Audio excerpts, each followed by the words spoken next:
Hey everyone, Tin Man here. We're going to be playing in the We Play weekly tournament here.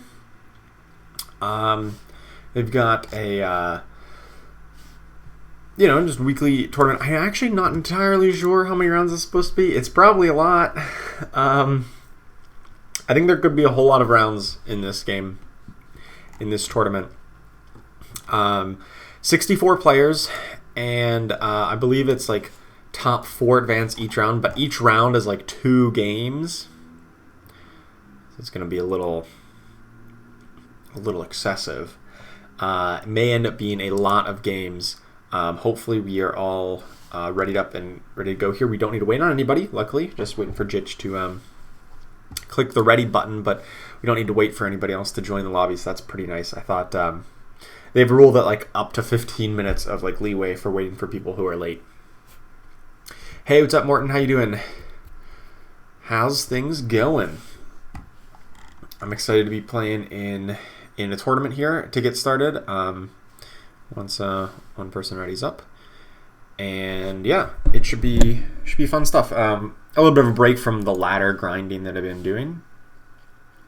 That's some reasonable results. I've been a little bit lower ranking than I'd like to be. Still top couple hundred. Hey, Caleb Thomas, how's it going? Welcome.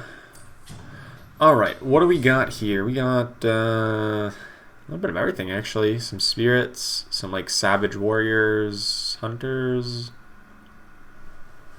and some bloodbounds. I think I just pick up these ones and just say, no spirits. That's fine. I kind of hate spirits anyway. I don't hate them. I hate playing with them, and I hate playing against them. So I guess that means I hate them. I don't know. I love the channel. Awesome. So glad to hear that. Thanks for watching the channel. I appreciate that.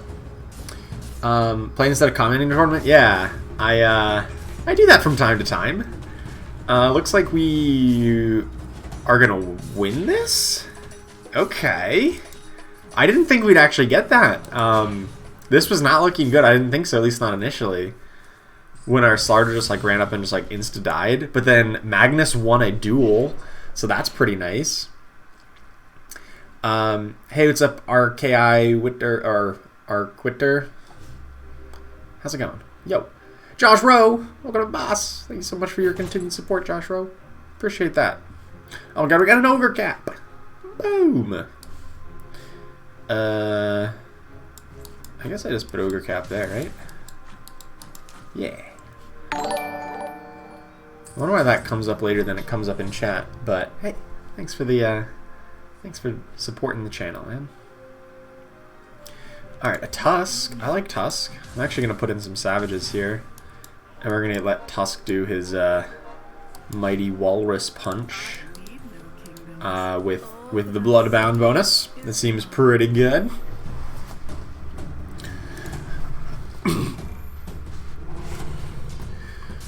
Alright, so the way this tournament is structured, I think, is kind of weird, where it's like every round is a best of 2, and then the top 4 from the best of 2 advances. So it's not like I just need top 4 this game. It's like I need good results over 2 games to advance.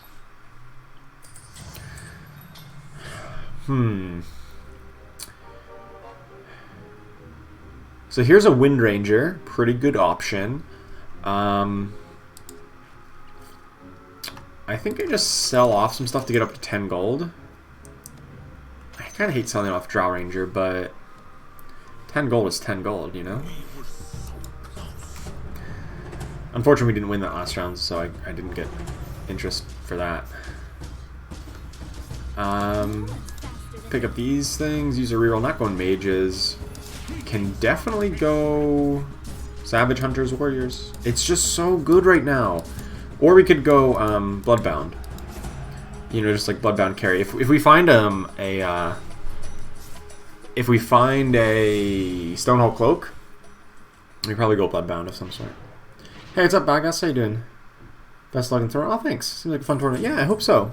I hope so. I don't play in too terribly many tournaments. I mostly commentate them, but I'm happy to be involved in this one. Okay, so with some extra like warriors and hunters here, I think I can sell off like the ogre magi and like maybe we just run bloodseeker in this build, or maybe we just cut bloodbounds eventually. Yeah, it depends. But like pair of Slarter, pair of Wind Ranger, we just need to keep on making interest.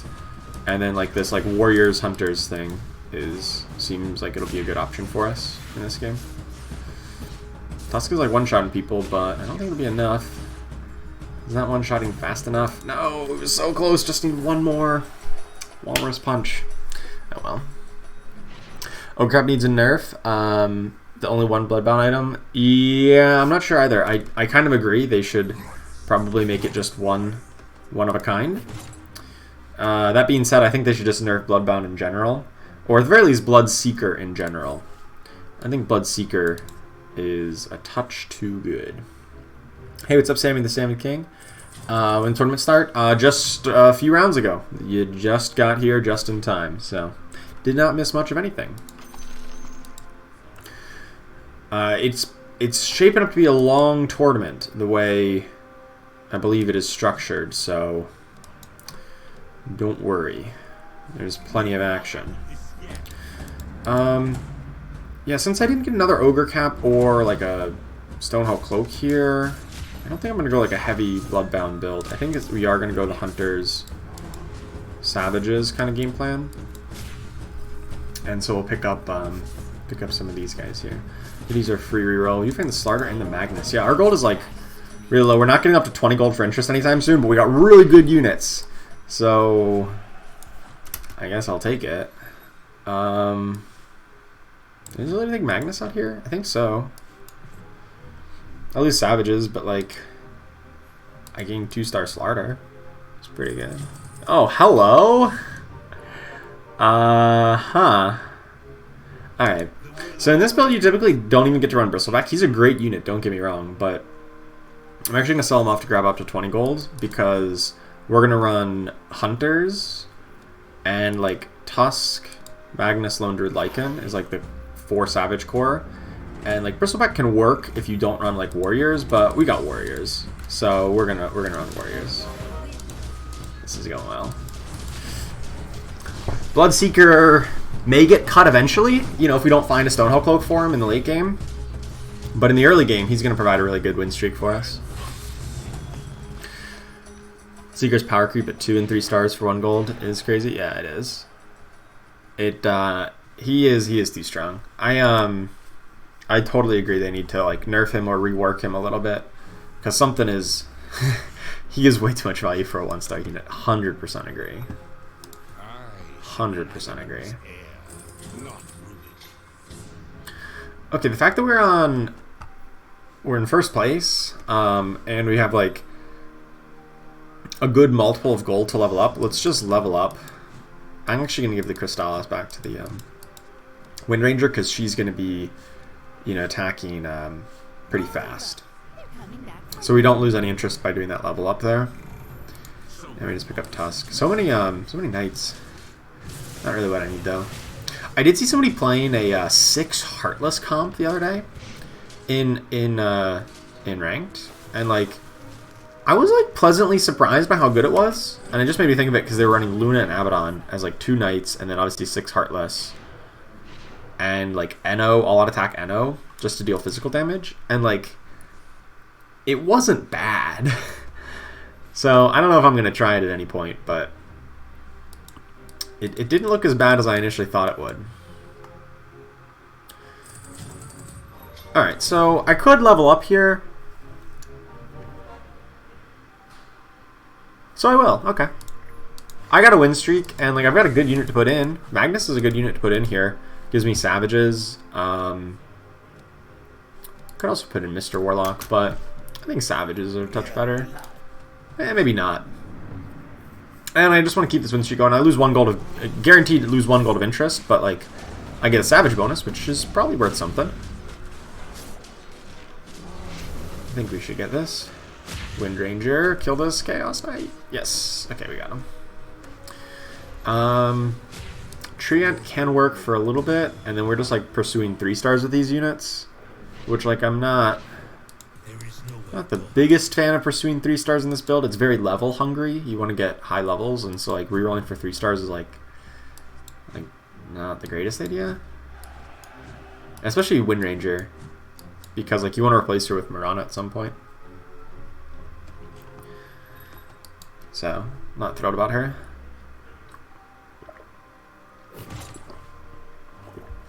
Yeah, these items aren't great. Looking for Stonehold Cloak. Or... Target Buddy's fine. I don't really care for Crystallis all that much. I think other people like Crystallis more than I like Crystallis. So take that how you will. You know, I'm just going to sell off some of these guys that is going towards 3 stars, because I just think I'd rather get interest. And hopefully we win the round so we get up to 30 gold. And then, you know, Bloodseeker 3-star, if we're just running a single Bloodbound, that's a pretty good option to have a 3-star Bloodseeker as your 1x Bloodbound. Normally 2-star Bloodseeker is better, but we're just not going to have like this space in the build for it, I don't think. And yeah, we take the win because our build's ridiculously strong. So good. 6 Heartless lacks damage in theory. Avid and Lifestealer. Well, that's why they were pairing it with Luna and Eno with all-out attack, the player that I saw running it, because Luna does obviously AoE physical damage, Eno's all-out attack does physical, and the poison is physical damage ticks, so it all gets benefit from the negative armor. I think they finished like 5th place, which wasn't great, but it wasn't horrible either. Alright, not the best Underlord choices here. I've actually been really liking aggressive tank gel in these style of builds. We find a 2-star Treant. Hell yeah.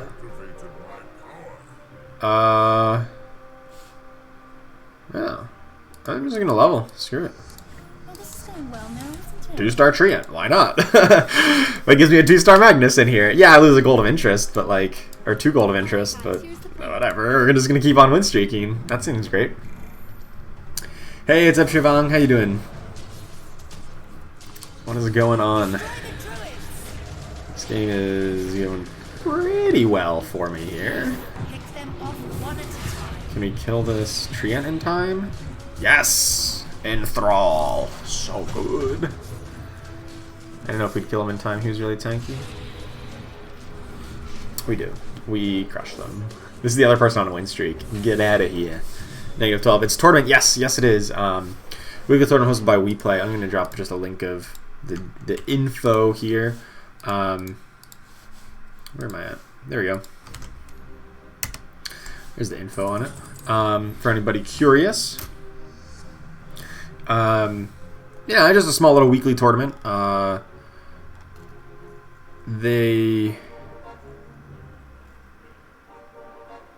Wait, hold on. I'm actually this is the link of like the rules that they give you, and I like legitimately don't get it. Like, I read through this document and I'm like, I don't know what the deal is with this tournament. So I'm just gonna be playing in it until they tell me to stop playing in it, and hopefully I win. I don't know. Like, I really don't understand the structure very well. I don't know if it's like over multiple days. I don't know exactly. I think it's all in one day, but it's not very well written. So I'm just, like I said, I'm just gonna keep playing until they tell me to stop. That's my game plan right now. Here's a Marana. Hello. I love Marana. I love Slardar too.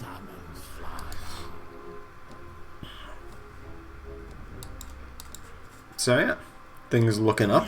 We got more units than we can fit in the build right now, because we need Draw Ranger and Marana and Pudge in here, and obviously we do not have those kinds of levels right now. So this is probably build if we want to keep in Bloodseeker that wants to get up to like level 10. Which, based on how strong we are right now, that seems fairly likely, honestly, getting to level 10. So we're just going to focus on leveling, because there's always a good unit to put in here. Can always contact the tournament admins. Yeah, I could. But I have social anxiety and I don't want to talk to people. Okay, not really, but like, I don't really have social anxiety. But like, why would I ask them when I can just like keep on playing until they tell me to stop? I don't know. Anyway, Maelstrom's fine, but we can do better. Okay, I stand corrected. Okay, Vanguard's fine. Never unhappy with Vanguard. Alright, let's level. We need to adapt. Just throw in a Marana, I guess? Sure.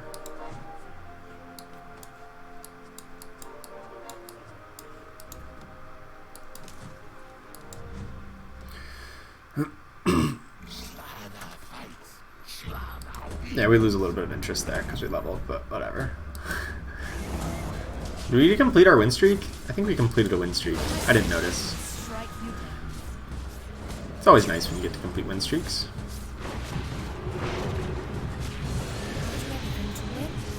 I don't know that we win this one, actually. They have a Lone Druid and we don't. They've got the 4 Savages and we do not yet. They have the all-important Lone Druid. The most important unit in the game. Another question, is Assassins a viable strategy? Yes, actually. I think Assassins are, like... A lot of people have tried to tell me Assassins are really good. And I've said, I've never seen them put up results.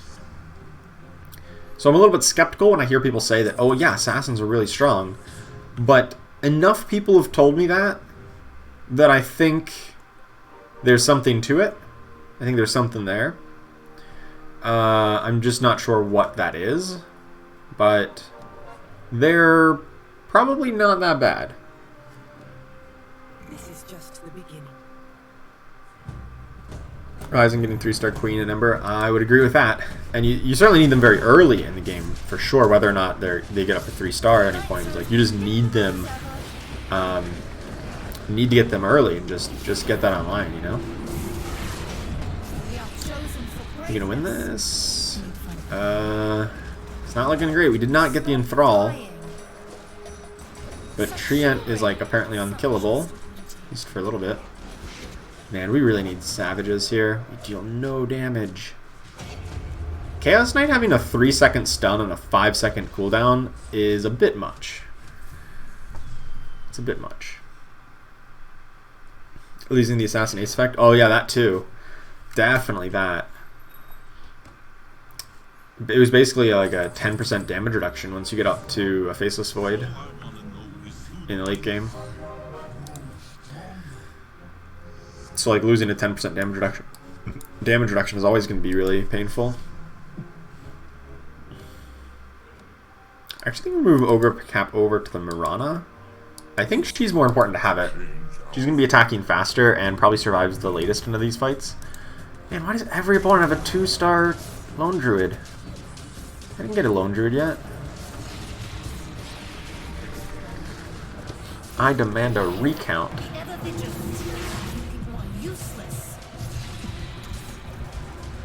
We cannot kill this. No.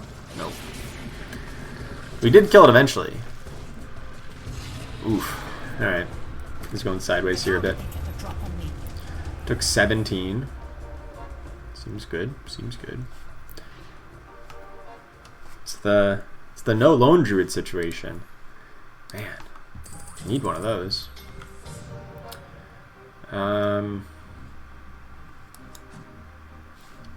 There's a Pudge. At what point do I level up here?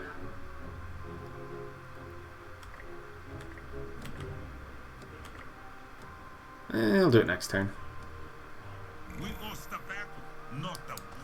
That's alright. We have so much life total, I'm not going to panic just yet.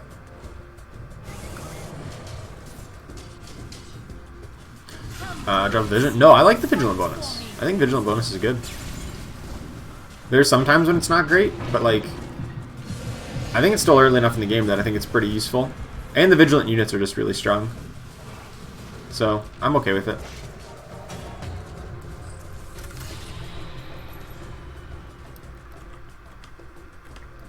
Alright, so we're going to level, put in the Drow Ranger here, and maybe even replace this for the Heartless and Warriors. Bloodseeker just kind of sits on the bench for a little bit here. Or maybe gets cut completely. Ugh, these items. Garbo. Absolutely garbage.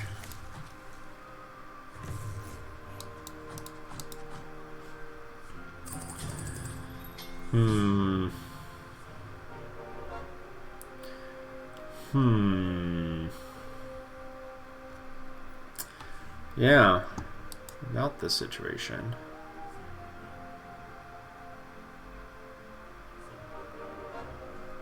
I've got the Slarders. I just want to grab interest. And I was thinking of selling off the Bloodseekers, but I think there's a potential we still want to play Bloodseeker in the late game.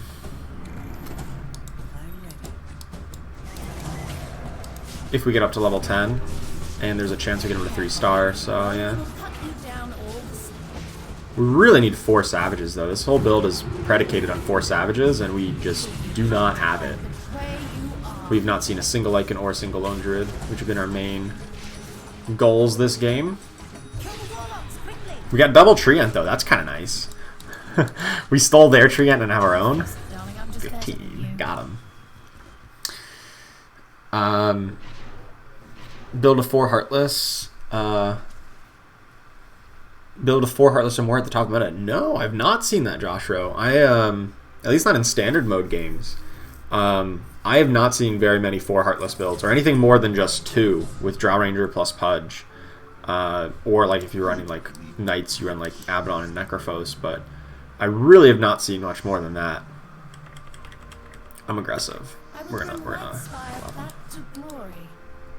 I just like leveling up aggressively. I really do. I think it's valuable. I think it's just like so good. Leveling up to 9 on round 18 is like my favorite, because no one else does it. And like, somebody's still level 7. We're not playing against level 7, but it would be awesome if we did. And it just gives us better like tier 4 unit odds. Looks like it lets us win this. Oh no, they stole my Magnus. I'm gonna lose that Magnus. I'm gonna lose my own Magnus. Oh no, I got hit by a Marana Arrows. We're good. Was that a Marana Arrow? It's hard to tell.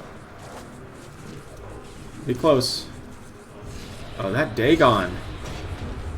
Oh no. Dagon.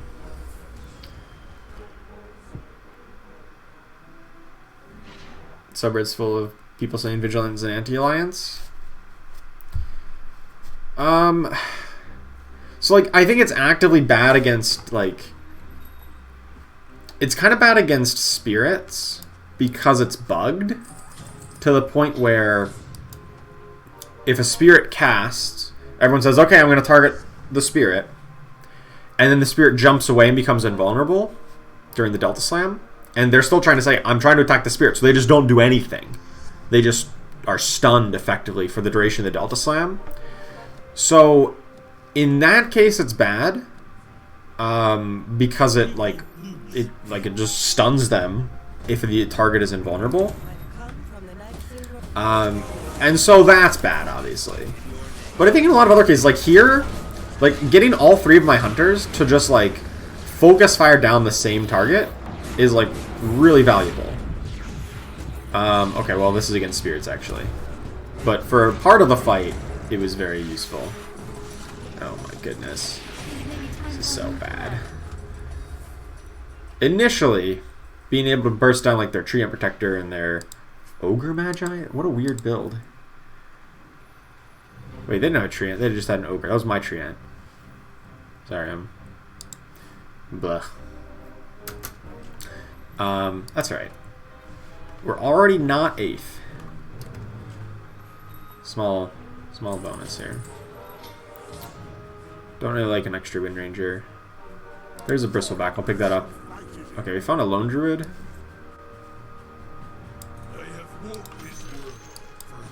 There we go. Finally got 4 Savages involved. We even have a Tidehunter on the bench. So, for your insolence. Not bad. I mean, we'd like to get Lycan over Bristleback, but you gotta do what you gotta do here. Strike while they're focused on the head. Nice. Big Marana arrow onto their Bloodseeker before it got out of control. Yeah, see, like, I'm really liking this focus fire that, like, all three of my hunters are just always targeting the same thing. And, like, just really good at just knocking down units one at a time. Like, focus, focus, focus, focus. As opposed to, like, being more spread out at just whatever's nearby them. That would be much less efficient.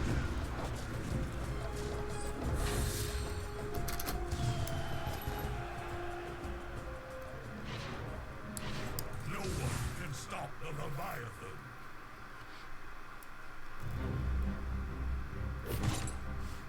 Leviathan. God, these items, terrible. Okay. Cadence Blade? Assuming I get a Medusa at some point? I guess that's kind of a big assumption.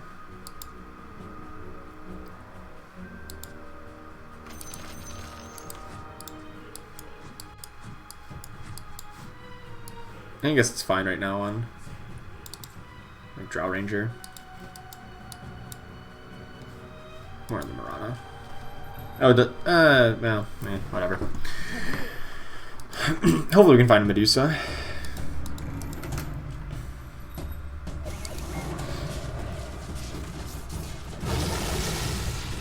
Oh no, 2-star Tidehunter. That's pretty good.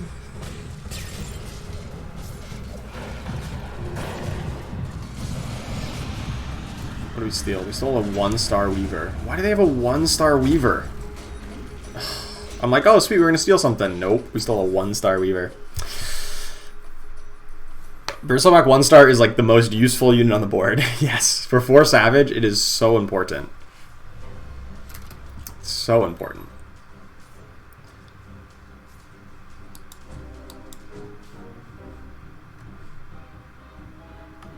Alright. I'm not sure that we're gonna ever get to level 10. I was hoping we would. Okay, there's Lycan. Much better than Bristleback. There's Marana. That's huge. I'm gonna give her... Oh, wait. For this, Ogre Cap doesn't matter because it doesn't go on anybody right now. Next turn will cost me 40? I can do that. To get the Bloodseeker in? Okay. Yeah, I just have to, like, get rid of Tidehunter, which, like, sucks, but... Yeah, this is going alright. I think we can make do with this.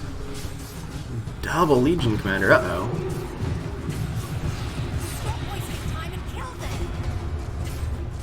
Okay, Double Legion Commander is like, what? Ouch.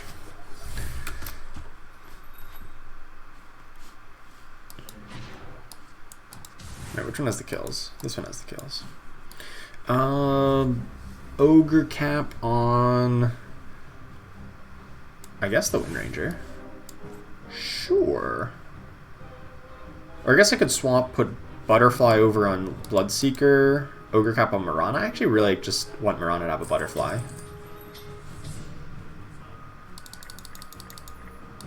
The age of the Nessus. Alright, 3-star Bloodseeker's not gonna happen. We're almost dead. Okay, it's not the greatest of things. It's not my best work here, you know, with a 1-star Lone Druid, 1-star Lycan still hanging around, but still pretty strong. I won't let you humiliate me again.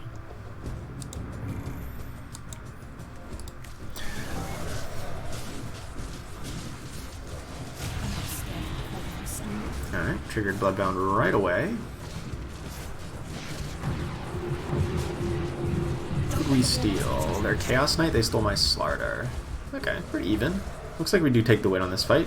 We went out in the later stages of the fight. You know, not too bad. Okay, someone got eliminated in 6th. Who was that? Okay, there's somebody running the same kind of comp as we were, so hopefully some of our units get returned to the pool. The Lone Druid, the Lycan. Not that we have a ton of gold to play with, but might be worthwhile here.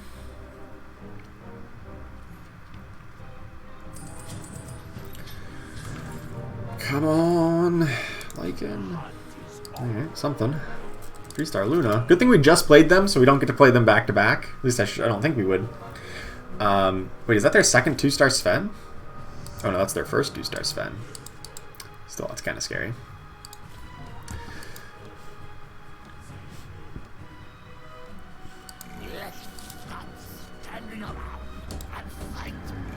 Oh, the double Legion Commander build. That's a 3-star Legion and a 2-star Legion? What? That does not seem fair. Does not at all seem fair. And I enthrall the 2-star one? Come on. Ah, we still win. What am I complaining about? We still won the fight. Hunters, man. Hunters.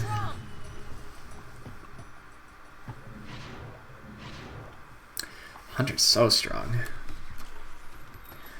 Alright, hopefully somebody else gets eliminated here. They got 10 life? That's not 10 damage, that's only 7. Dang it. Hopefully we can find a Medusa to swap out the Wind Ranger and grab something good. Butterfly? Or do I reroll for a tier 5 item? No, Butterfly's good. I'm happy with Butterfly on like Bloodseeker here. Come on. Lycan or Lone Druid? Well, there's Lone Druid. That's about it. Alright, we got pairs of everything else we need. Hunters with Caden Blade? Yeah, that's the idea. That is the idea. Hopefully we can get a Medusa so that she can split shot him, but for the moment it works on Drow. Does Enthrall Legion winning the duel give bonus? No, it does not. It does not. They are separate units. It does not carry over. Oh, here's the Summoner build. My opponent running a 3-star Nature's Prophet and a 2-star Nature's Prophet. That's where we're at. It's not gonna matter, I don't think. Oh my god, look, we just demolished them. Just demolished that Bloodseeker when he was enthralled. It's actually kind of good. We got another Bloodseeker on our board.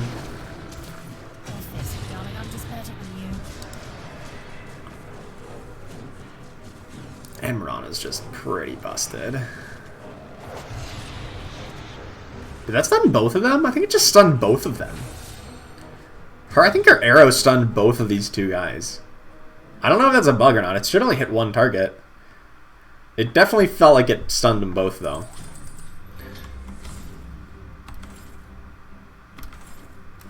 No luck.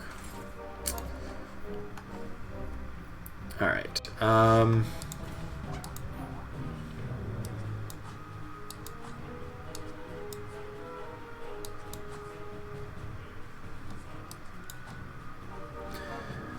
I don't know if we beat them or not. Yeah, this is who we're playing. I just hope I don't lose by 20, right? Because one of these other two players has got to be eliminated this round. Okay, we got all our hunters on their legions. Is it enough? It's not looking like it. Oh, good stun.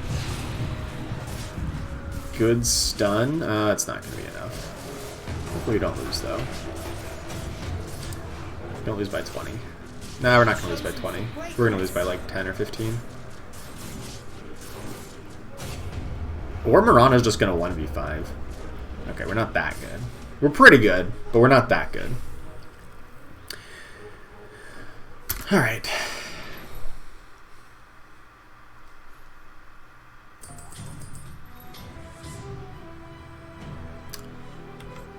There's the Lone Druid, finally. Can I get... Oh, I guess I have no gold left to buy a Lycan, even if I found it. So presumably I'm going to play this opponent here.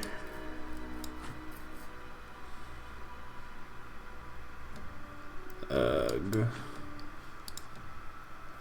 That's a big Chaos Knight. They will know death. Oh no, I'm not. Oh no, wait, I am. Okay. It was just a weird way it looked. Well, you focus fire down Chaos Knight real quick, though. That's one of the benefits of Vigilant Alliance, is that Chaos Knight casts a lot and then he dies a lot. But it was too slow. We enthralled an Omni Knight, which was not the correct target, and I think we're dead here. Yep. Rip. You have what it takes to win. Alright, that's alright. We just need to make top 4 out of 2 games in the lobby, so if we got 3rd place, you know, that's a good start. Maybe leveling up to 10 was a little much, a little excessive. Maybe it was not necessary. But, you know, I could not get that 3-star Chaos Knight down. He was almost dead, and then I think he got the Warlock Link, and that healed him up really quick. So he was like being focus fired down real quick, and his health was dropping, and then he just healed very quickly, and I thought we were gonna get it. That's not the case. But, you know, 3-star Luna, 3-star Chaos Knight, you know, that's always good. Looks like this Knight build might... Well, it's pretty much got 1 life total. Yeah. Their Chaos Knight got enthralled there. And this Knight's build is dead. Well, I thought so. But then Luna's not dying. Okay, now she is. That Chaos Knight hit like 1,000,000 damage at once.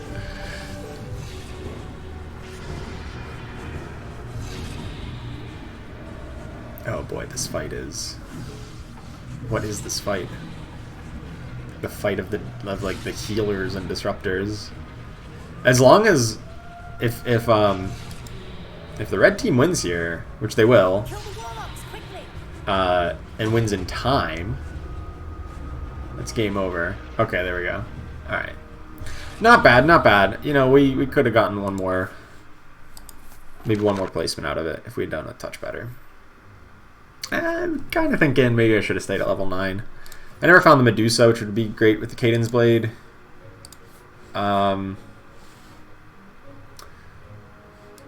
So somebody left.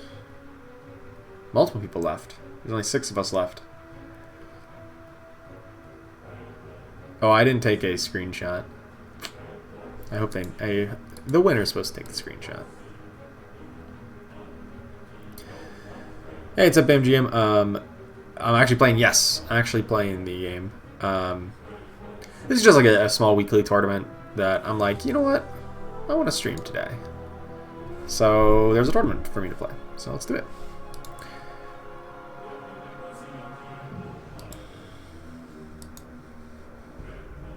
So the way this works is it's 2 games. So it's like best of 2, and then the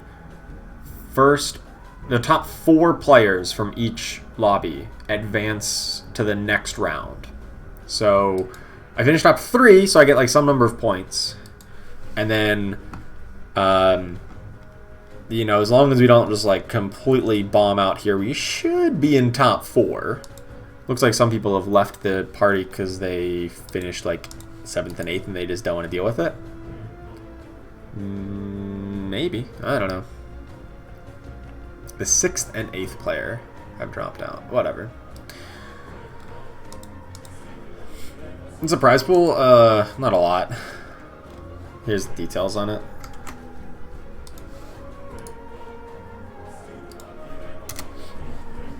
That's the details on the tournament. Although, to be fair, I couldn't really like parse what all of it really meant. So I don't know. It's like, it's written in a very weird way that leaves me kind of questioning like exactly what the structure of everything is. So, yeah. Be Lord Pisate? Nope, no, do not have to. You just have to be on the, there should be a link to their Discord server there, or maybe not, but you can just like look up the We Play Esports Discord server, and they post the link to join on there all the time. Like every day they have like some level of tournament, and as long as you are on that Discord server and you click the link, you too can join the tournament. God, this is a horrible start. Should I be playing Nature's Prophet? No. No, I shouldn't. I wish I had time to think of an ice pun.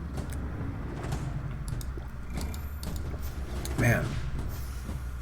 My opponent having two cost demons and a tusk, like actually good units. That's impressive. At least we get one kill.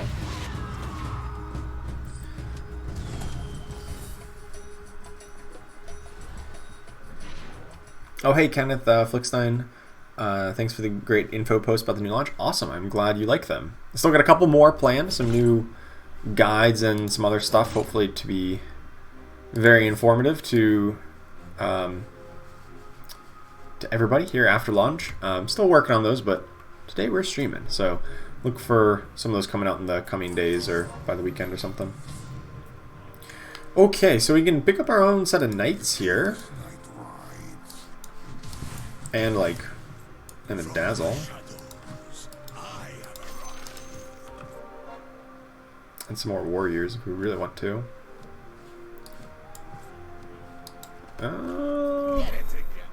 That's probably a better bet than these crystal maidens. I just hate playing spirits. It's my least favorite activity. I actually kind of hate playing dazzle. Yeah, it gives me trolls, but like, would Slarter be a better bet? Somebody has a 2-star Bloodseeker and a 2-star Warlock already? Jeez. And they won the first round, so they didn't get the reroll? Man. How do people do that? How do people do that? Well, we do find the tiny.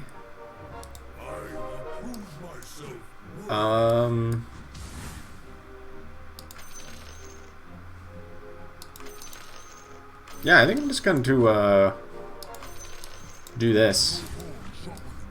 Sell off to get to 10 gold, and then just like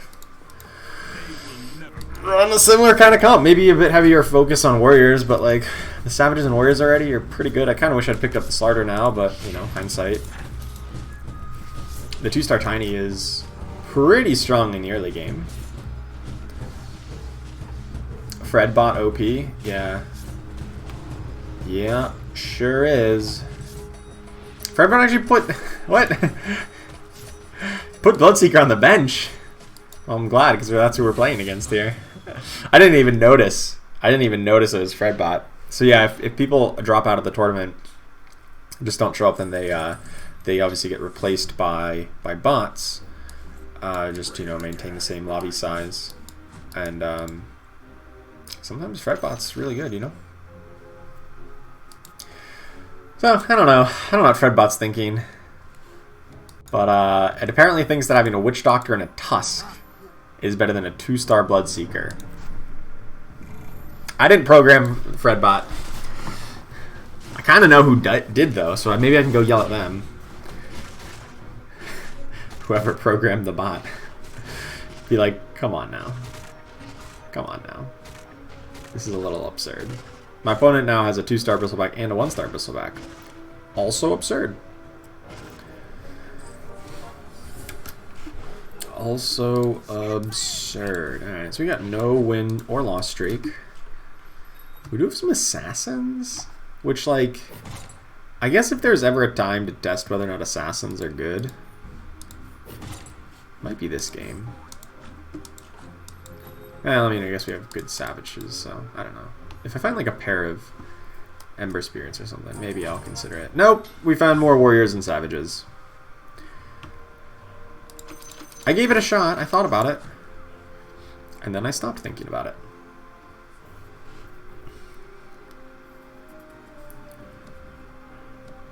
Finishes the Warlock Alliance, but like if it put in Bloodseeker, it could finish the Bloodbound Alliance. Like what was Tusk doing in there? Tusk did nothing.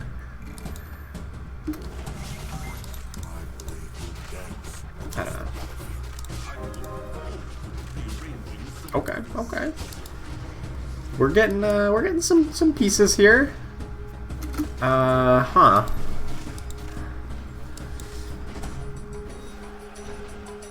I don't know if we're gonna win this. Probably don't win this. Nope. Definitely don't win this. Ouch.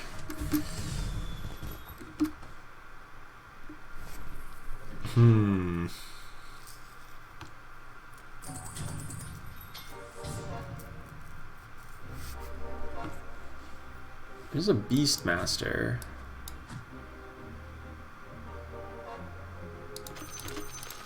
Like, I guess if we're looking for hunters, maybe that's the play. I'm just not a big fan of Juggernaut. So I'm going to still have to hopefully grab interest here, assuming we win. Maybe I could have sold off the Tusk just in case. Come on, why do I gotta face real humans? There's 2 bots in the game. Real humans that have multiple bristlebacks. That's not what I ordered. It's not at all what I ordered. You always wait leveling up to 4? No, actually my next video that's coming out is like explaining all of my leveling philosophy. Like level up timings and whatnot. So I'll do it more justice in a video in the next couple days, but general idea is that if you're on a win streak and you feel like you're strong in the early game, then you want to level up like as soon as possible to try to keep that win streak. If you're on a losing streak though, don't level up. Because like if you're on a losing streak, you just want to maximize your interest. So you want to get above 30 gold as soon as possible. And now that I'm above 30 gold, now I level up because it doesn't cost me any interest. And I can throw in, I guess, I don't know, a Beastmaster to get 15 bonus health. It's like your early game is all about either your early game is all about getting gold, setting up your economy. And that could come in the form of interest, or that could come in the form of win streaks. Like winning rounds gives you gold, or just like getting interest gets you gold. So whichever one makes the most sense, that's what you should be playing for. So like this game, I'm playing for interest just because that's more efficient for me. I don't actually really want Drow Ranger here. Yeah, I don't want Drow Ranger. We're just gonna level Magnus? Sure. Actually, Tusk is probably stronger because... Oh no, I don't have Warrior Alliance active. Never mind.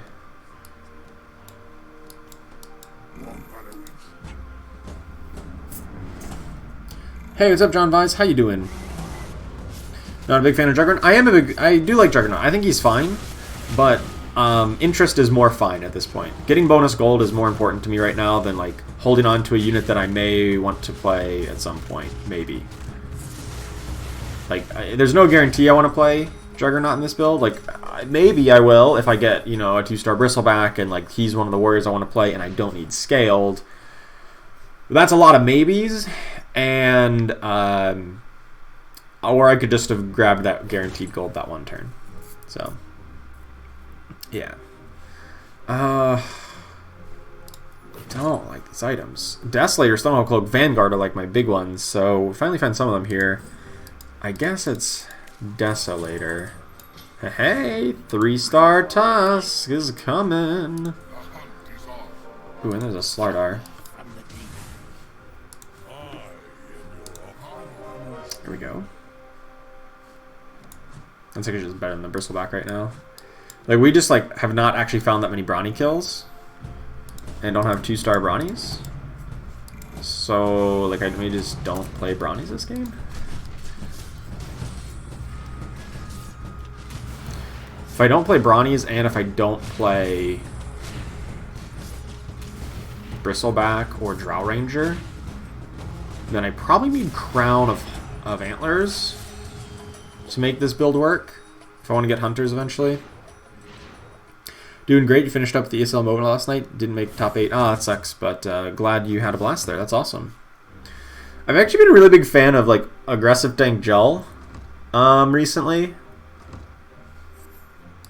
But only if you're playing like a lot of backline hunters, like Wind Ranger, Drow Ranger. So like I was almost there with him. I was almost gonna pick aggressive tank gel, but then I didn't.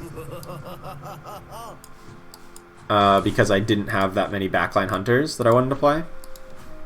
So instead I can get 4 savages here. And like because we already have so many melees, I'm just like, there's no space for Jal to fit into this. Too many melees. So yeah. Beast looking good. Yeah, Savages are the best build in the current meta. 4 Savages is just like the best alliance there is. It's so strong and like it needs to get nerfed. I think they should just swap like the 4 and the 6 bonus, such that the 4 bonus applies the Savage bonus to all your summons, and then the 6 bonus applies it to all your heroes. I think that would be a good change, but it's just too good in its current state. It really is. Doom is okay. Really looking for Lone Druid, and I think I'm just not playing Brownies. Yeah, we got the Bristleback, but he's not 2-starred yet. So, kind of just looking to replace them. Looking for some Mirana's, Medusas, and a Crown of Antlers.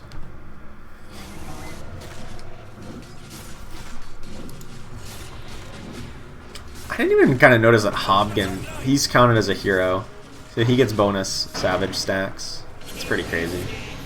He's not a hero. He's an Underlord.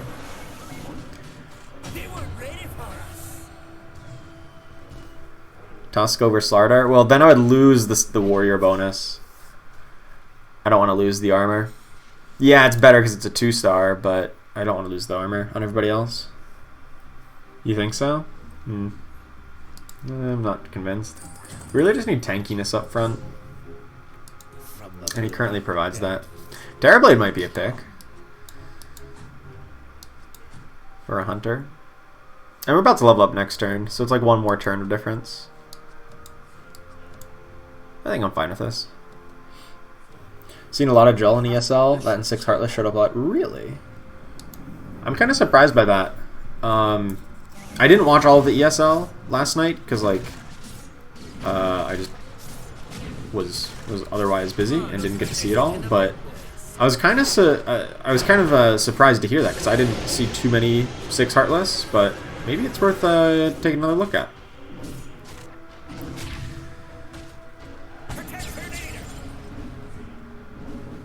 I don't think we're gonna get this one.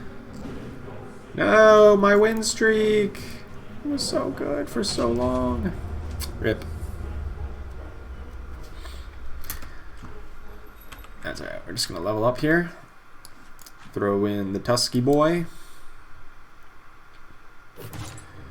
Pick up Skullbasher and Maelstrom can work. Yeah, I'm not upset with Skullbasher. Not my favorite, but it works.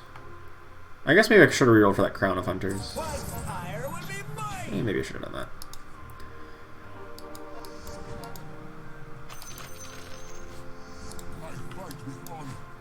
Hello, Slardar. There we go.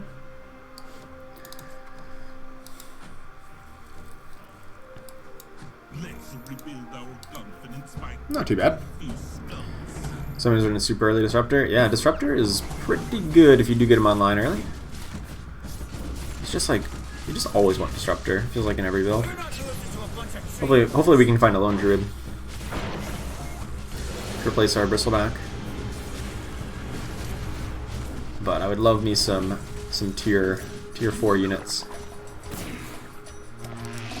Who was that on the Disruptor?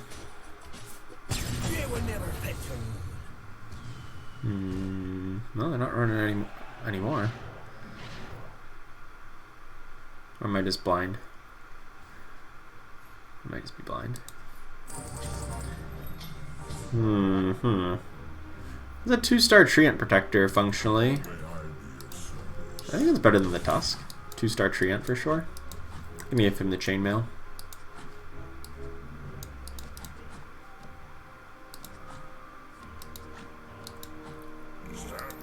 So many melees.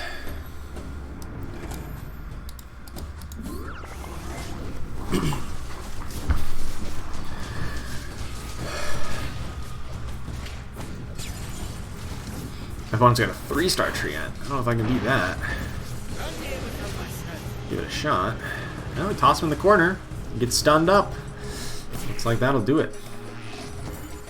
Alright, alright. Things are going pretty well here. Was it the top guy? I'm literally just blind? Yeah, I was literally just blind. Okay.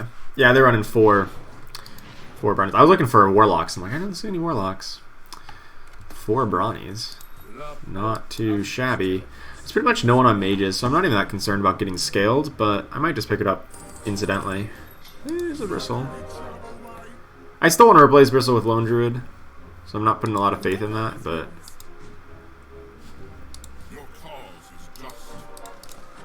Still an improvement for right now. Put him closer to the middle. I am here to fight. 6 to 7 people on Savages? Yeah, it's just that good. Well, 2 of them are bots, so I don't know if they really count. The bots are pre-programmed to do specific builds. Sorry, I don't think that that's what we should be considering.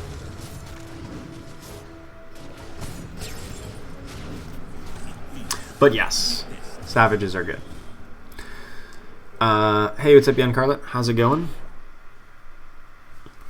Yeah, I think Savages will probably get nerfed in the next patch, whenever they do that. I know they probably want to like slow down the balance rate, or like the patch rate.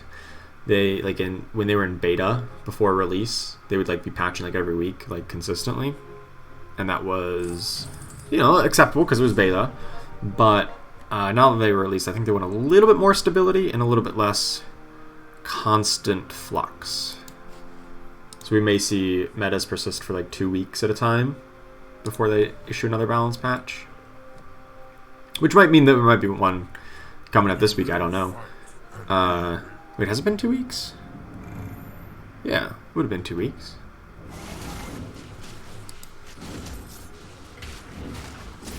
Wait, am I bad at that time? I guess starting at the beginning of next week it'll be 2 weeks. It's been like a week and a half now. Okay. I'm bad at time. So that's something along those lines. I lost to Nwinbot. Just saying. I lost to Nwinbot. We did get our Crown of Antlers though. Which, like, yeah, I could have rerolled for something tier 4, but like Crown of Antlers is like kind of exactly what we want, because like we're gonna struggle to get the appropriate number of hunters in here. Hello, Wind Ranger.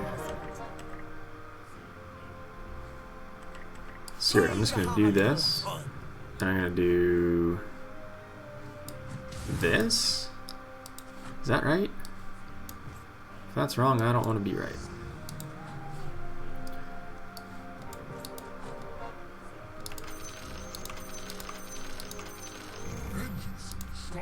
Hopefully we win.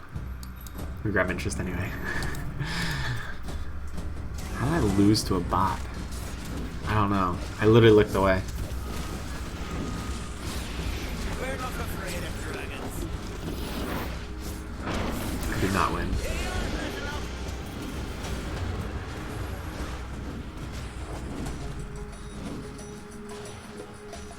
Is Nature's Prophet like the new meta? I've been like losing to Nature's Prophet more than I'd like to today. Savages get nerfed, healers will go berserk. I'm sure they'll like adjust that, like everything. Hey, what's up, Techie Div? How you doing? Oh, we lost that. It's rough. Oh, I forgot to use my free reroll. Almost forgot. Alright, well, Tidelander will just be a better version of Tiny at this point. Alright, thank God Nwinbot got knocked out by Fredbot. Great. That'll save me. I really just don't want Treant Protector because I know I want to replace this Bristleback with a Lone Druid. Or Mirana. Well, Mirana better than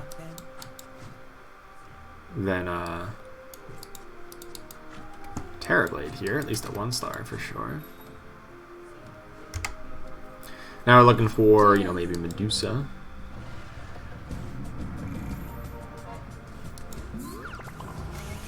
I guess I gotta have an extra spot if I level up to 9. What am I going to do at level 9? There's nothing here that immediately makes sense.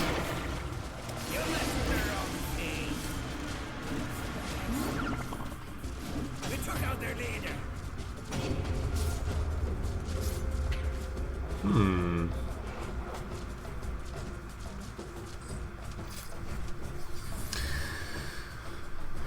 Maybe it's just a 4th warrior, just Tide Hunter, and I don't even know. Maybe I do go up to Terrorblade.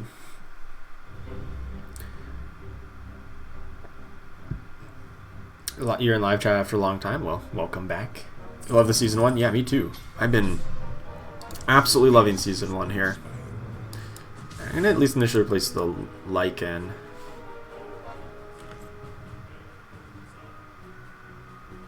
And then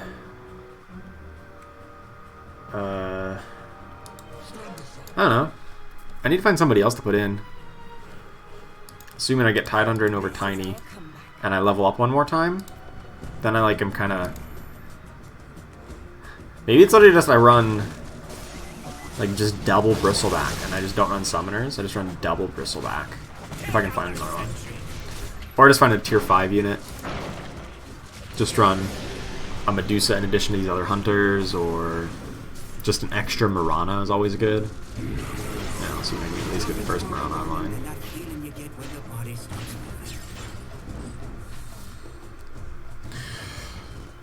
Oh, we're at least 5th place here, which I think probably ensures that we get at least top 4 in this lobby. We just need top 4 in this, out of the best of 2 here to advance on to the next phase. Because it's single elimination best of 2. So it's kind of a weird format, but...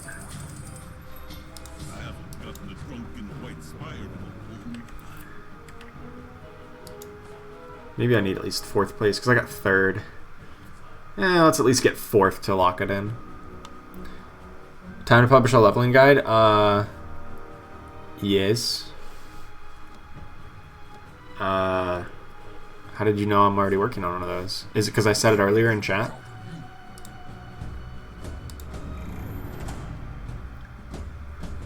Might have been because I said that. But yes, I actually have one. I have a script mostly written up.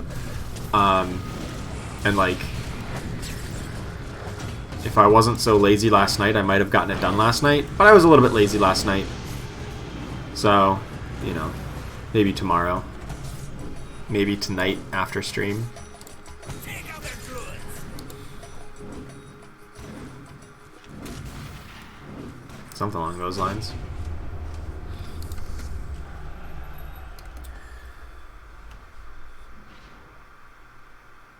Yeah, I just don't know what I'm putting in next. Hopefully we can get the 3-star Tusk. Almost accidentally clicked on something there. Refresher Orb. The best item in the game. Well, one of. Just because Lone Druid's the best unit in the game.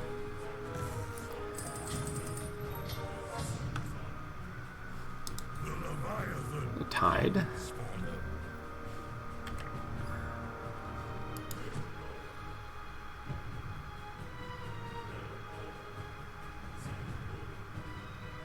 I was kind of thinking about Void Spirit. Void Spirit any good? Just as a standalone unit? I think he's not actually that bad. He does when he does his jump, he does shred their armor, so he has some utility.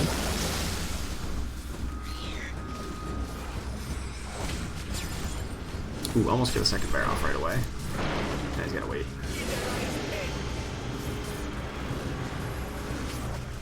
Nice.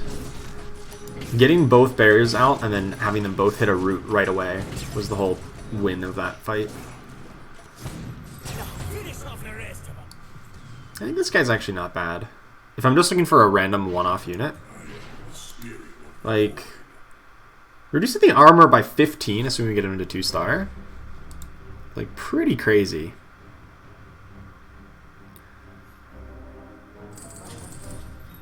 Keep that in mind. Probably don't need the Terrorblade. I need more bigger impact guys. Anyone who stands in my way will burn. I think I'm just gonna put him in. Even if it's just a 10 armor shred, that's still pretty decent. Heading back to work. All right, thanks for stopping by, John Vines. I will see you soon.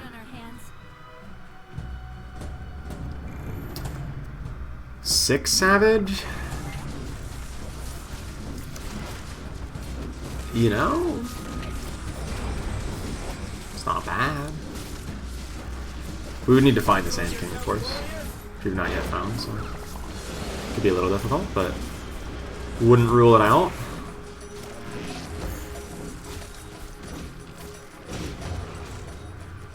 No, my front line is all gone. We need a 2-star Mirana, man.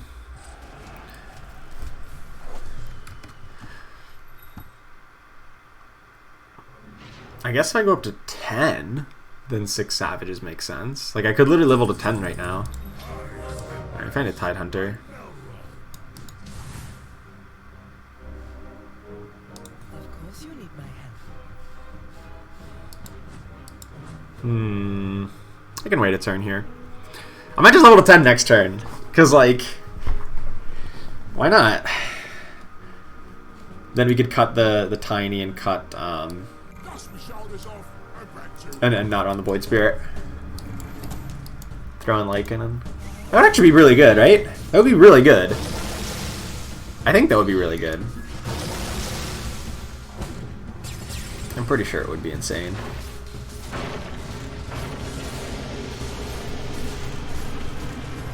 Because it's like double the effectiveness, right? From 6 up to 10 damage per attack. Yeah, it would be pretty insane. Alright, that might be my plan here. No, I have no idea. Nah, Legion Commander doesn't make sense in this build.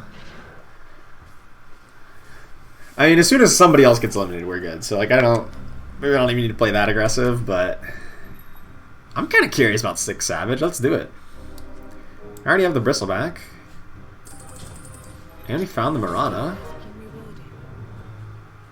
I still can't do it yet because I don't have 40 gold. I can sell off the Void Spirits, but, you know, I don't have the actual 6 Savage just yet. But that'll be the game plan here, I guess. Don't level till you get Sand King? Well, leveling up increases my odds of Sand King because he's a tier 5, so it increases it from 6 to 10%. So I do want to level, you know, before, or, you know, as soon as I can to maximize that odds, but yeah. I want their heads on my wall.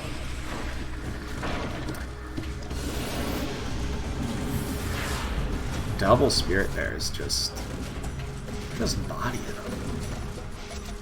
You're going to learn. Alright. That should lock us in for top 4 in the lobby. Now we're just having fun. Now that we're top 4 here. Hey, what's up, Isaiah? How you doing? It's been a while. Well, it's kind of been a while since I've been streaming. I've been a little inconsistent on streaming, but welcome back.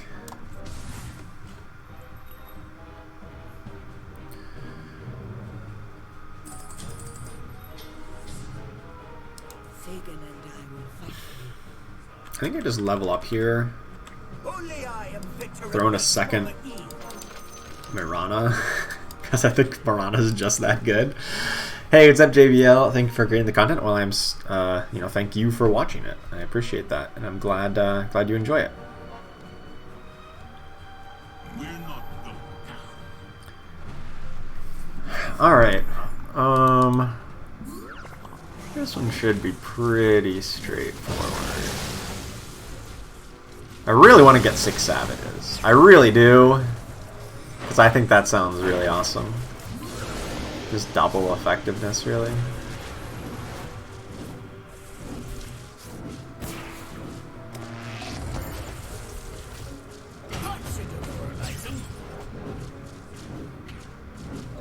Yeah, even my 1-star Mirana, like, actually outdamaged my 2-star Mirana. How did that happen? 1-star Mirana dealt more than 2-star Mirana. They both survived the whole fight. I don't know how that worked, but alright. Lone Druid. Don't need Bristle. Oh. Who would we have left? Well. There goes the 6 Savage plan. If for a refresher, 2-star Tide or 2-star Lone Druid. Probably Lone Druid, but it depends on the situation. Sometimes Tide Hunter makes more sense if your opponent has like assassins or like melee damage dealers that you need to stun up. But if they're like mostly backline damage dealers, then Tide Hunter's not going to be quite as impactful. So it somewhat depends on your situation, but I think as a default option, Lone Druid is probably a better bet in most cases. Oh, this is not going well. I did not get my Lone Druid bears off because, you know, Doom. Oh. Oh. Doom. Maranas are stunning so much. Yeah, they're so good. Hey, Bianca Lopez, you're from the Philippines. Well, welcome. I'm from America. USA. So, welcome. Oh, okay, well, we could do this. I think this might be better. Maybe. I don't know.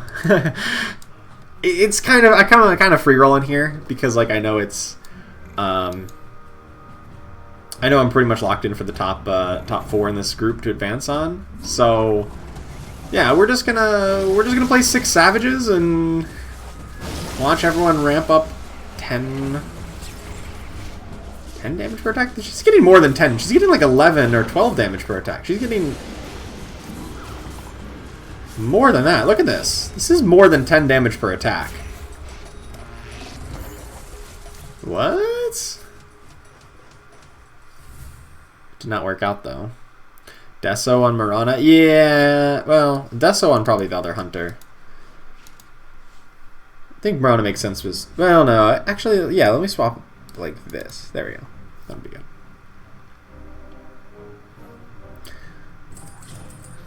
All right. Come on, Lone Druid.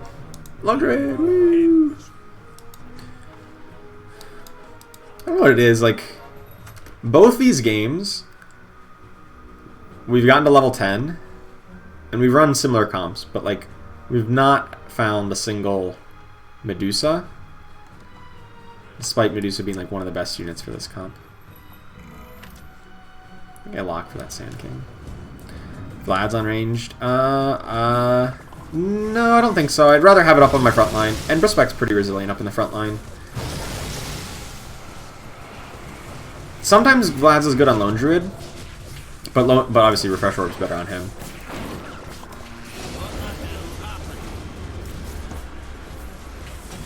Okay, I feel like as soon as we got up to 6 Savages, it was not as good as I would have liked it to be. Yeah. You got 5 bastards that went out before you.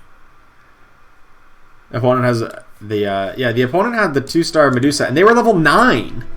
They were level 9 and had 2-star Medusa. I leveled to 10. I couldn't even find a single one. So I don't know. I obviously had higher ace odds, so whatever. 2-star Medusa is just too OP. That's what we were hoping to find, but could not get it. But so that once again, this is a tournament. This is the We Play weekly tournament, and that's why there's some bots in the game, and it's like a best of 2. So it's like we just play like the same lobby twice, and then the top 4 players from each lobby move on to the next round. So I got 3rd place both games, so that's definitely top 4. So I'll advance on to the next round regardless. And then like points reset. So like whether I got 1st or 3rd here was completely irrelevant. It was just for a matter of pride.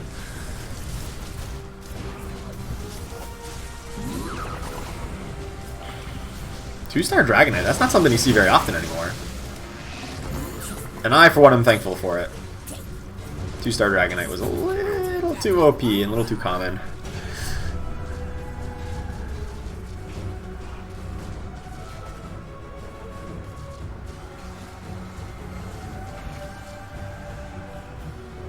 And that's good. Oh, claim a reward. Oh, I got a city crawl reward to pick up too. Where's that at? Ooh, nice. No one is our equal. Spend 250 gold on hiring knights and warriors. You bet I did that. I didn't progress too terribly much through the city crawl. I got like probably about halfway through all of it, maybe even less. I gotta go back and do more of it, but I'll get to that eventually. Any case, so now we got a little bit of downtime here. As we oh.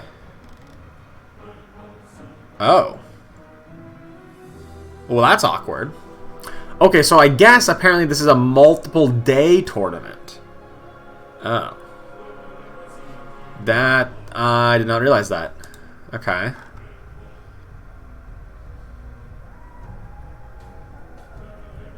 So I guess I gotta come back tomorrow at the same time to play the next round.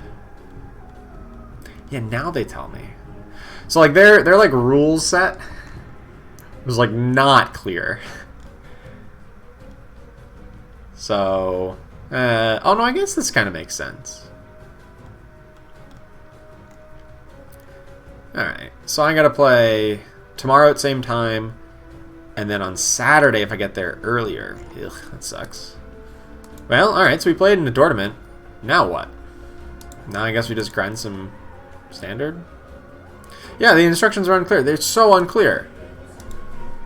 Like, I literally just read the thing and I'm like, is there a tournament every day?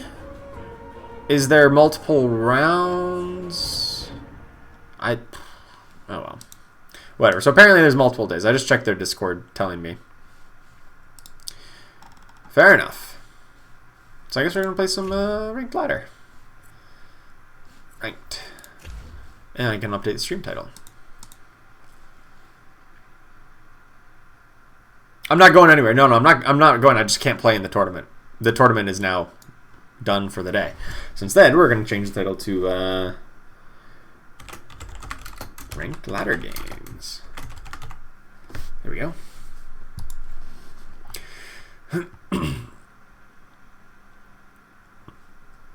Yeah, I was hoping to just play, like, I was hoping to play in that tournament all day. Because, like, by the looks of it, it looked like it was supposed to be, like, 6 rounds of best of 2 each. So, like, 12 total games. And I'm like, okay, I'll play 12 games. I mean, that's a long day, but I can do it. But that's not how it all worked out.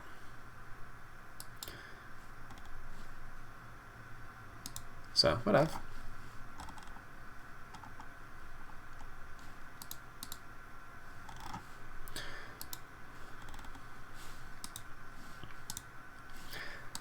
Now I get to wait in the queue. I can do best of 2. The way it works is there's a point system. So if you get first place, you get 10 points. If you get second place, you get 8. Third place gets 7. 6, 5, 4, 3, 2, 1, all the way down. And then you just count up the number of points between both games. And then the top 4 point earners move on. They have like a tiebreaker in there too, in case people get like the same record. I think the tiebreaker basically boils down to whoever had the better record in game 2. Like whoever was the highest placement in the second game. So yeah, it's just points based on positioning. Alright, we got some mages here. And some knights. Oh, but I can't buy both knights if I want to buy both mages. So slight preference to mages, I guess. Spirits are good. Assuming you can get them. They're pretty straightforward.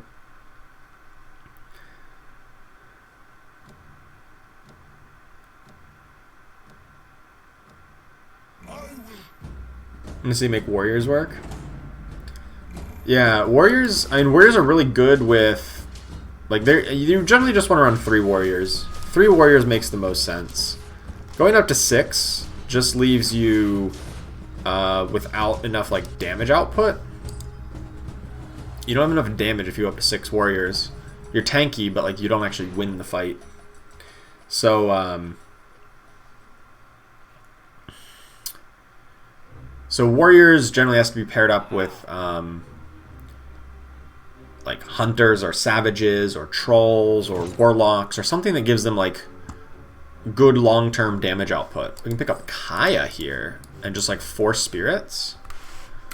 I can see it. Kaya is just awesome on Storm Spirit. More knights! Dang it! Did we mess up? Did I mess up? And not pick knights earlier? And then there's double tusk! Jesus. What am I doing here? What am I doing here?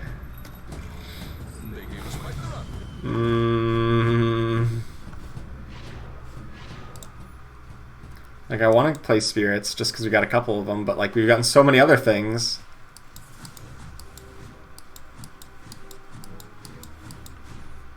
I don't know. What do we want?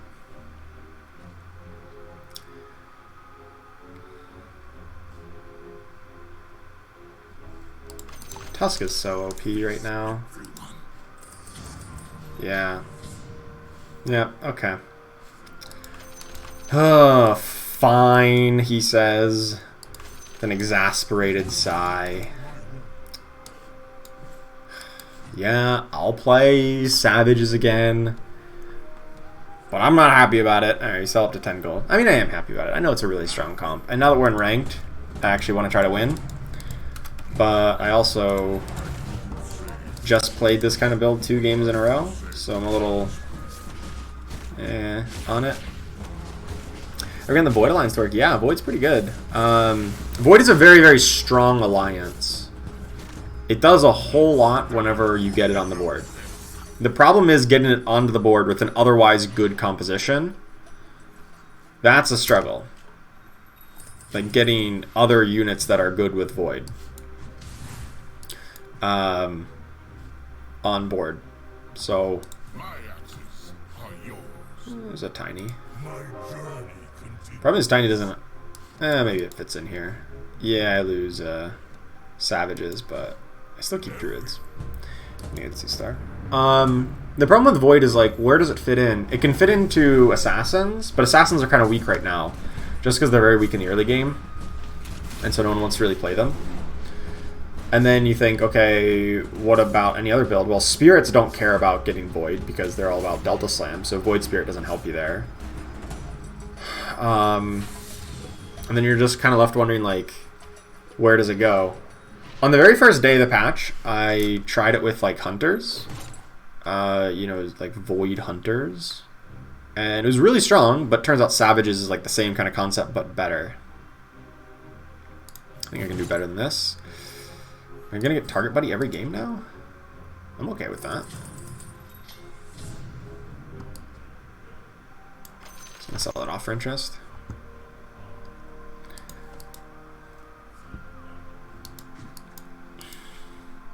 Alright. Not the best of starts. You know, I passed up on a Magnus that I could have gotten. We're in a very contested composition. We don't have a win or loss streak. I just said a bunch of bad things. And yet I'm cautiously optimistic because we have a really good build. You know, we got the 2-star Treant, potentially. Pair of Magnus, pair of Tusk, which is like going to be really strong. We already have the 2-star Tiny. Like, this is really good if we continue getting the units. That'd be a good way to add damage to 6 warriors. It'd be really hard because, like, you can't get 6 warriors plus 3 voids until level 9, right? Generally, you want to look for overlap between units. When you're trying to combine alliances, you want to look for units that have both. You know, you want there to be a Void Warrior in that case. There's not, but there's a Savage Warrior. There's Tusk, right? So bridging between Warriors and Savages makes sense because you have at least something that combines the two. Otherwise, you're just like throwing in 3 pieces of this and 6 pieces of that, and it has to be 9 units. Whereas if you have an overlap like Tusk, then you can get away with it in just 8 units. So you can get it online earlier, and it's just in general much stronger. Much more consistently viable in that kind of case. And so there's no overlap between anything in Void other than Assassins, Spirits, and Primordials, which just stink.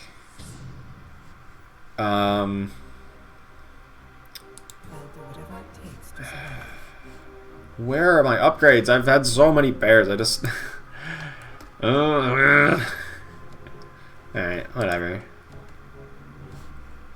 I don't have a win streak, not a loss streak. At least I have max interest, but my gold is going to be a little suffering. The people who are on win streaks are just going to be stronger.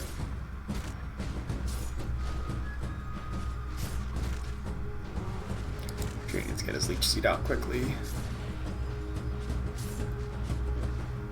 That kind of worked. That was a really big stun. That tiny stunned everybody in their team that turn, or that hit.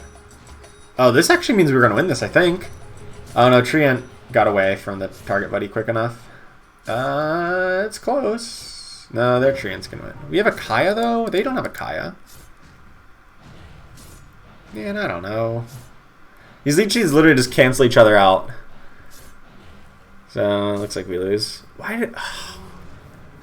Dang it. It's alright. Maybe should we try and 6 Heartless? There's a Tusk, finally. I'm probably not going to play 6 Heartless. Warriors.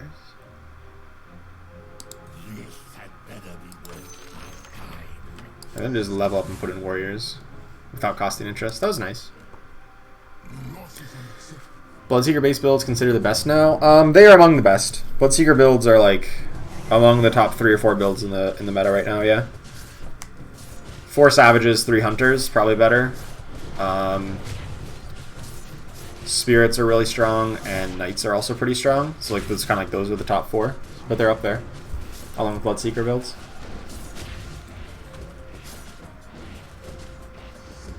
I haven't played in over a month. The game looks a lot better with release. It is a lot better with the release. Totally agree with that. Walrus Punch.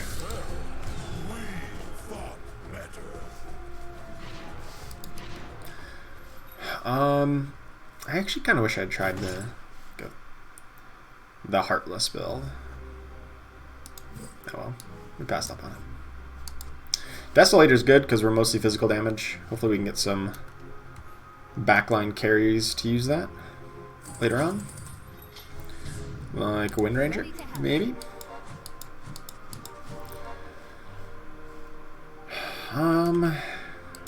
But yeah. You know, this is going to be pretty straightforward. We're just going to run some Warriors, some Hunters, some Savages. All the good things in life. Some target buddies.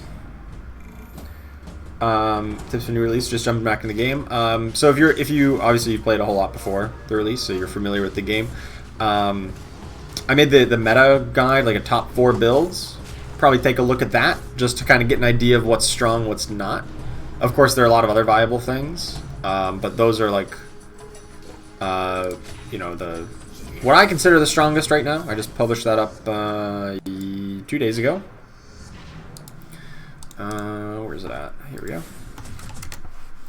Take a look at that one. So since we're probably going to go Savages, I like either Aggressive Tank Gel or Support Hobgun are some of my best picks for that. So I don't have Aggressive Tank Gel, so we'll pick up Hobgun. I think I just want to level up here. Throw in a Bristleback maybe. Time to have a little fun. Seems good to me.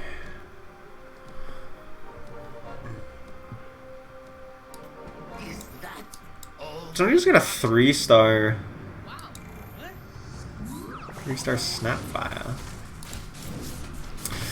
Some people have tried to tell me the brawny builds are good, like dedicated, massive brawny builds. I'm not convinced. I don't know. They seem okay. I've seen better.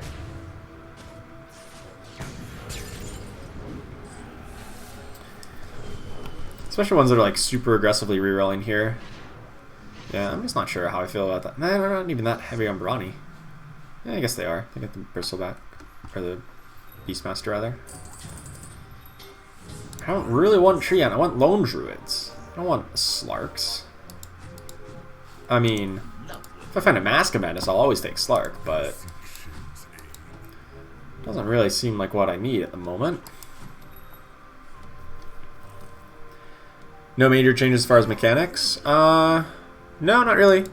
Like there's like changes to like what you already knew. Like savages have changed a little bit. That's why they're really strong. Like some alliances have been adjusted. Some new alliances came into the game. So I made a video on like introducing all the new alliances. But I mean they're pretty simple. You can just pick a read and wrap your mind around them. But nothing like so fundamentally different now. We're not afraid of dragons. Kind of like that. I mean, they used the whole beta period to get the game in like a good balanced state and like a good like state where it's enjoyable to play. So that it makes no sense to like really super mess that up, Sure about standard mode, but the hardest you stomp knockouts with Brawnies, yeah.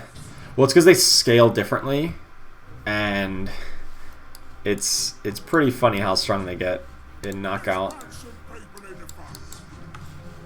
This is not really a Legion Commander style build. I don't even really think it's a Drow Ranger style build. Might be a Bristleback style build, because I'm just like not seeing where I'm gonna get a Pudge in here. Pudge would go over Tiny, but Tidehunter could go over Tiny as well. Nice! They cast Duel, and then we Tiny toss them away. Just like, get out of here. No Duel for you. I still lose the game though.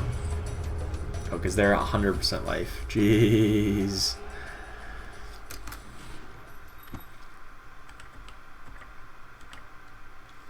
Alright, what am I doing this game? Where are my upgrades? Skullbasher is pretty good. So is Octarine if we stick with Bristleback. Skullbasher is good because we've got the Hunters. And I'm not always sure that I want to stick with Bristleback. My plans are coming to fruition.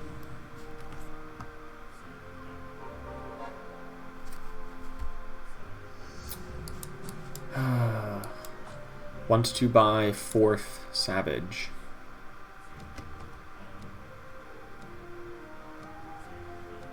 It's the most important thing in the game. Fourth Savage right now. Or, just like 2-star on a lot of my units. Like Treant or Magnus or Bristleback. You think I'm afraid of the colorless tool? Or Slardar. Or I guess I'll just take more Tusks. I don't know, I'm not that picky. My opponent has a full 2-star lineup. I do not. Notice the difference in strength. We kill 0 of their units. Goes back with the Stool Circlet. Yeah, he would. He would. It does delay his cast by a second, because it's a 4-second silence and a 3-second cooldown. And frankly, most of his damage comes from that cast. So, like, denying that is not my favorite. Like, delaying that, rather.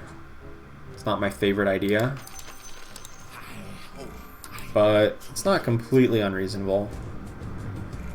I think it's fine in some cases. And so I think Octarine is a better bet. We do finally find the 4th Savage. It's not the Lone Druid. But eventually we're going to get Lone Druid, I'm sure. I hope.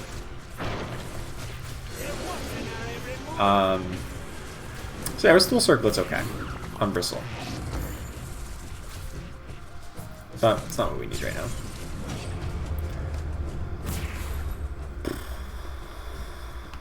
Oof.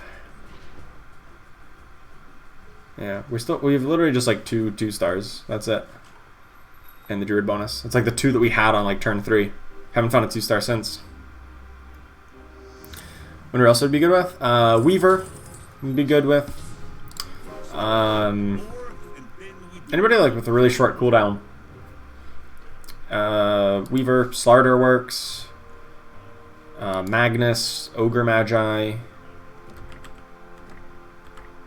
There's some good options for it. Anybody with a short cooldown on their abilities is generally going to be a good pickup. Bristleback is just like somebody who you actually just want that as fast as possible. Whereas like Slardar, okay, if he delays this Corrosive Haze by a second, not the biggest deal. Because as long as he gets 1 off, he's probably in good shape to kill his target. Whereas Bristleback like needs to spam this as soon as humanly possible. So that's why it's a little less good on him. Oh my goodness, this is bad. I want to buy a 2-star unit that's not Tusk. I guess I would take another 2-star Tusk though, because that would be a 3-star Tusk, but would not be my first choice. Treant probably would be my third choice as well though, because rather have the Lone Druid. I mean Doom is okay, but I think we're replacing Treant at some point with Lone Druid. I guess we could replace Magnus instead. Keep the Bristleback and just keep Treant and try to throw in Doom. Maybe. Getting Hunters is going to be like impossible then. Because that was my like whole goal. Just get Hunters.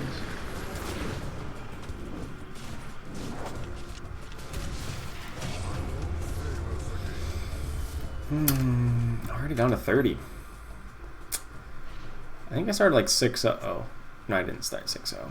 But it feels like I was really strong and then just fell off the rails here. Because I've just found a single upgrade since the opening couple rounds.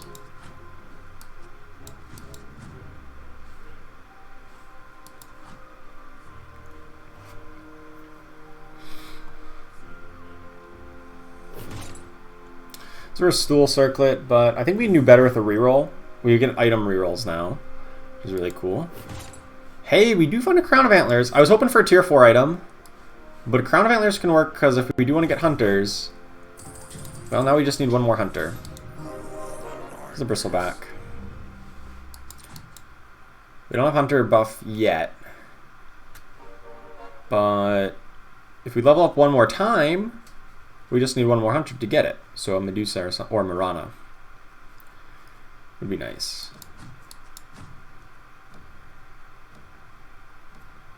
We won't lose again.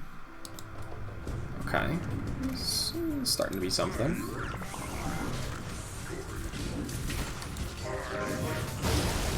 Okay. 2-star Doom. Well, now I can do that over the Hunter for the moment. Maybe this Crown of Antlers is kind of wasted. Maybe we don't get Hunters online here. Once again, the most important unit in the game right now, in like not just this game, but like in any game, is Lone Druid. And I have not found one. And so I'm losing.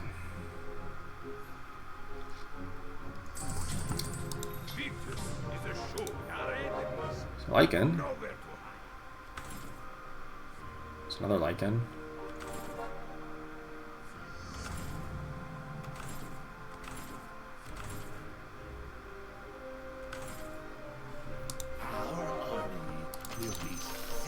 Okay, so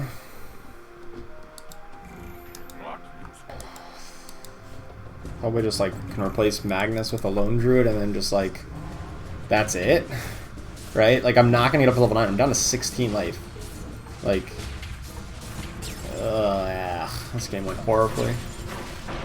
We're going to replace Tiny with Tide Hunter at some point. Probably sooner rather than later, just because getting scale bonus is probably reasonable. Most builds have some amount of magic damage. Yeah, it's been a rough game. It has been. You know, and even on this like last little bit of reroll, I kind of wish I'd picked up the Lycans because like that maybe was our last kind of shot at one more upgrade. You know, was getting a 3-star Lycan might have been a plan.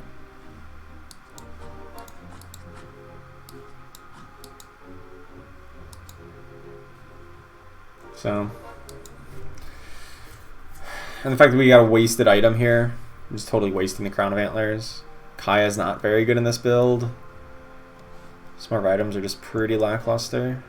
So, a lot of things kind of went wrong in this game, I'll say.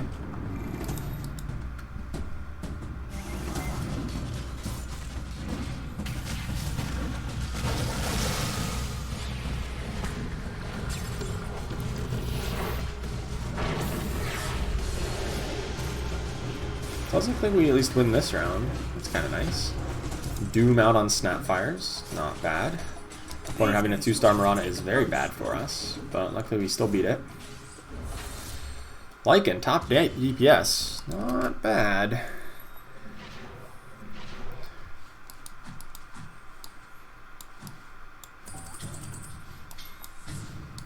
Alright, we're just gonna reroll here.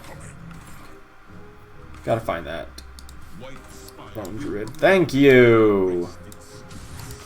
Finally. It's definitely like way too late for this Lone Druid to be good. But you never know. Actually, I'm gonna start picking up Lycans now, and I'm just like really also upset that I missed Lycans earlier. Because I didn't think it was reasonable to get him to 3-star. But, you know, maybe now it is.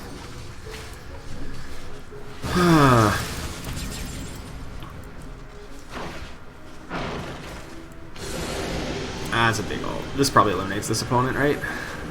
We're pretty tanky up in the front line. So, it's kind of worked. Okay. Not 8th.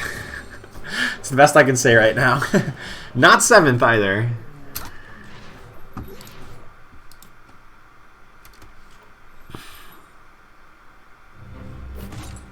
And a Refresher Orb. Finally, some good items. Refresher Orb, Lone Druid.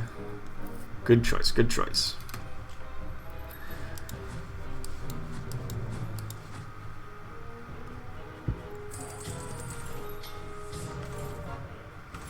Come on. Yeah, more Lycans. Classic.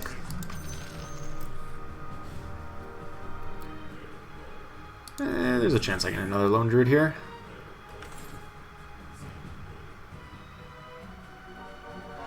I literally could have had a 3-star Lycan by now, and I'm like a little bit upset about that fact. I'm gonna lock this for the Lycan.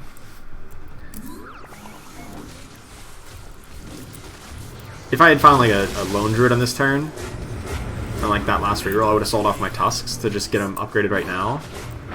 But I think for just the extra Lycan, I can afford to lock. Just try to get it next turn. Kind of glad I haven't got the 1-star Tidehunter in here for the Spirit build.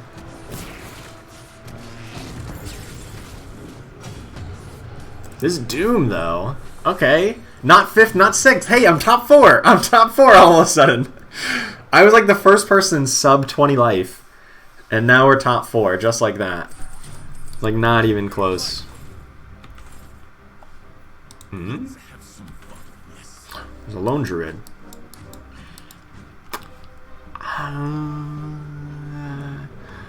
I'm pretty greedy.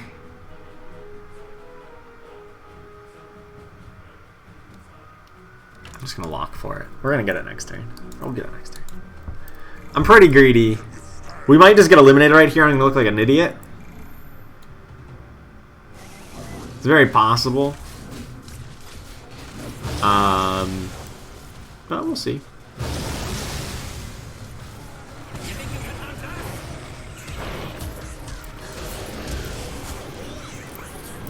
Yeah, looks like I'm gonna get eliminated here. No, look like an idiot. I mean, it'll be a long time. The greed. The greed got to. Hey, +1 point. +1 rank point. Look at that. +1. That's all we need. I don't know. I don't even know if a 2-star Lone Druid keeps us alive there. It might have. It probably would have. Alright, whatever.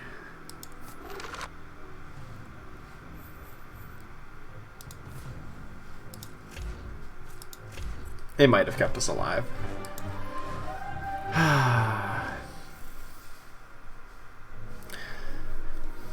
Would have been close. Well, see, it might not have even been a 2-star or a 3-star Lone Druid. It might have been a 3-star Treant Protector, which would have been, you know, better. But like, does it win that fight? Okay, that's an insane start. I guess we're playing Spirits here. I'm actually just not even gonna play anything here. I actually kind of want to just take a Oh, everyone else is gonna like not play anything? Yeah, I think so. I'm playing just Crystal Maiden.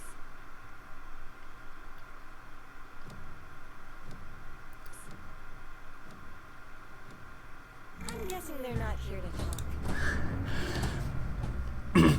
That mage game, yeah. Like, I tried to get that started last game when I had the Crystal Maiden and Storm Spirit on the first turn, but now I got a 2-star Crystal Maiden. I can't say no to that. I can't say no to a 2-star Crystal Maiden.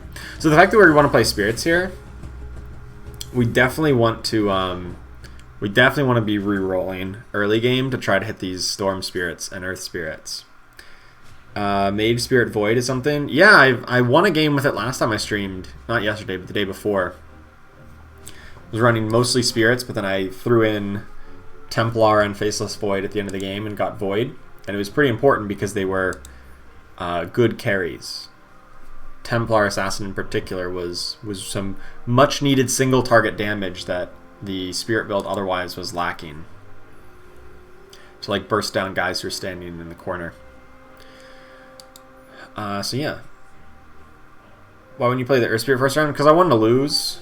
Because if we want to play Spirits, we want to get as many rerolls in the early game as possible when our odds of the 2 cost units are still very high. Void Stone's always useful. So the idea there is that if we just take an intentional loss, we're going to get a free reroll, which is valuable here. If we're looking for very specific units, like I don't want any of these. I just want to blacklist them all. And I still don't want any of these. So awkward. But whatever. Do what we got to. Yeah, it's also the fact that like it's only because I'm like really already like forcing one build. Forcing Spirits. I already know that I want to play Spirits. Just because, that's what we have. So if I wasn't on that kind of like dedicated game plan, I wouldn't have done it. But Tide Hunter Troll Warlord to complete warriors for frontline in Mage Spirits. Well, if you just get a 2-star Troll Warlord, that's a pretty good option in a lot of cases. Can agree to that.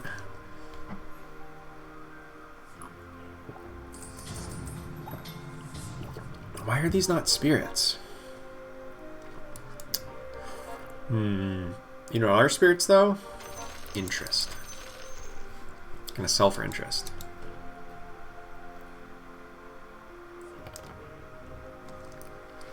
Many people saying that Bloodseeker is unbalanced. Personally find Spirits severely anti-fun. So my opinion on both Bloodseekers and Spirits. So, Bloodseeker builds I don't think are actually all that strong. I think they're like pretty strong, but they're not like best build in the meta strong that like, unstoppable in the same way that 4 Savage Hunters are like that strong, So partially because Bloodseeker, like there's counterplay. There's break effects, there's stuns, there's, CC effects. There's ways to counterplay against Bloodseeker builds that there simply isn't with Spirit builds. 3, 4, 5, 6, 7. So in that sense, like, I'm more okay with Bloodseeker being good than I am with Spirits being good.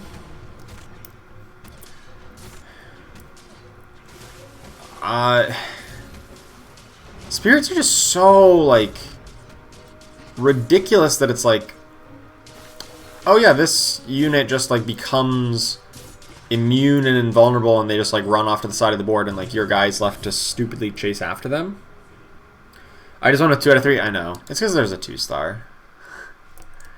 I wasn't really intending to win, but sometimes in the battle for the bottom, you accidentally win. Cloak is okay. It's actually pretty good if I can get a Storm Spirit early on. Because then you can rack up some kills. So, I guess bottom line between Bloodseeker and Spirits is I think Spirits is a bigger problem.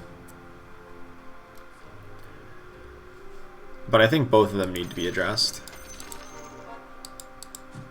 And Savages as well. I'm really just like... haven't found another Spirit. I'm starting to get a little worried. And there's something.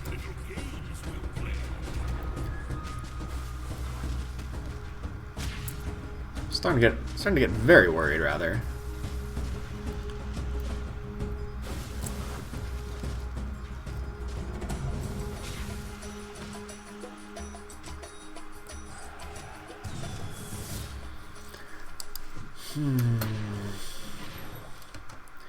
The game bait me with a 2-star Crystal Maiden into Earth Spirit. Was it all a bait? Just gonna sell for interest here.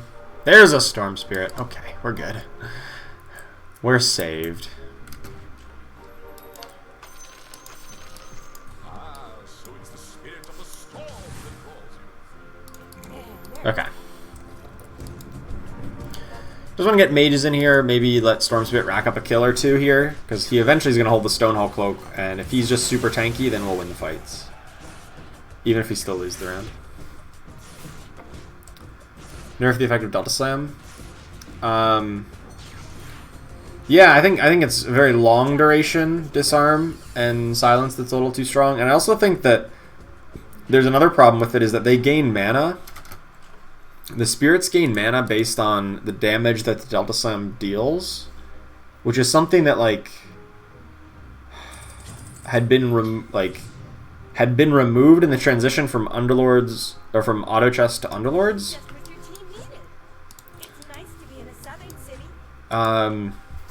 So for those of you who don't know, who have never played Dota Auto Chess, the original mod in Dota, in that mode, kind of like the whole grandfather of the auto battler genre, any of damage that you dealt with your ability, so like if your unit cast a spell and it dealt damage, your unit would gain mana as if that came from their auto attack, which is not how it works in Dota Underlords.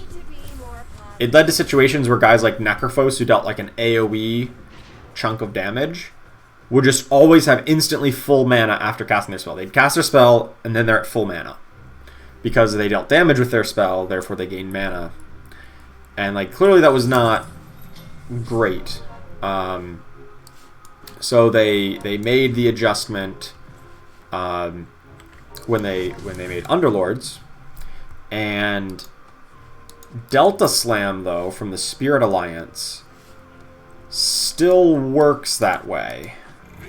So that the Delta Slam grants mana to the slamming spirits, which is really weird and should not do that. But it does, so they should fix that. Like, watch, they do the Delta... Well, I thought that's how that worked. Didn't work on Earth Spirit, but it did work on Storm Spirit? Or is that wrong?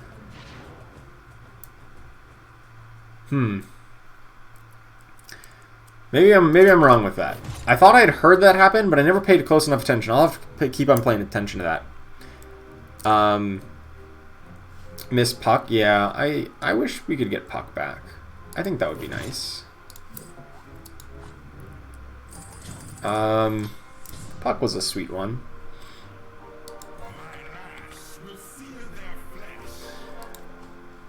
I actually probably should have taken Arcane Boots, actually.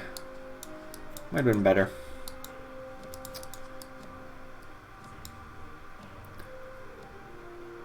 Ember did get mana? Okay.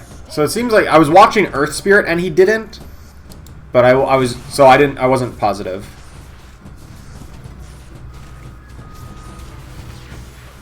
Delta Slam? Nice. See, Storm Spirit gained mana. He went from 0 to 100. 0 to full mana whenever he did his portion of it. He was at 0 because he was the last spirit to do it. And he came back with full mana. So yeah, I was right there. I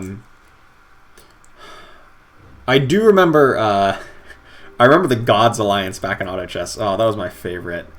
I literally just like forced gods all the time. It was so much fun. All right, so in this kind of build, I like Rabid Furball Eno just because he provides a nice little stun to keep everybody in place while you're doing your Delta Slams and let your cooldowns come back up off of cooldown. There's an Ember Spirit. I don't think I actually need the Slark. Could definitely use another Ember Spirit though. More spirits is always welcome. Or Spirit did get mana? Okay. So you run a lot of Target Buddy tonight? No. I do not value it highly. I've literally gotten one every game on accident. Like, Target Buddy for me is like middle of the pack of the tier 2 options. It's like, it's fine, but it's like, I don't value it highly. I just like, think it's okay. The problem is like, every single game it seems like I've just not gotten a better option. It's been a little annoying to not have had a better option at some point. So, I don't know. But no, I don't value it super highly. Boots on Storm could have been great. Yeah, I agree. Like, hindsight, I normally value Boots very low, and then I'm like, wait a second, I'm playing Spirits, and I should have put it higher priority. But I was going quick. Ooh, Storm Spirit. Ooh, Razor. Okay, this is coming together. I can see this. We're starting to get something together. And no one else is on Spirits. That's really good.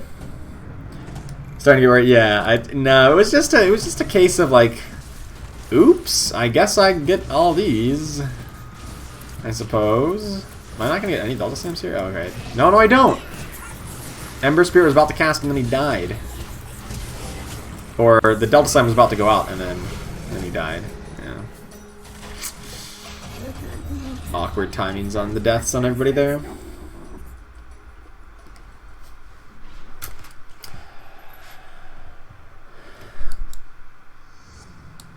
Really need 2-star Earth Spirit at the very least to be a better tank.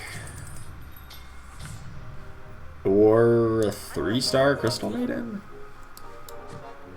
I suppose that's also possible. Sure.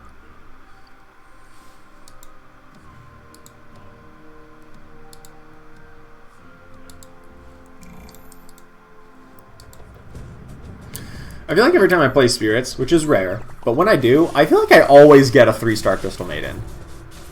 It's so easy to get a 3-star, it seems. No one else ever contests it.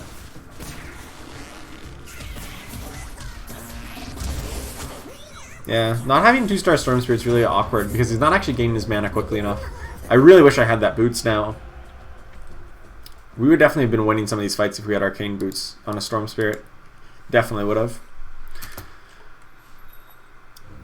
Because they are actually my limiting factor in casting spells. Ugh. Actually, Blink Dagger could be okay with Ember Spirit. Sure. And then we can move Voidstone over to a Storm Spirit, just to make sure that all three of them get their casts off quickly. Okay, well, never mind. Now we can put it on a Crystal Maiden, though. Or onto this, or Ember Spirit. There we go, okay. This time we're gonna win. Still need more spirits.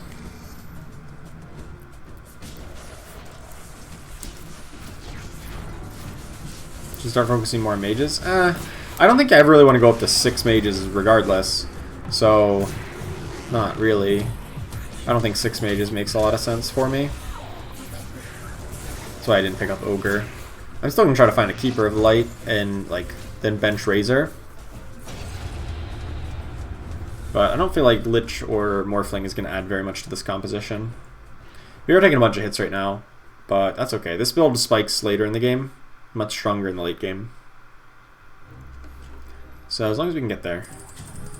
Ooh, hello, another Storm Spirit. Perfecto. Actually,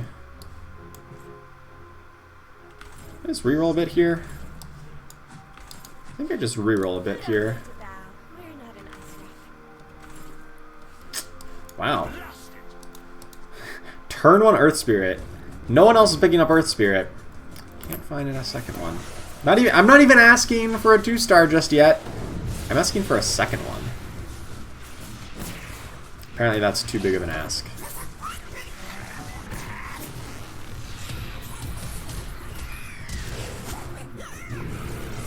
This casting a Delta Slam is also too big of an ask.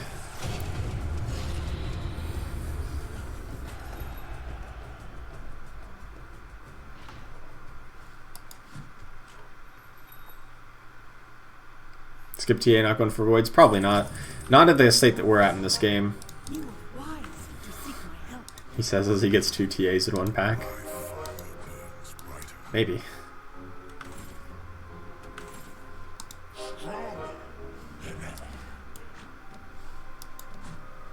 Nah, actually not. Because I haven't even found a Void Spirit yet. I feel like based on how this game is going, with like our very low life total. Oh, wait, I missed my Blink Dagger? Oh, my Blink Dagger fell off somebody. It's unfortunate. Blink Dagger should be on Ember Spirit, I think.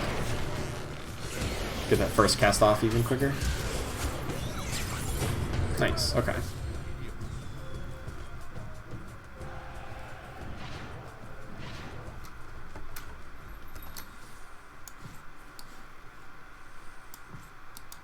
Go on this Earth Spirit. Hopefully we get a 3-star Crystal Main, then she can hold the void, the stone. Ooh, another. Okay. Now maybe I can afford to save up a little bit.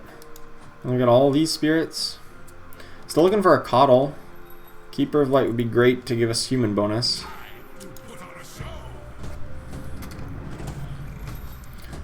Which would reduce a lot of my needs for items here. Oh, Delta Slam is beautiful. It's just so beautiful when it works. Just hits everything. It really is just a thing of beauty. Hey, what's up, Shane? Say thanks for the cover on onwards. Oh, well, you are certainly welcome. I'm glad you enjoy it. We wouldn't be as good a player if not for the stream song. Well, I'm glad I could help you out there. Always glad to hear that.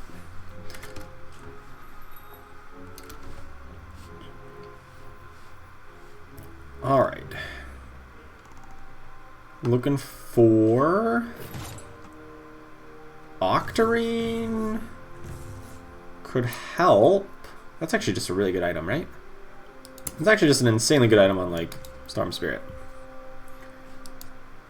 Yeah.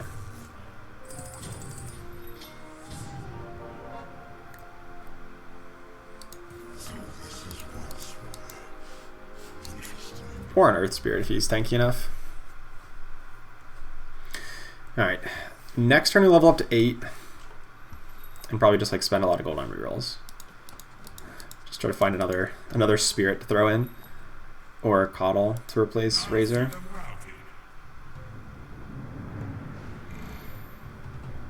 Ooh, big Brawny build here. Oh, but they all get hit by Delta Slam. Oh, that's beautiful! Alright, that's game. This build's so good. Why don't I play Spirits more? We can just get stuff like this. Octarine used to be 50%, and it was also tier 2 at 50%. I remember when Octarine Essence was a tier 2 item at 50%. And they're like, oh, we should nerf it to 30%. Oh, we should actually nerf it to tier 3 as well. And, like, everyone kind of agreed, like, yeah, it's that good. Okay, there's a Storm Spirit and a Coddle. Okay. Sure.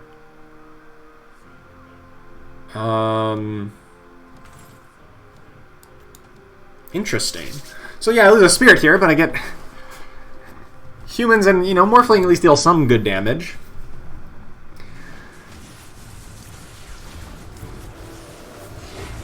Not the biggest Delta Slam, but Coddle ult's also not the biggest.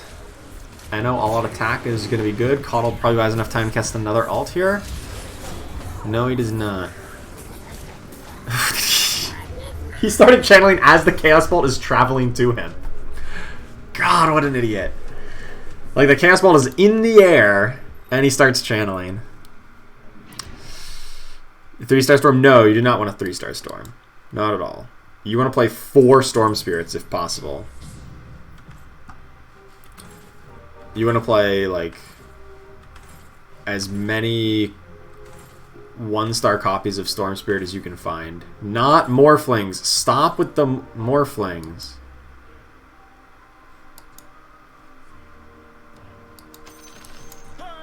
Like, this is just better than a 3-star Storm could be. I really just didn't want more Morphlings. Especially when you get 3 Storm Spirits, it's so great because they can actually just chain their Delta Slams in such a way that they like never stop slamming. But that did not work because all of my guys died. Oof. Your front line with Crystal Maiden, it was a relic of the fact that she's gonna struggle to cast otherwise. And it was earlier on in the game when it made more sense to do that. Now it doesn't make much sense because she just dies too quickly. Stop with the Morphlings.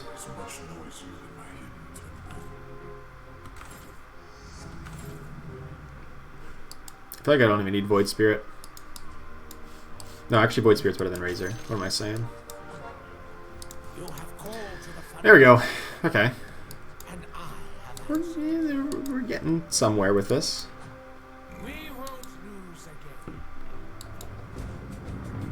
Crystal Maiden and Coddle probably shouldn't be together. Now they're just gonna get stunned by the same thing. Like a same golem or whatever.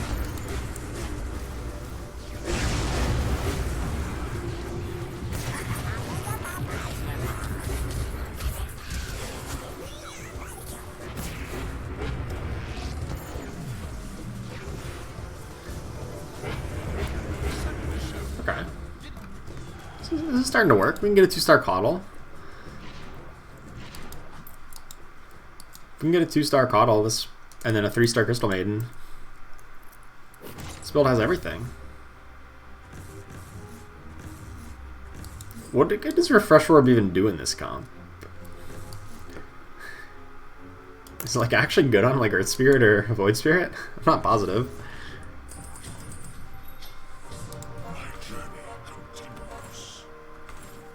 Doesn't actually seem that good. Legion Commander Slam ability? Yes. She just deals double damage in the Elemental Slam. No one else has a Legion Commander for me to show you, but it just deals double damage. So instead of dealing 250 for the Spirit Alliance, she deals 550. It's pretty good. Just doesn't apply in effect. Yeah, not the best Delta Slam there. Second one was a little better. It's getting there. We got the triple Storm Spirit combo here where they are just non-stop slamming.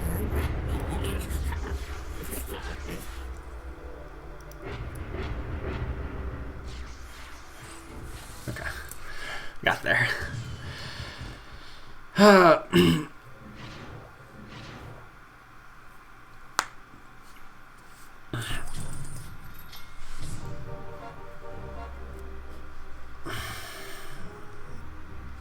I don't think I need a Legion Commander though in this build. I need this Crystal Maiden is what we need. I actually think I'm going to move guys back a little bit here. Maybe try to bait them out of corners a bit. Still no one's got eliminated. It's problematic.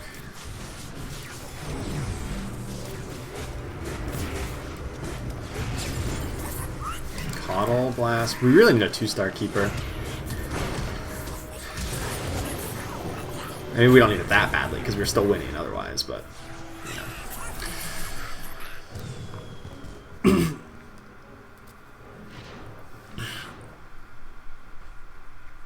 Yeah, this is the power of triple Storm Spirit build. Another 2-star Ember? That'd be nice. That'd be nice as well. There's another Storm. Gonna put that in over the Void. Hey, Crystal Maiden! We got there! Woo! We got there on the Crystal Maiden! We only had a 2-star of her since turn 1. Actual round 1. You're here.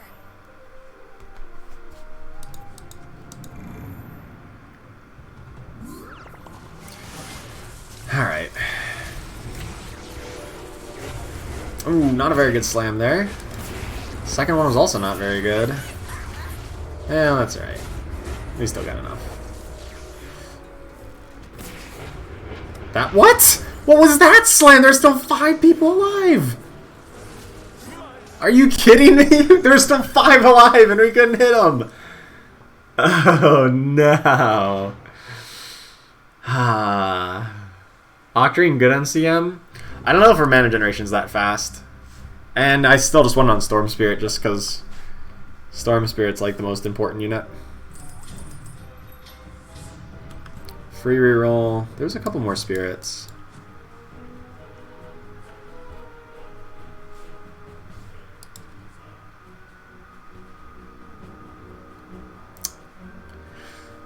I mean, I kind of want to level up at some point in the future. If I survive another turn or two. Seems unlikely I'll ever actually get to level up. Who am I kidding? I don't know. I'm just going to sell for interest. I feel like level up gets one more spirit. You know, it's very useful, but...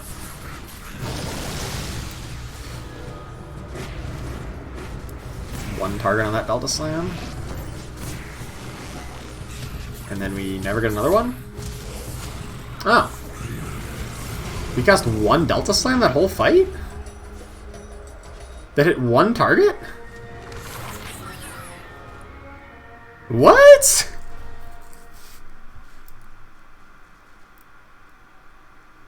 What? 1, 2, 3, 4, 5. We had 6 spirits. We only cost 1 slam. Okay. I guess that was unusual, to say the least. I'm like, alright, the first one, not so good. We just hit one target, just their Pudge. And then we just died. Never casting again. I don't know.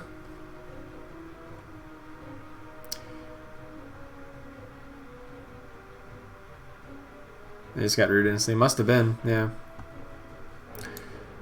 Blech. It's rough.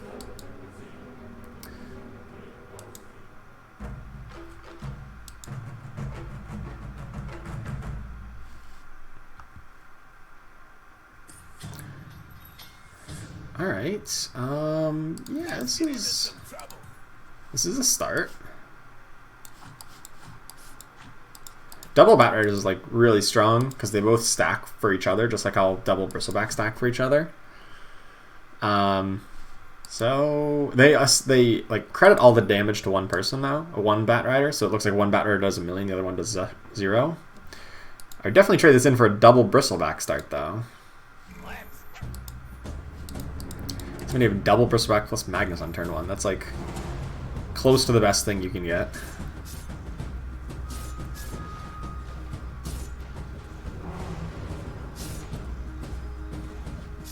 But yeah, look at how, like, this is just like a weird visual bug the way the scoreboard works, is like, they both stack up the sticky napalm, so the targets have like a lot of stacks really quick, but it's just whoever applied the first stack that counts. Like, all the sticky napalm damage is really half and half, but it all gets credited to one Bat Rider.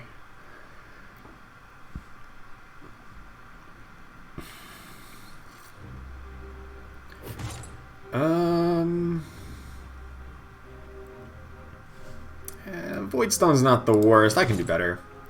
Ogre cap? I mean, I literally have a Legion commander right here, so yeah. And I literally have a bristleback right there.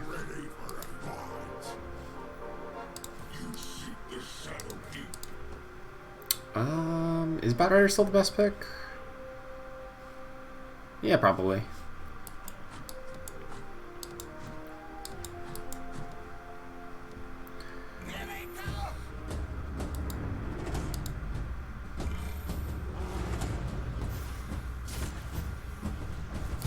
Batrider actually taking some aggro here initially. That's a 2-star Razor on turn 2. Oh. Well, there goes our win streak. Rest in peace, 1 round long. 1 round long win streak. It was so good. For that one glorious round. There was hope that we would keep that win streak going. So with an Ogre cap and some Knights and Legion Commander, like, I think a Knights build makes a lot of sense. Like a Knights with Legion Commander as an additional carry. With Warlock as like the Bloodbound enabler. But we also have a lot of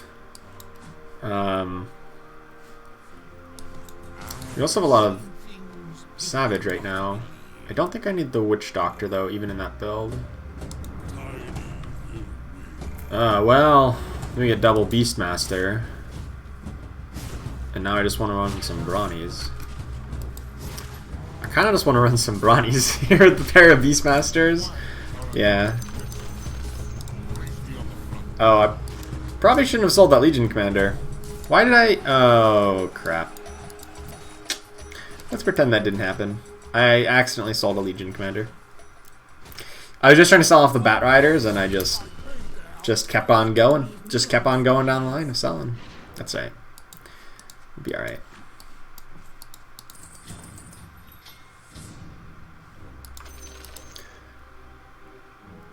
Okay, I just want to try, like, how much of a brawny build can we make? How brawny can we get? That's what I'm wondering. We're gonna need a 2-star Bristleback and a 2-star Beastmaster here real quick. No mistakes, just happy little accidents. Yeah, just happy little accidents. Hey, Bristleback got a kill. There you go. And maybe he got a duel win. Yes. Wait, am I gonna win this whole fight? I just won this whole round. Bristleback just 1v3'd? Are you kidding me? Are you kidding me that Bristleback just 1v3'd? I thought he was gonna die. I thought he was gonna die to the Bloodseeker. And then not only did he not do that, he just outright won. Okay. Sure. Don't know how that one happened. Tiny? Is Tiny a pick? It would mean I don't grab interest this turn. I'm not sure that's an exchange I want to make. No. We're gonna grab interest because I don't trust my win streak right now. We're just gonna grab interest. Tiny's good. Bristleback 1v3 is better. We're not gonna 1v3 here. Not even close. Not even close, baby. Alright, I think I lost there.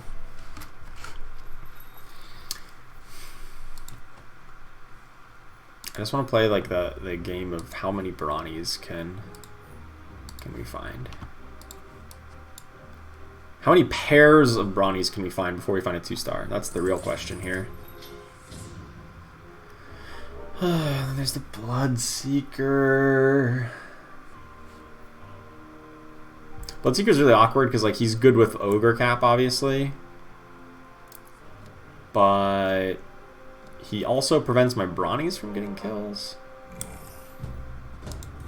Which I feel like is a bigger issue.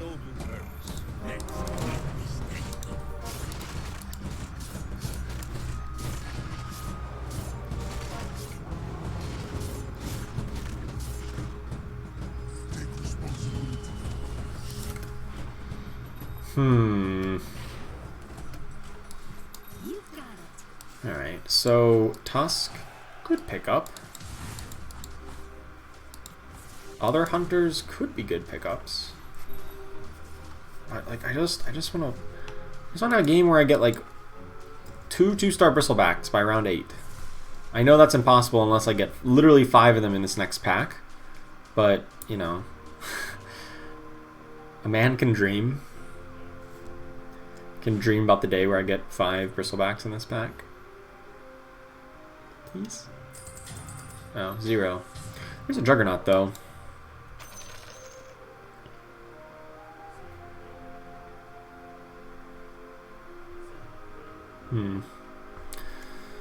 Yeah. Just gonna buy the Juggernaut. Use the reroll post combat.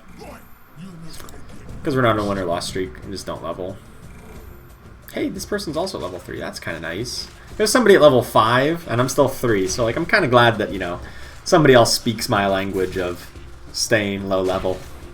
They're level 5 and still had probably just about max interest.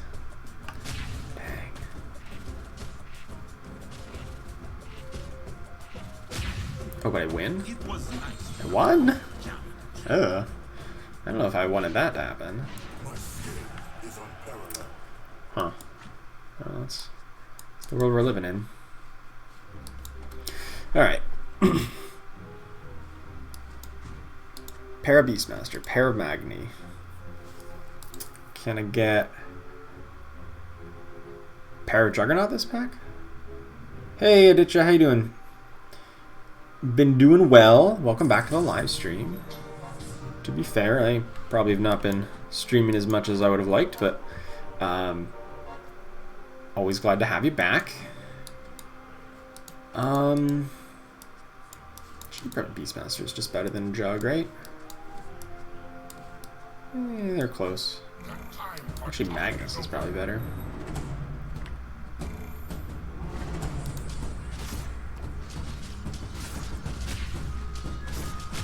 We're like super underleveled this game because I've been holding out hope that we can use some free rerolls to find some things, but turns out we have actually been winning some rounds on occasion. We're 50-50, yet we have like the least life total by far in the game. I thought I have like the same record as first place, but they are like, okay, one difference. Just the weird matchups have really hurt me. Taking bonus damage? I don't think it does so. Not unhappy with Desolator. Come on, give me another pair of something. Or Magnus, there you go.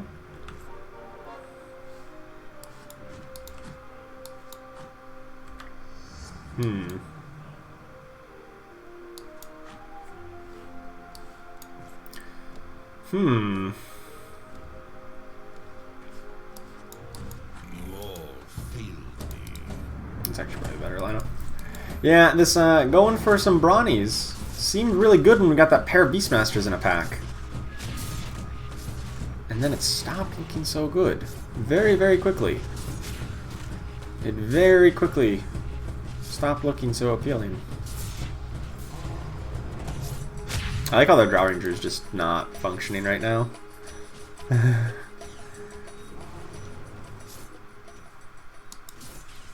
Does insect stop attacking? Huh. I'm not sure. Oh crap, I have to pick an Underlord? I wasn't ready for this. Anno. I like Anno.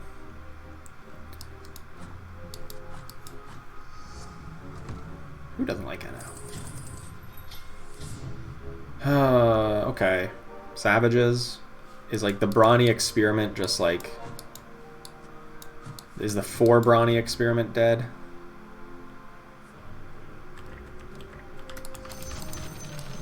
I think it is. I did mine.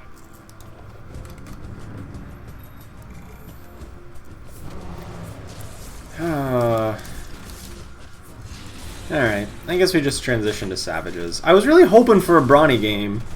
I could be like 4 brawny build, but really play like 6 brawnies at once, just because, you know, it's good to play so many of them, but it didn't happen. I live East Coast, U.S. Pittsburgh. So East Coast, U.S. time. It is currently 2:27 p.m. for me. So a little bit into the afternoon. But have a good night. You are many, many hours different than me. So that's understandable. Let's just pick up the Lone Druid, throw that in over the Bristleback, I guess, for the moment.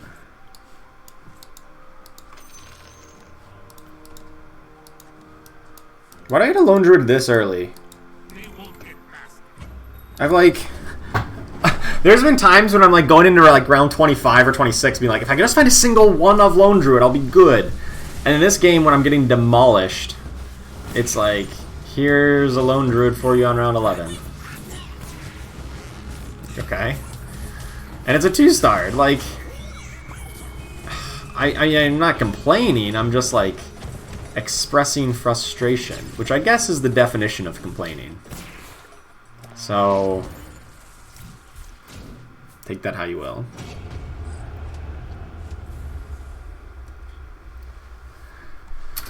Alright. Probably not gonna run these guys because we just did not find the 2-star bristle.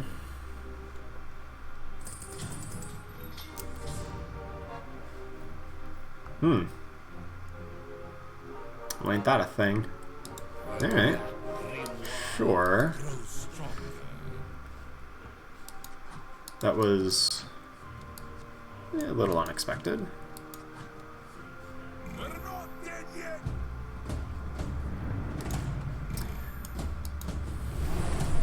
I mean, I do have a Stonehall Cloak. I just wish I had a 2-star Life Stealer, or not Life Stealer, Bloodseeker at this point. If we had a 2-star Bloodseeker, like, he could legitimately carry this whole game just by the fact that, you know, he makes all those, gets all those kills and whatnot. Looks like I lost by a lot here, but I really only take like 3 damage. 6. 4 damage. Because there's very few real units left in that bunch. Skullbasher. Yeah, I like Skullbasher. Assuming we get more hunters like Mirana and whatnot in the late game. If not, I'm kind of okay to abandon these ogre caps later on.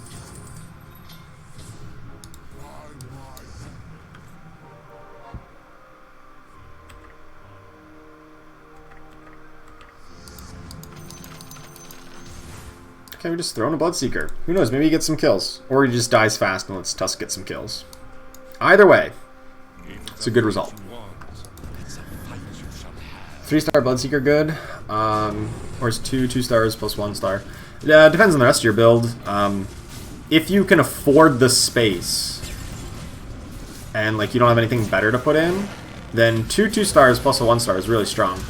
Like having 2 2-star Bloodseekers is probably better if you're hoping to use Bloodseeker as like your primary carry, because he's much more likely to survive. But if you like are tight on space and you just want to slip in a Bloodseeker just as a one-off unit and like hope that he's good, can carry on his own, then a 3-star is obviously better. But if you're in like a dedicated Bloodbound build, I generally prefer 2 2-stars.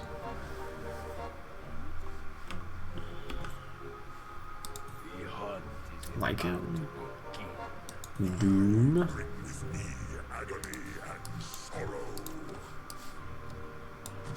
Let's go put in Doom here, actually. Doom's not that bad.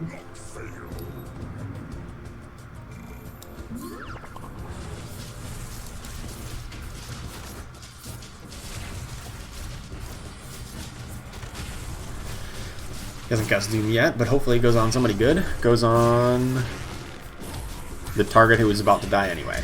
That's not very helpful. So that's alright. We have to win here. Yeah, just getting this 2-star Lone Druid is just like the whole reason that we're still in this game. I don't know how we just got a 2-star Lone Druid randomly, but I actually just like realized how this is working out. There's 3 people on spirits. Somebody on the Warrior Savage is built pretty typical, I guess, up there. I think I'm just gonna level. Just looking for like Mirana, Medusa, plus something, I don't know.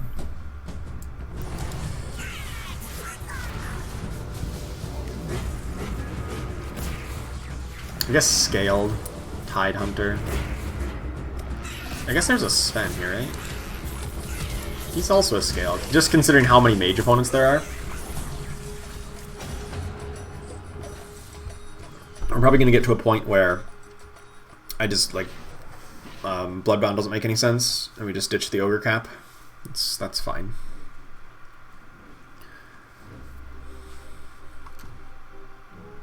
But we're not there yet. I like this 4 Primordial Summoner build. I don't know if it's good, but I like the idea.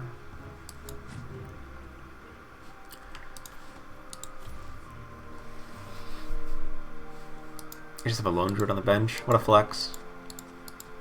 2 2-star Venos, and Arc Warden on the bench. Huh. I don't know, maybe there's something to that. Well, we'll keep an eye on them, see if they do well.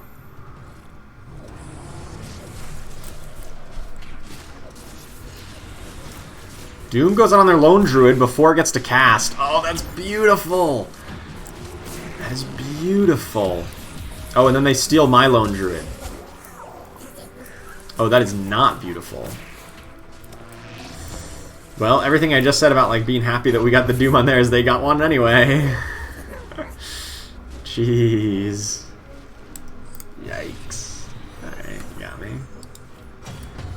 This Primordial Summoner build did get the win. No, we can get a tier 4 item this turn. I almost always reroll in round 7, or you know, end of round 16, going into 17 if I don't have a tier 4 item. Didn't even get one on the reroll.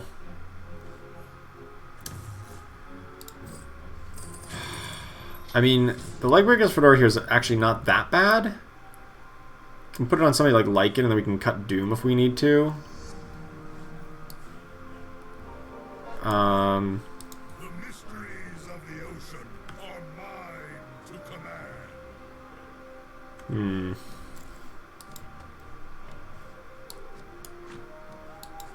It's time to Or we can just like run Doom in the late game just without Ogre once we cut Bloodbounds. If we cut Bloodbound, who knows? Maybe we can just go with Brutes. Like, just we've got 3 here. We can just throw an Axe, because that would probably be fine. Just throw an Axe randomly.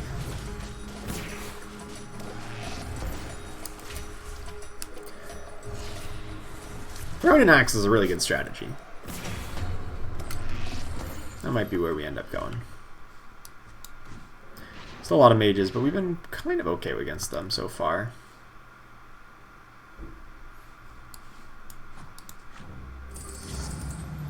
I don't think I need the Treant Protector, though. Okay.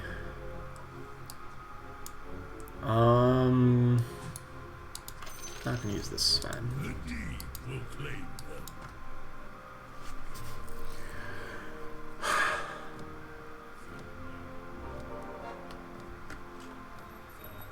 Ready for anything. 4 Brutes might be the play.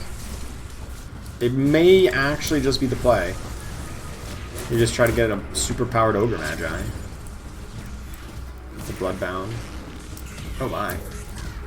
It's not going well.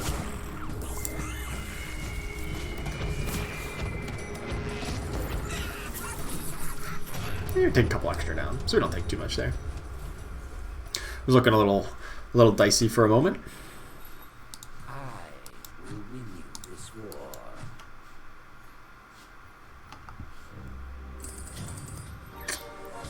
Man. Where are the good units? There's a good unit.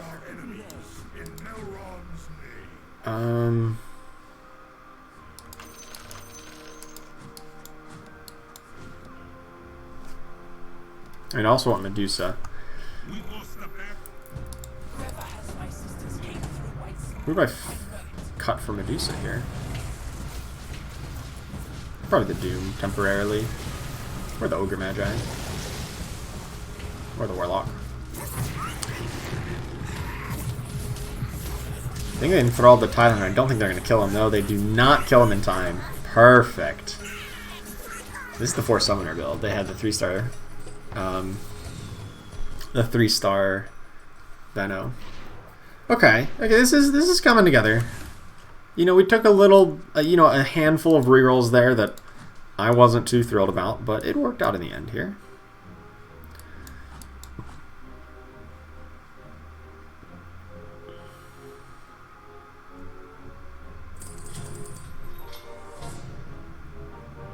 I think I just want to level up now.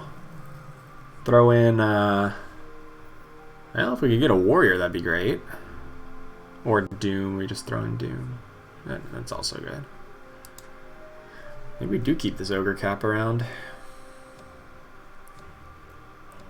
Hard to say, because I feel like I could just cut Warlock and add in 2 more things. I guess if we level up, I can cut Warlock, add Axe, Doom. Assuming I find an Axe. That'd probably be the best bet. Can I... No, I could level up next turn if I wanted to.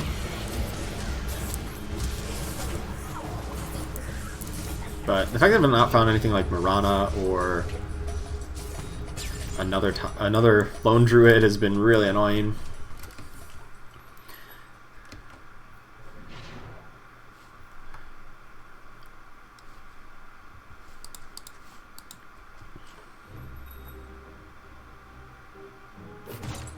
Do you find the Refresher Orb? That's pretty good.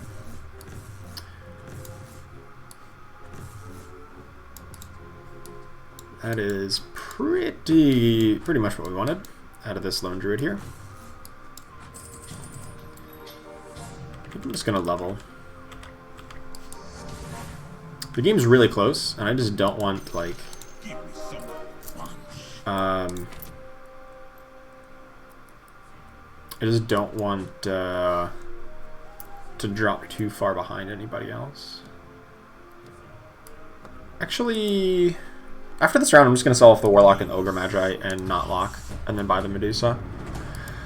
Because I think I want to replace Ogre or Warlock anyway with an Axe to get up to the 4th Brute.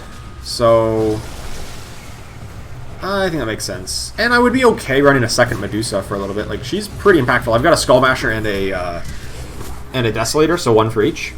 So I'd be alright with that. Mr. Warlock is not doing a ton for me compared to what a second Medusa could do. So sell off this extra Ogre, sell off the Mr. Warlock. Buy a second Medusa, put her in with the Basher. Something like that.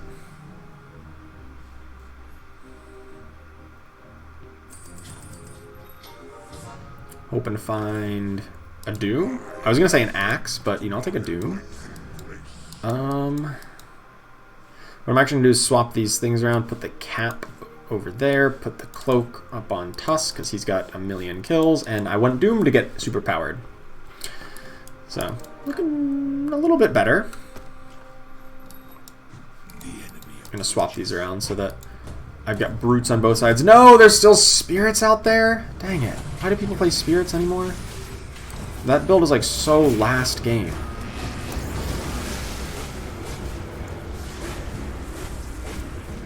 I'm going to take like 20 damage here. I didn't kill any spirit. I killed some of them at the very end. No, thank you. Thank you for killing a couple. Killed a bunch of them right at the very end. I was not ready for a spirit build. I guess there's still 2 spirits out there, so I guess I should be a bit more scared.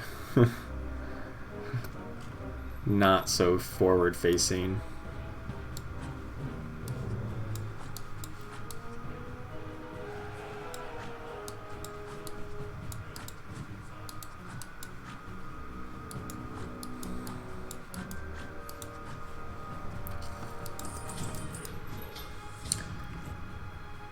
I don't think I need the Troll Warlord. It's our first Murano we've seen. I don't care for gold. 'Tis the cause that matters.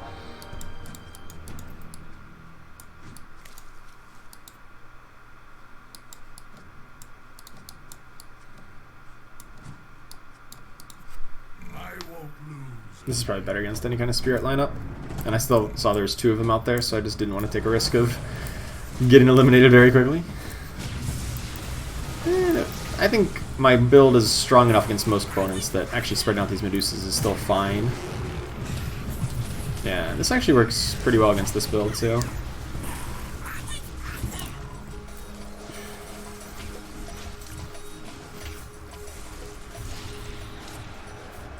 This actually worked really well. 20 damage, dang. Dang, you got him. Looking good. Alright. Still got a couple rerolls here. Let's find a Lone Druid and a Medusa all in one pack. I can afford both. Oh, but wait. Then I literally don't have a 9th unit to put in then. I actually think I'm going to wait here and just run 2 1-star Medusas by this next turn so I can at least have something to put in. I'd literally go down to 0 gold and I would have nothing to put in as my 9th unit. So I think in this case having the Medusas to both try to stun and both apply their, split shots and whatnot probably makes the most sense. They got to steal my Ogre Magi, but then he just gets, like, immediately killed. They enthralled my Ogre, and he got, like, 1 attack off, maybe? That was an easy win there. I was literally just... I just did 1 reroll, and it's like, bam, both units you need. Alright, so she probably still wants to have the Basher? We can do better than these. Or the...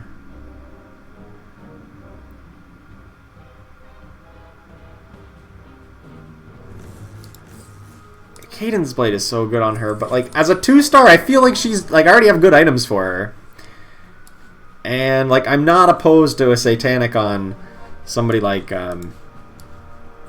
Lycan here, who's gonna really benefit from both of the stats that it offers. Oh, Brute Hat. Yeah. Still, of course, looking for Axe to get the 4th Brute instead of the 2nd Tusk. Good and spread here against these spirits. Hopefully they miss most of us. Not quite. Medusa 2-star is strong enough, though. She's going to survive. For at least a few seconds. We lose, but not by a... kind of by a ton here.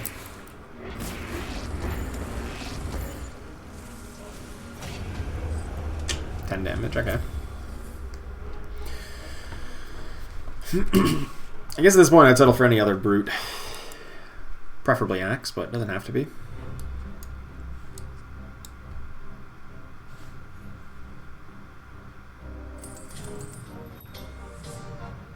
I guess I could even take a warrior.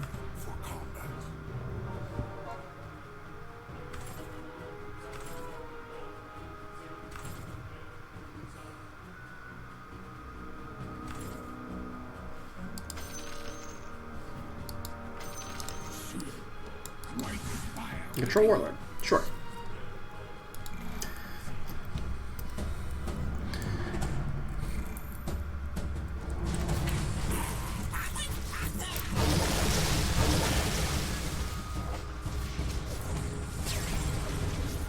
Lone Druid. Finally gets his bears out. Took him long enough. But Medusa's untouched. Got my double bears mostly untouched. Looks like we should be good here. Alright, alright. Troll Warlord did like nothing, but you know, that's kind of to be expected, I suppose.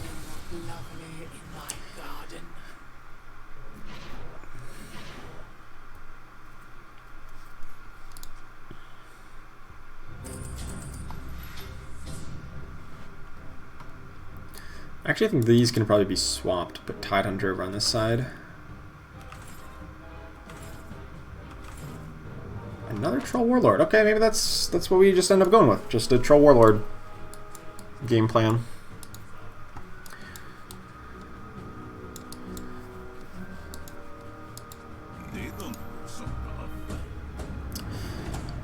Hey Connor, is Wind Ranger Mask Madness good? Yeah, it can be fine.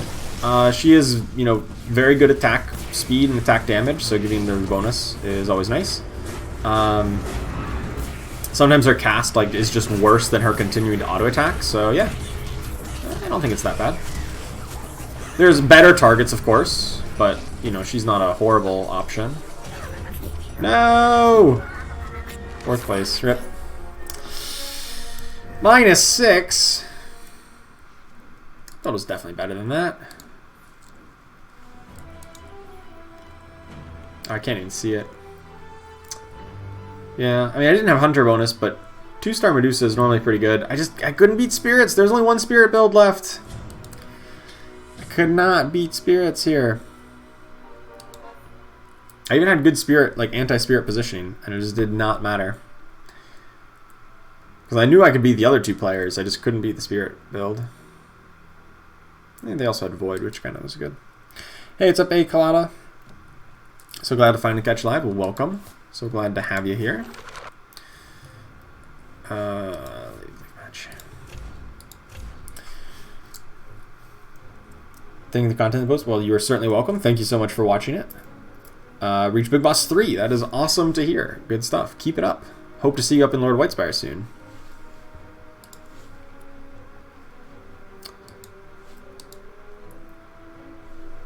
Man, that was a rough one there.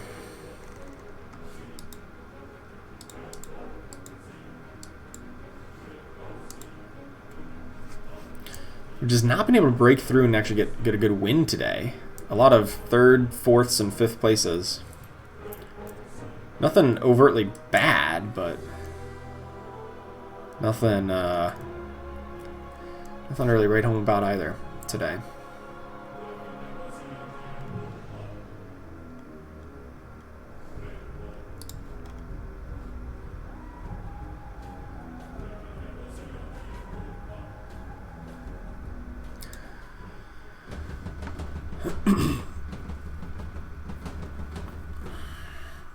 Bun Gum here. It's the only name I really recognize.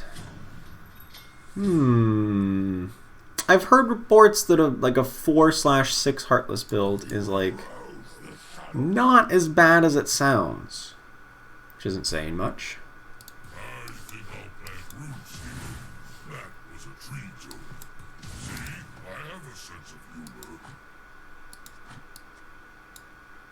I feel like he just said a really long voiceover line that was supposed to be a joke, and I just missed the intro to it, and I kind of regret not getting to hear the full joke because I just didn't assume it was a relevant voiceover line.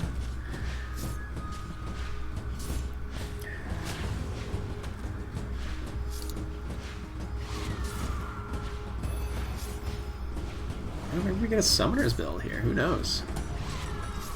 Maybe we can beat up on some opponents who aren't ready for a deluge of summoners here. If I get an Ogre Cup, though, we'll pick up the Bloodseeker, but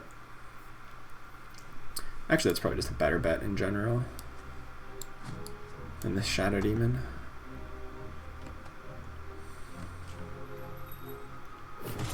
We do pick up the cap. Okay. I am Bloodseeker. Oh, I should probably not give Ogre Cap to him. That's probably not the correct choice.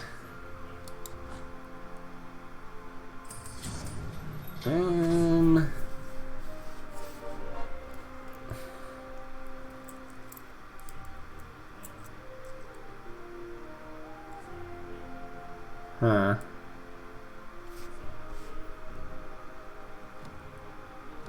Yeah, just buy everything. No reason to make any swap to my comp. We got 2-star Magnus. Okay, that's the good one. That's the good 2-star. Because he's got the Ogre Cap on him. Look at that cleave. The big cleaves.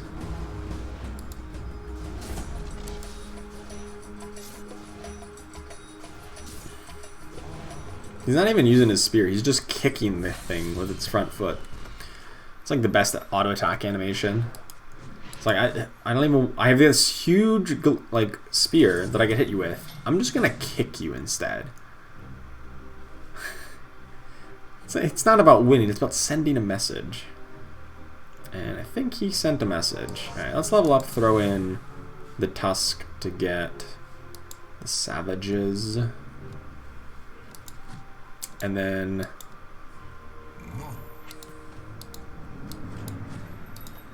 what am I doing from here, though? Is it more Bloodbound? If so, it doesn't really matter what I pick up here.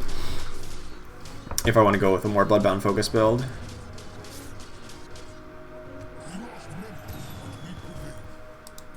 If I want to go with like a Savage Warrior build again,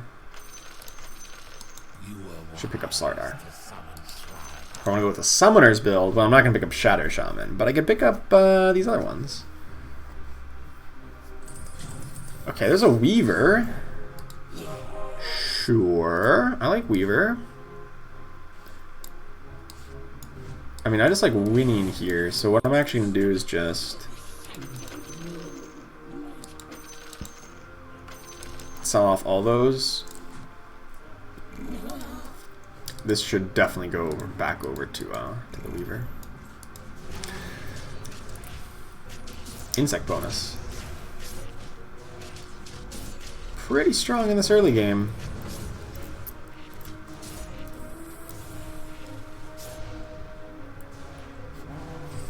Crushing. Alright, sweet. So we got a nice win streak going here. Hopefully we can continue it.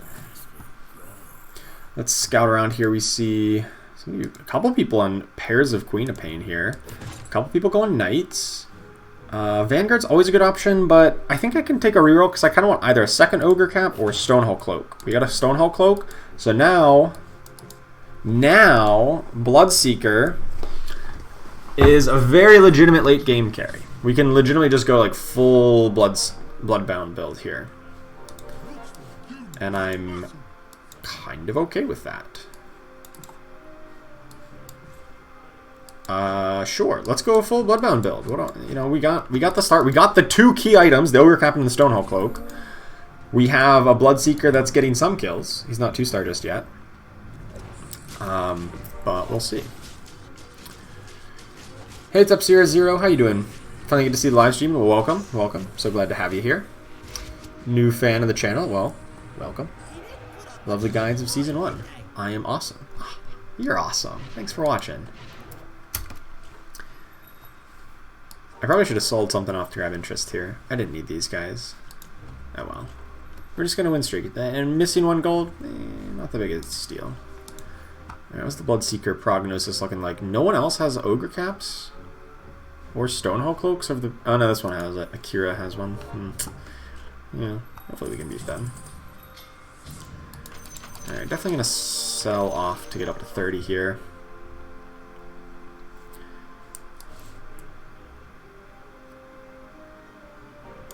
I also want this Mr. I Warlock. am more than a student of magic.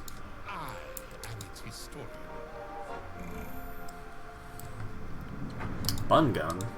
2-star Queen of Pain. That doesn't seem very fair.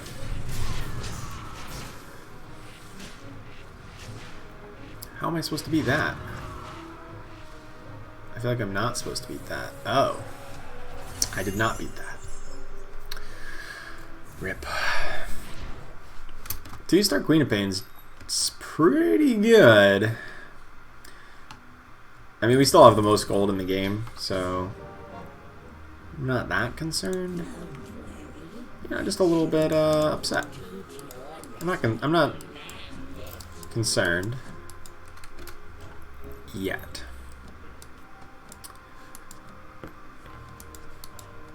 I really need a 2-star Bloodseeker.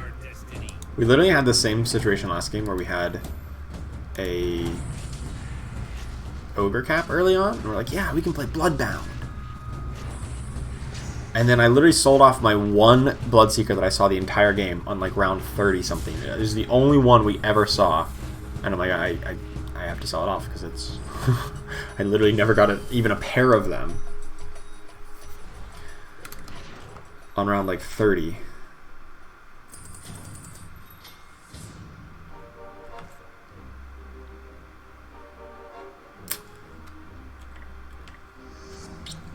Hate to say it, but it looks like we're getting towards the same kind of situation.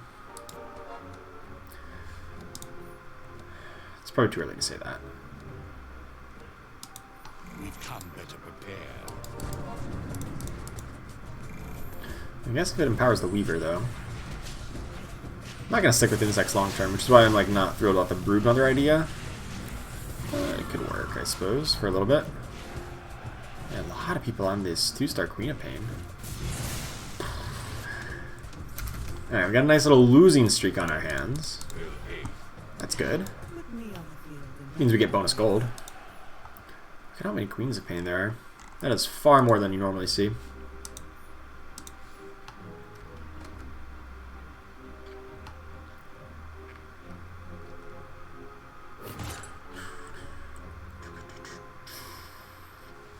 Armland Mordigion's good on Bloodseeker, but I can do better.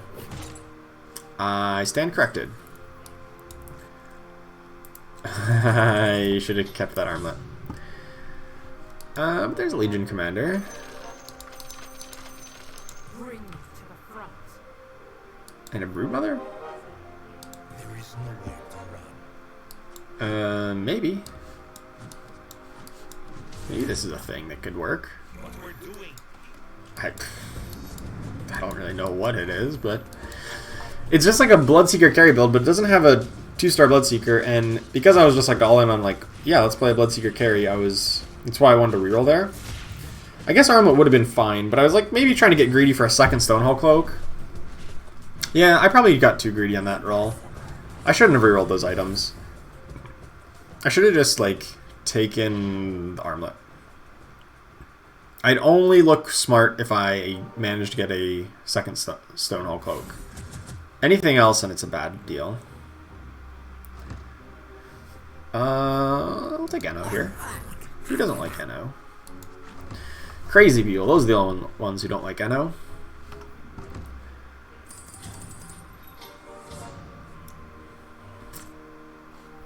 I really don't like Lycan. I don't think that's where I actually want to be.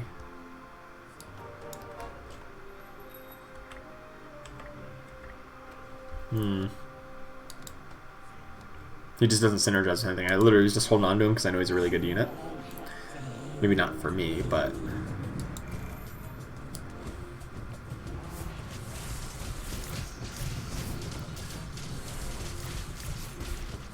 both my Bloodseekers die at the same time.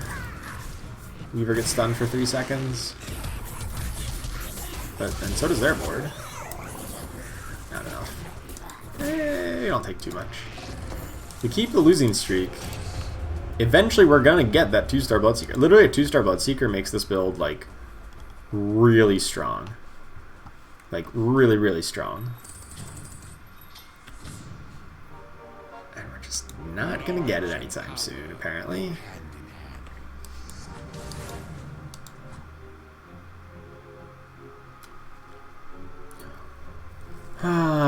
Okay.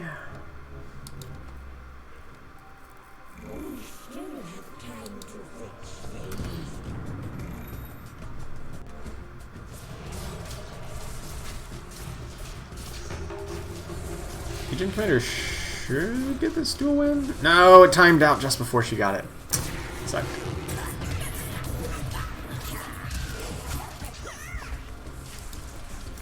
But my Weaver is massive. Plus 500 damage. Dang, Weaver's so good. Plus 500 damage.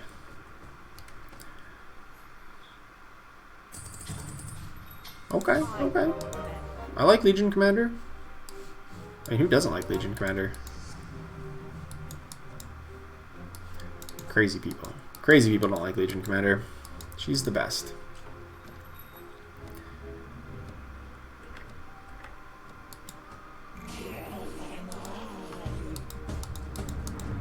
Target buddy, that is not the best for me. Eh. Hey, Legion Commander got a dual win.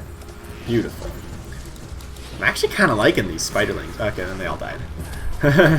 Like, these spiderlings looking pretty good for me. And then they were all gone. One Queen of Pain just clears them all out.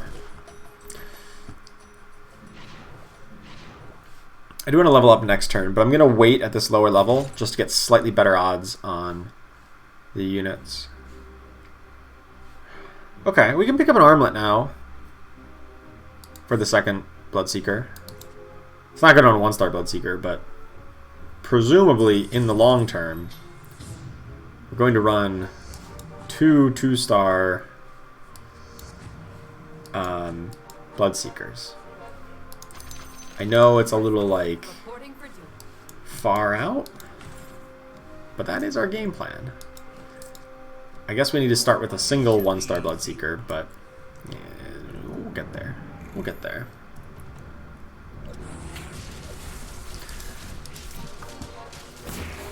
Nice. Legion Commander insta-dual wins. Second Bloodseeker. Racking up the kills! The Stonehull Cloak kills are great. Maybe these insects isn't horrible in this kind of build. It buys a lot of time. Probably eventually we'll replace them with, like, Disruptor and, like, CC units. But for the moment, you know, these insects are pulling their weight. Oh. Ogre?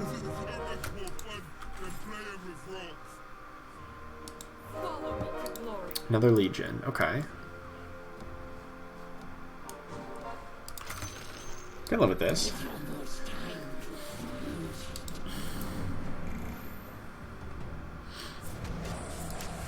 Let's get a 3-star Legion. Like, we're literally have 2 2-star Legions before we even have a 2-star Bloodseeker. And yet, these Bloodseekers are carrying. Oh, no. I think I lost both my duels. I gave away a dual damage to Ember Spirit. Oops. And your future is what I will. They both have a kill. I know what you want. Let me help. I just picked these Terrorblades up just kind of randomly, but Your generosity will be remembered. I can play it.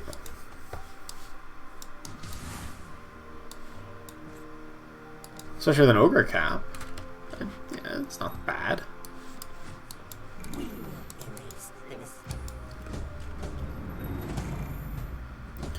I think I do want to get up to 8 soon, though.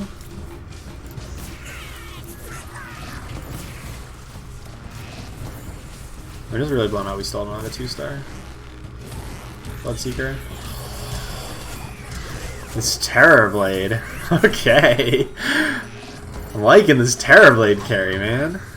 I'm liking it. This is going. I think we can replace the... Oh my god, we finally got Bloodseeker. Finally. He still wants Stonehull Cloak. Armlet... Here? I guess.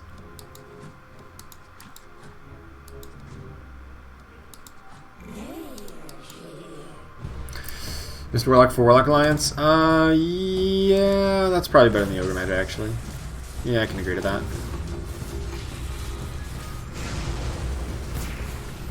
Terrorblade? Transformed and then got one shot. What? What was that damage output? What was that damage output from our opponents there? Terrorblade transformed and then went from 100 to 0 in like less than like 2 autos. Oh my. That's probably better, yeah.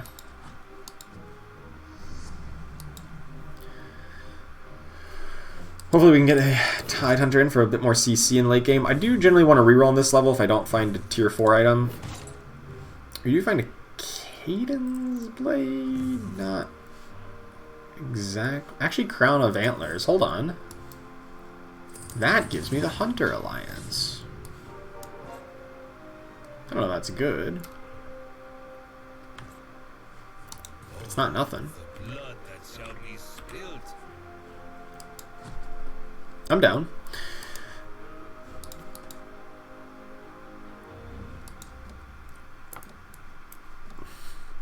Like, I wasn't thrilled about Cadence Blade, but I'm like, wait a second, I have Terrorblade for some reason, and a Weaver for some reason. Sure. I'm not going to make any illusions that this is a great build, a great combo, but it's functional. If we can find the second 2-star Bloodseeker, then this build goes off the rails and just gets completely absurd. BKB a dead item? No, BKB was going to be my choice if I didn't have the Crown of Hunters. If that Crown of Hunters was like something else, BKB was up there. I think it's really good when there's a lot of mages in the lobby, but there's no mages here. It's really good on just like big solo carries like this build has a lot of, like Bloodseekers, Legion Commanders, Terrorblades. So if you have a lot of those, it's totally acceptable. So that's kind of where I was at with it. Like it was close to being picked. This build doesn't really need Cadence Blade. So yeah.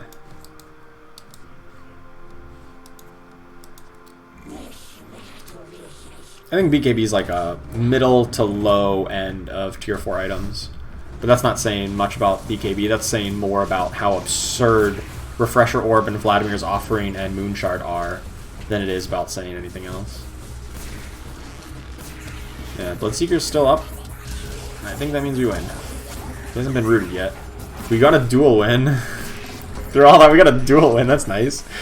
Not that plus 16 damage matters much. It's more about the Bloodbound stacks. But whatever. Alright. I think we just reroll level 8 here and try to hit 3 stars on our guys. Like 3 stars on Legion. That's my plan. Boom! It's just that easy. She doesn't have a good item. But, you know, make do with it. Why is Terrorblade dying so fast? So the opponent had Vigilant there. So as soon as he transformed, he got targeted by like every opponent at once. So that's why. And he's also just not that tanky at 2-star. He only has 2,000 HP, which is like less than 2-star Warlock. So like he really is not that tanky. My opponent stole my Baron. Yeah. This opponent with a 3-star Dazzle. No! They stole my Terrorblade. My own Terrorblade's my undoing. Go tier 3 Terrorblade. That's the plan. That is the plan. Tier 3 Terrorblade. And then maybe replace Weaver Broodmother with like Tidehunter Medusa. That's the hope. If I can find him. I'm gonna reroll for him.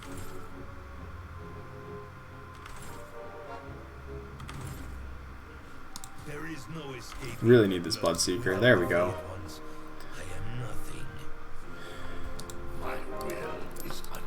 Second 2-star Bloodseeker is really big. It's like, it's actually really the key point in this build. Just now having 2 massive carries that are hard to pin down is like, that's the dream here. And one of them has the best item, the Stone Cloak. The other one has like one of the second best items, the Armlet. Yeah, it hurts him more, but it also gives him a ton of bonus damage.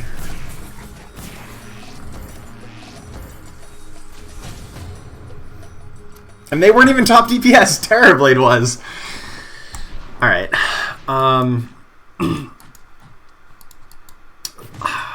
Moonshard? Yeah, Moonshard's great. We have a Legion commander who needs it. For sure.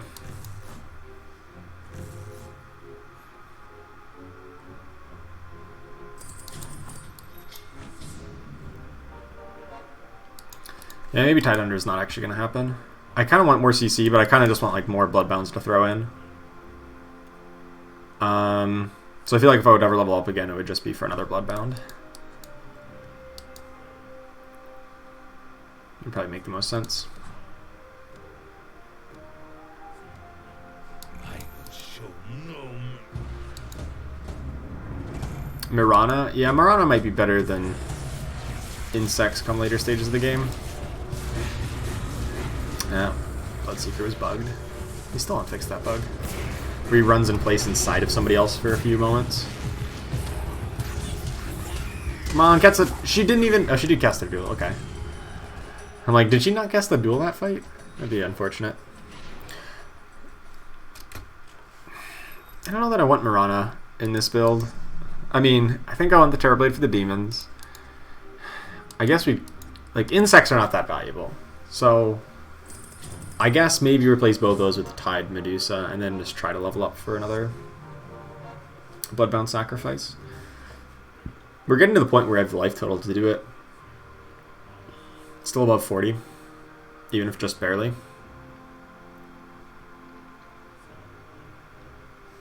Seems reasonable.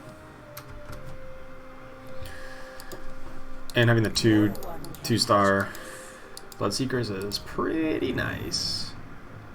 Oh, no, this is going to be unfortunate. If one has the 2-star Tide. It's exactly what you don't want to see. Oh, but Legion Commanders in their backline just shredding them to pieces. Was it enough? It looks like it should be. Yeah. Or if not, Terrorblade will be. Yeah, this is the one problem with Legion Commander in this style build. She spends a lot of time walking, thanks to the Deadeye Alliance, so it's not great in that regard. But on the flip side,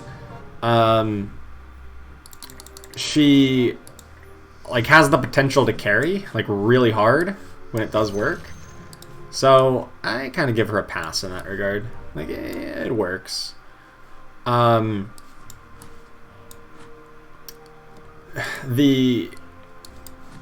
basically just think of her in most cases as like another sacrifice, another Warlock or Ogre Magi that also has the upside of randomly one-shotting somebody when she does cast her duel. You know, like, she's a sacrifice with upside. That's the way I see it. And of course, when you get her to 3-star, then she has a lot of upside. She has a lot of upside in this situation, so...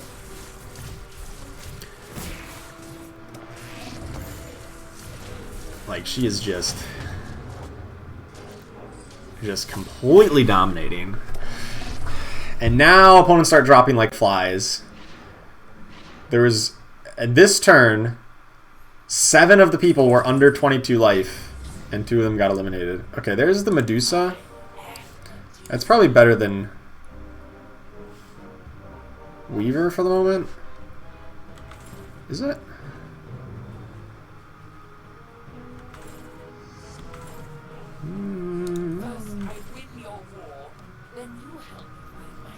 It's close. I lose insects, but Medusa's just a much better unit. Unless she gets one shot, then she's not much of a better unit. She didn't get entirely one shot. Oh my, that was mighty unfortunate. I don't know what's happening here. I really just don't know. Okay, we won. There was just like a cluster of just huge units with like different like visual effects on them. They were like being highlighted for being in a duel or being on fire. And I just didn't actually know what was going on there. But it turns out it was in our favor and we won. So I'll take it. So Bungum there was running a 6 assassin build, which is kind of unusual, but has been pretty strong. I really don't want any of these units or these items. I want an item that is good on Medusa or something like Vladimir's offering, which is always good. Tide.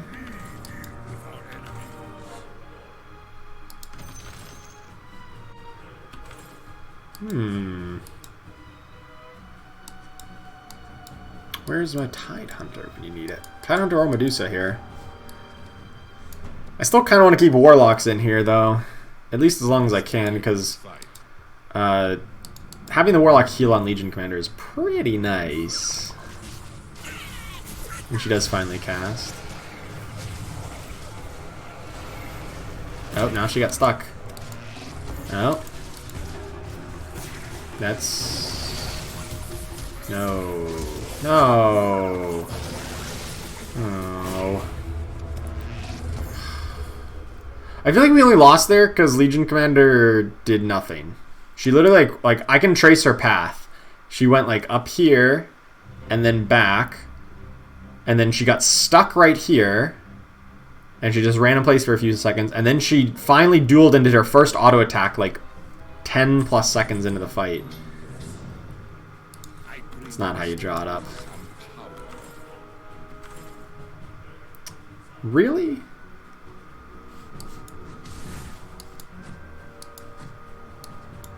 That's how we're gonna play it? Another Mr. Warlock's my best option here. Alright, let's just at least get scaled back in. Maybe that helps. We can't afford to lose right now. I don't know. I feel like maybe I should have sold off the Terrorblade here this turn. Just to take a couple more rerolls. Because, like, I felt like I'm kind of dying. Or have the potential to get eliminated. Yeah, I do. Oh no, Bloodseeker's still up. Never mind, we win. Bloodseeker's still up. I thought Bloodseeker's down and we were going to lose. No, we do win the fight. Bloodseeker's still up at this point. Okay, so now it's just me versus the Assassins. Alright. Sven for the Human Alliance? No, that's not important. What's important is just more Bloodbounds to sacrifice. And 2-star on Tide and Medusa. Not on Bloodseeker. We don't need 3-star Bloodseeker. Okay.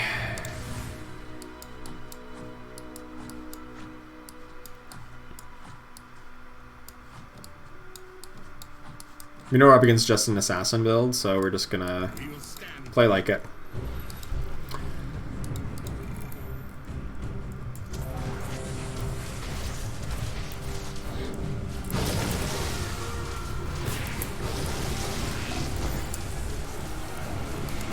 Does this work? Ah, it's hard to tell if it's working or not. It's barely not working.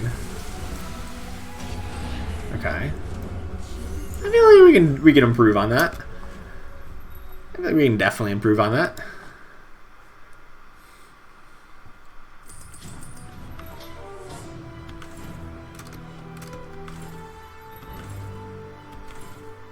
Apparently not. Want to buy Tidehunter. Want to buy 2-star Tidehunter and 2-star Medusa.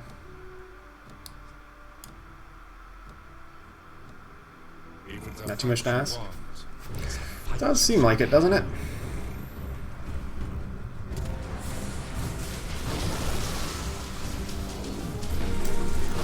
Medusa's untouched, casts her Scream. That should be good enough. Nope, Slark got away, but our Bloodseekers did also get away. So I think we're good. Maybe. Yes! Yes! Oh, it didn't even eliminate him? Come on. It was 11 out of... Alright, I mean, if we get a 2-star Medusa, 2-star Tide here, we win. We're probably going to get none of the above.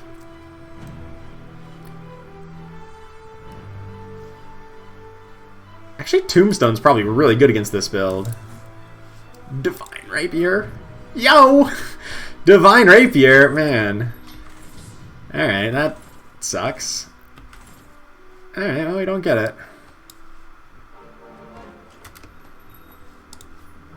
I've literally re-rolled as much as I possibly can here at level 9, and I'm just gonna die or win with a 1-star Tide, 1-star Medusa. Alright. Hope Tombstone's good, but it's not. It's no Divine Rapier good. It's pretty good. Medusa does get her Scream off. That's exactly what we needed, and it was perfect timing. Lined up with the Chrono Cube. Their Divine Rapier is gone. I think we Oh, no, it's not. It's still there. Okay, now it's gone. Ooh, no, it's not gone. Dang it.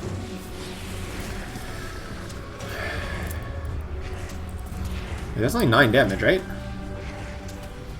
No, there's 10?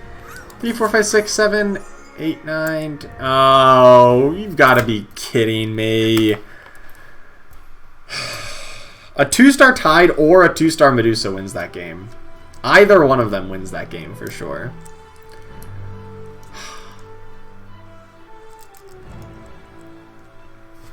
Can't believe we got second there. 12 seconds. Yeah, I know. Like, the Queen of Pain was so low. We should have won that for sure. That should have been a win. Just the... super unlucky there. Won 40 rounds with an Insect Alliance. Alright, nice. I didn't even know that was an achievement I was working towards. But I'll take it. We got Hazy. I kind of like his pajama one.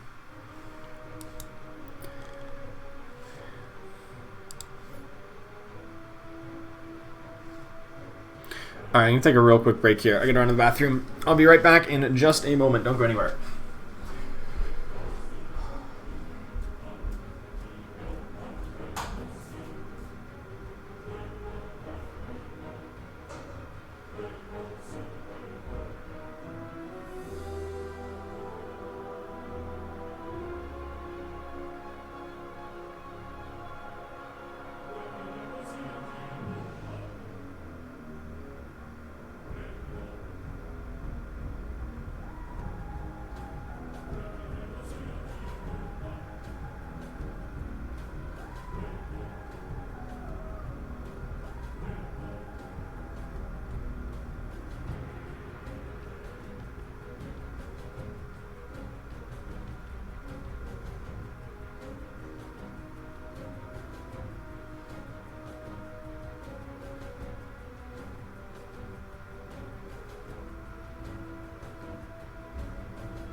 Alright, back. Ready for more. Oh, I can't believe we lost to Divine Rapier, Queen of Pain. She's not even the best one to hold that item. I feel like that would have been much better on like an Ember Spirit. Ember Spirit jumps in and just does one Sleight of Fist. Just blows up my board, but I guess Queen of Pain worked. She survived long enough.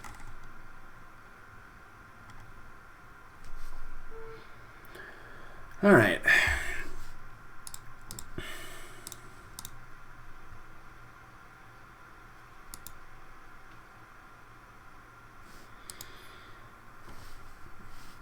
What other challenges am I working towards? A Nessex with Savage units?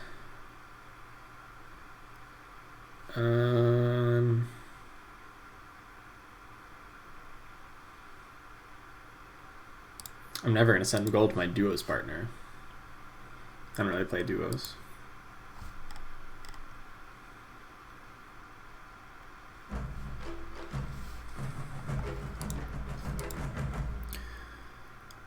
Alright. Huh? Heartless, turn 1. Looks like you could use a sack of meat to stand on the front line. Not bad, not bad. Tiny. Tiny, and then I guess Bloodseeker. Keep that open, that option. Play this Bloodseeker in the front row with that fixed Legion movement problem.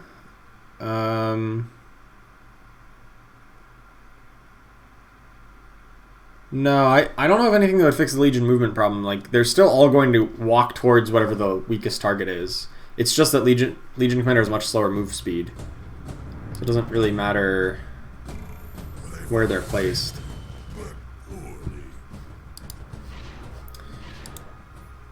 It used to be that if you had like the Brute Alliance on Legion Commander, that it would overwrite the Deadeye targeting logic.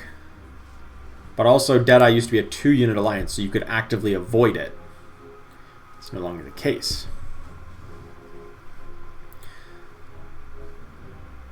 So I don't know anything in the current game other than like maybe Vigilant Alliance that maybe helps Legion Commander, but then that's just changing to a different target.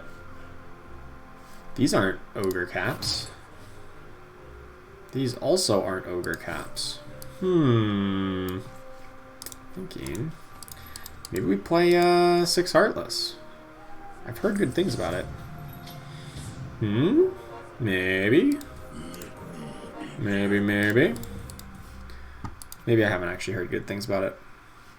I've seen some people attempt to play it, and I've been more impressed with it than I thought I would be. Which maybe is not a rousing endorsement. Oh wait, why is that on Pudge? Get that off Pudge.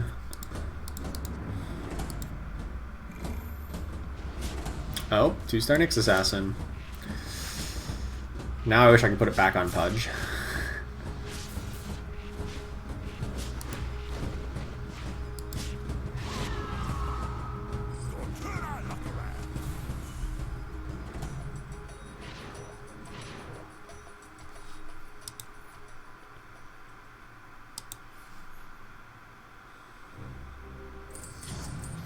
Ooh, this is an expensive pack.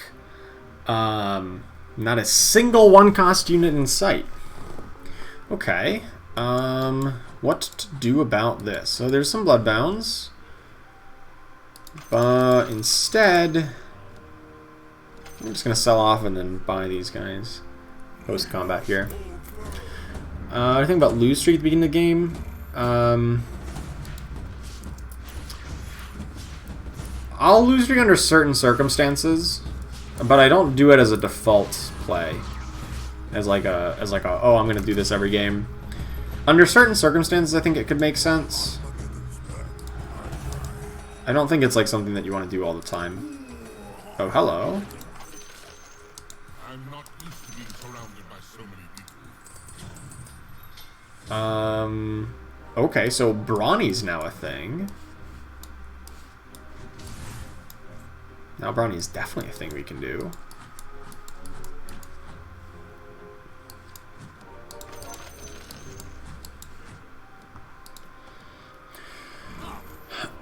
There's a couple reasons I don't like the open fort losing streak strategy. One, it doesn't make for compelling gameplay.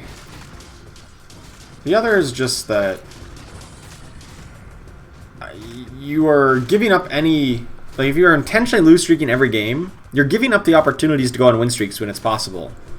You know, sometimes it's going to be possible for you to get a win streak.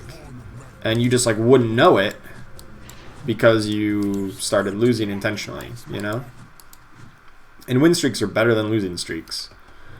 Losing streaks will give you, like, a more consistent early game. So, like, I definitely see some appeal to them. Ugh. Yuck.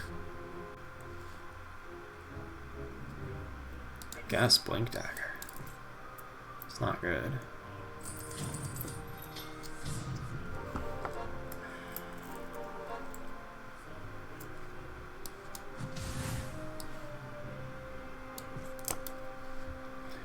I'm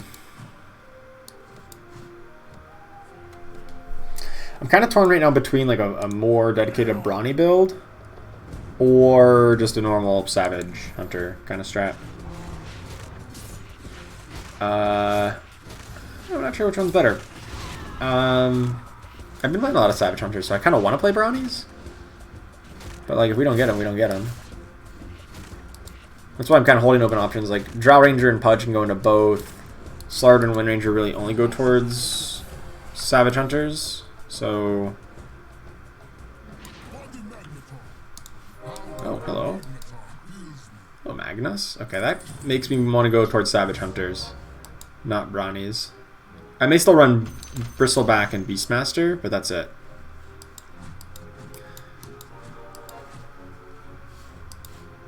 as part of my hunter core here. I shall stand tall. Dust me shoulders. This early losing streak is actually working pretty well for me now. I've been losing by very narrow margins, but I'm on a 4-round loss streak. So like I've been getting a lot of rerolls and have a lot of pairs right now, and a couple of upgrades. Or just one upgrade. But it's a big one, the Magnus. Magnus is pretty silly. My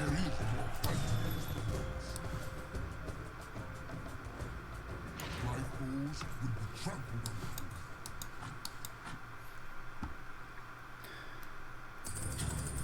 on. Okay, there's a Drow Ranger.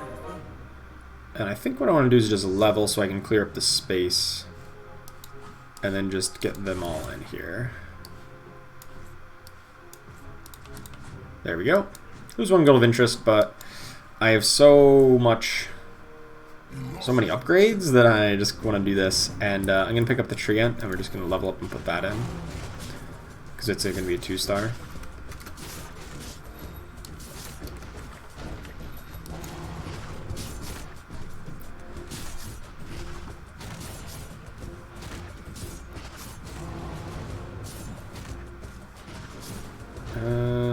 Lose here, yeah.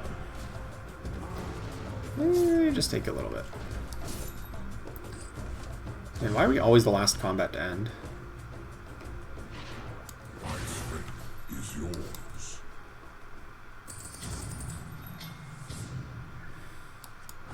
Alright, let's cut Wind Ranger.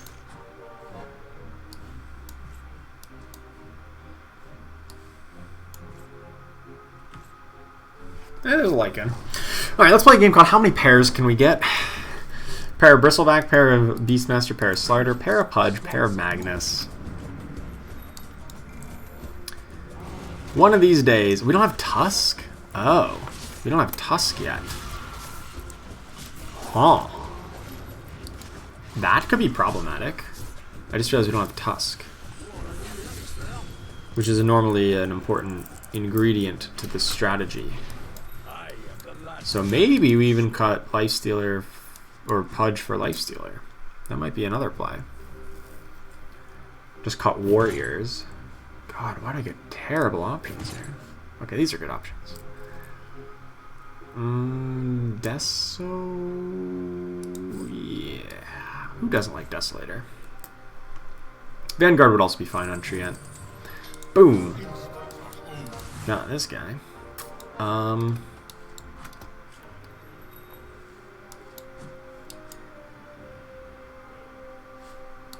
Nah, I just don't like Lifestealer.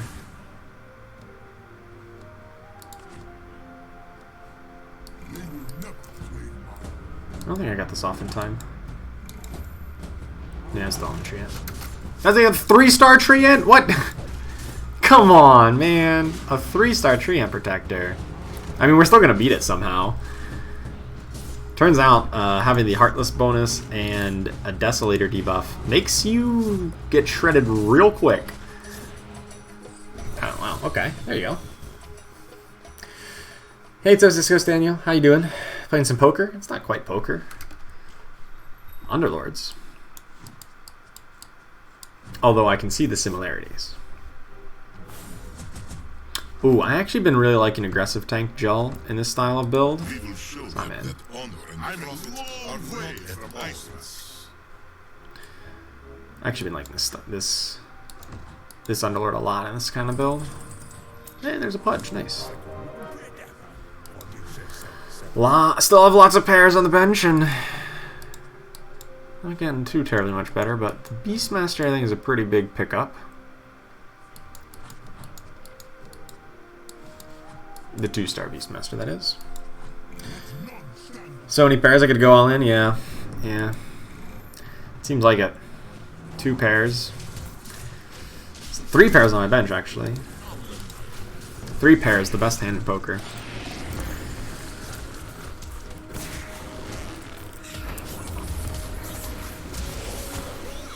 Would much prefer to have a full house. That's a much better poker hand.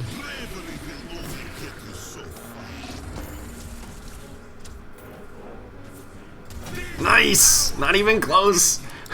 Look at that! Just Jull survived. Draw Ranger with top DPS. I like it.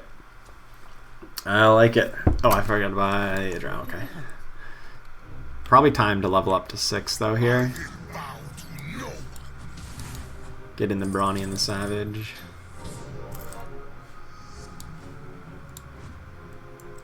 I don't really want Wind Ranger. Like, she's okay, but I want Mirana instead. And like, given where I'm at with life total, or sorry, gold total, and other units to put in, they can wait. So maybe a game where we just don't get Tusk, which is really weird because like normally these builds start with Tusk in the early game. We have not even seen a single copy. Kind of awkward.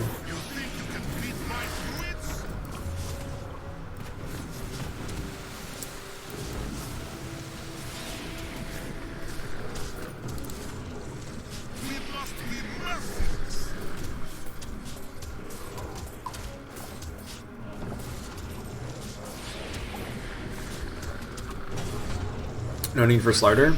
I kind of agree. I think Slarder's probably, if I need more bench space, he probably gets cut. Wouldn't have made sense to sell him off this turn, though. He's probably the next one on the chopping block, though.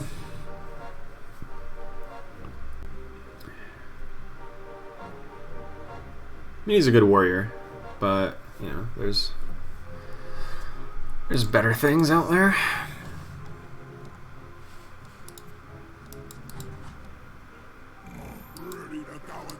I really don't like Blink Tagger. I feel like that's not what we need in this build. This Beastmaster died too quickly. Oh, they've got a Slark. No, they had a Slark. No, he was just about to cast his axes again. They're making this squeeze.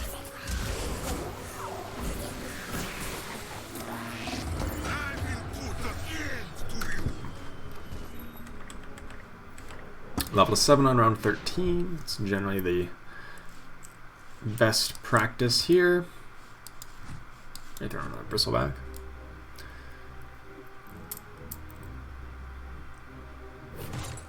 Mask of Madness.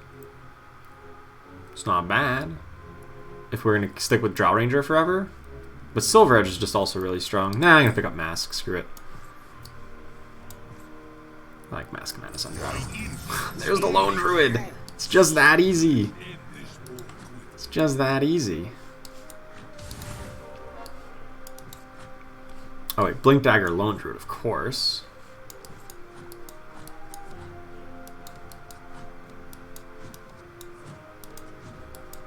This formation's horrible, but whatever. Okay, we got 4 Savages here. You know, our formation's not the greatest, but I'll take it.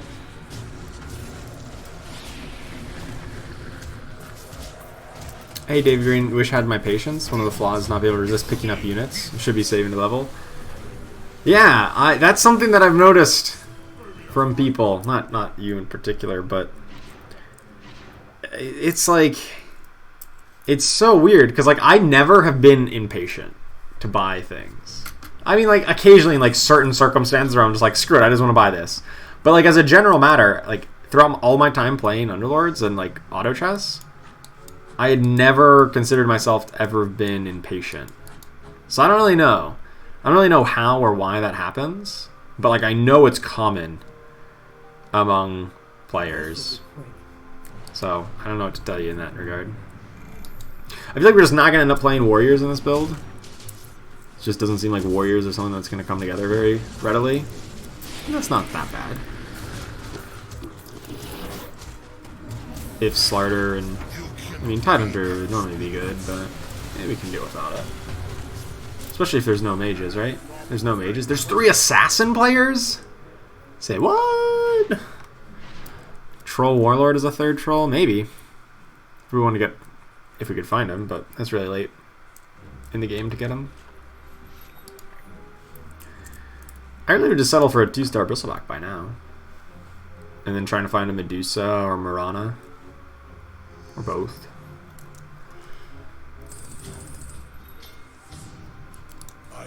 It's Lone Druid. Yeah, my next in is definitely gonna be another hunter. So either Wind Ranger or Weaver. Or Medusa Mirana.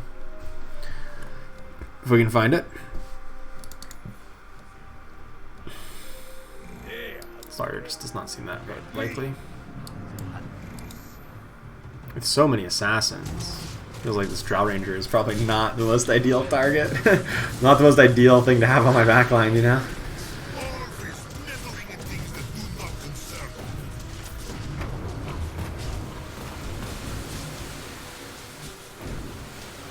This is not gonna work, I don't think. So we can get a lucky root or something here. On this Bloodseeker. Okay, okay. This is to complete my win streak. Yes, we got the root! Alright, that completed the win streak. I think we needed that root there. Boom! That was a thing of beauty. Alright, yeah, let's just fully level here, get rid of these Slardars. Probably get rid of nothing else. We'll just win. I'll just start my bench. Yeah, so the way my bench sorting works is pairs of units that are on my board go on the far left. So a pair of Bristleback, pair of Lone Druid. Anything that I have on my board that is paired up is on the farthest left. Then after them goes other pairs that I'm potentially looking at playing in the closer to the middle section here. Then building from the rightmost, I start with anything that I want to 3-star. Anything that I'm working towards 3-star on starts from the rightmost. And then anything kind of like past them, but before this stuff starts, like kind of in like this range, the middle to right-ish, are things that I'm like super skeptical that I'm ever going to actually play, but I just have anyway. That like I'm kind of like, oh, maybe I'll play this. Like if I pick up Void Spirit, it would kind of go to the rightmost, you know, just to the left of Drow Ranger. Boom, Medusa. It's just that easy. Good thing I just picked up a Caden's Blade. Man, this game's easy. This game is so easy. How does anybody ever lose at this game? When you can just get your Medusa with your Caden's Blade right there. I was running hot and I'm just like, oh yeah, we're just going to pick up a 2-star Lone Druid while we're at it.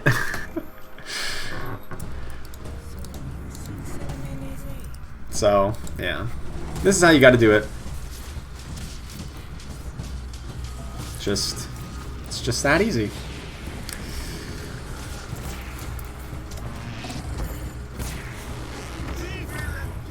I mean, to be fair, I don't have a 2-star Bristleback yet. We're still rocking the 1-star Bristle. But, you know, everything else is going pretty well. I'll probably sell off this extra Lone Druid. Don't really need him if we're gonna... Well, he might be more likely to 3-star than Magnus at this point.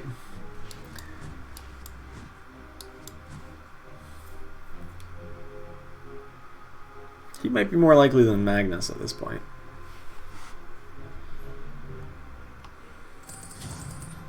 Still have not seen a single Tusk.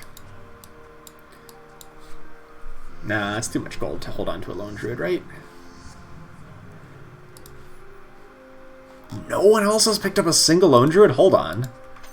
Okay, this is totally possible. This is totally possible. Lone Druid 3-star is... If not a Lone Druid 3-star, like a second Lone Druid 2-star is very likely against all this heavy assassin build that our opponents are running.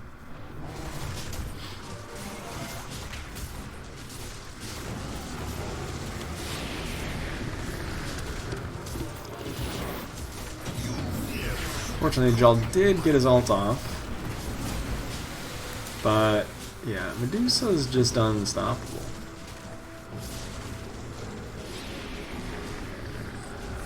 Yeah, okay. Still trying to get up to level 9. I don't have any great alliance to complete. I'm just going to throw in Mirana because she's a great unit. Or a second 2-star Lone Druid. There's a Tusk! Oh my god, it finally is not going to happen. Just don't care about Tusk.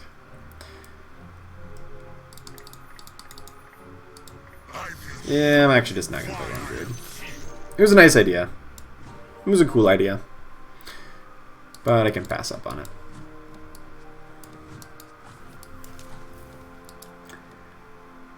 Face me if you dare.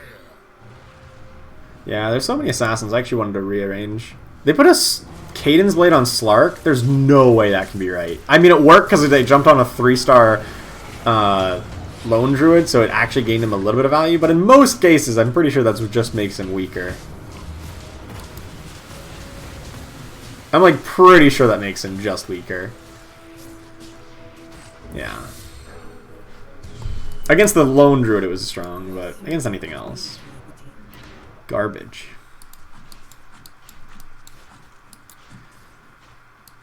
So yeah, you do something like this. If I really wanted to play against all these assassins, there's still 3 assassins out there. Yeah, and this formation isn't horrible against everything else.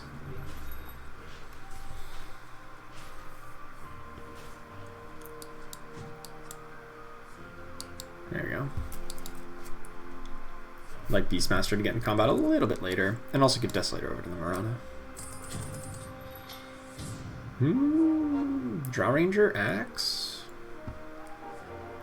These could work. Hoping to complete another win streak here in a row. Just complete 2 win streaks back to back. Would that be good? Would that be too good?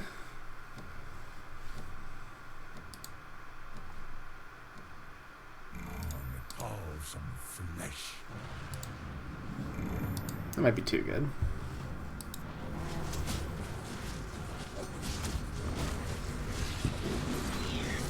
Our forces will continue to grow. Yep, Medusa just absolutely annihilating them. Aggressive Tank Joel has actually like been really growing on me recently. I think Aggressive Tank Joel is actually a really good Underlord. Like top tier. Really is better when you have like backline damage dealers like hunters, like ranged hunters. But just really good in general. I almost forgot to buy the things I want to buy. I don't think I need another Cadence Blade. At least they're smart enough not to recruit Wind Ranger. Take a BKB though.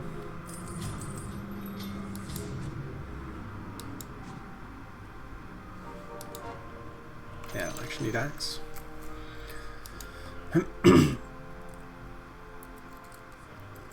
Hey, what's up, Icy Gus? How you doing? Don't think Lone Druid needs his Blink Dagger anymore? You might be right. These guys know what we're about to do to him. Who else would a Blink Dagger go on, if anybody? I guess it could go on Marana. Marana jumps in and then instantly gets the cast. Because she has all the mana. I can see it.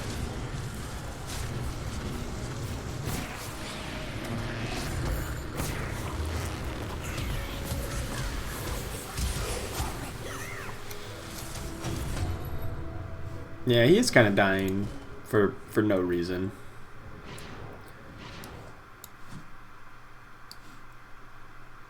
Could just put it on Beastmaster and just have him cast his axes right away. That also sounds horrible.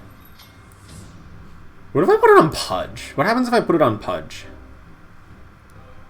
That's like really bad, right? Or is it really good?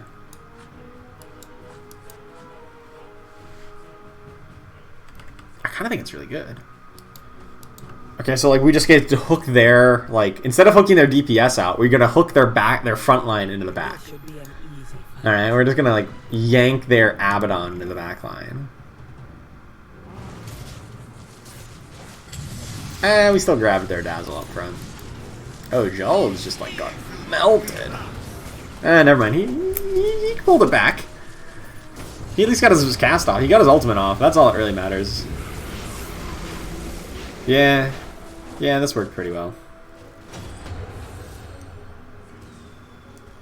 Marana's good. I'm kind of waiting until she's a 2-star. Then I'll put it on her. Because... Oh, Tide Hunter would also be great for it. I'm about to level up here. Screw it, I'm just going to level up now. I am done fighting my time. Put it on Tide.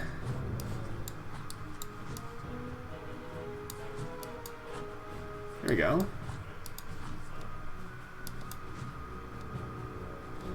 Nice. Tidehunter is obviously the best option for it. And gives us scaled. Because there's all those mages running around.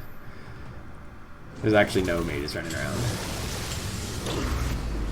There's a lot of assassins running around, though.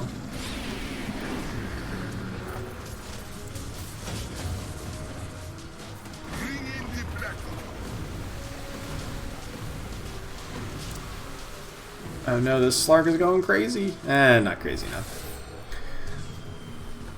Yeah, Lone Druid top deeps there. I still have so many 1-stars. Look at this board. 1, 2, 3, 4, 5. Half my board is still 1-starred. And we're still at 80 life. That's crazy. Pure craziness. And like these aren't like slouches either. Like okay, tied under 1-star, yeah, sometimes that happens. Like, this is like Bristleback, Lycan, Mirana, still at 1-star.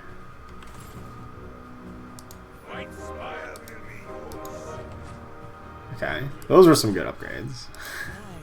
Those were some good ones. We're still missing 3 of them. 4 of them. Medusa.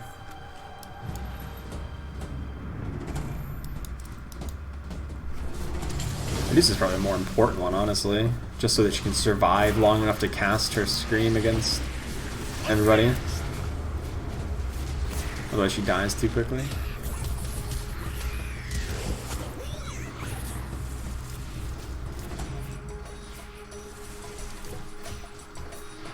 I mean, I think we win this. Nope. I thought we would. Then just could not kill that that Mirana, or that not that Mirana, the Templar assassin. I feel like I don't really need any. Oh no, I could use a refresher orb. Okay. Or Bloodthorn, sure. Hell yeah, I like Bloodthorn.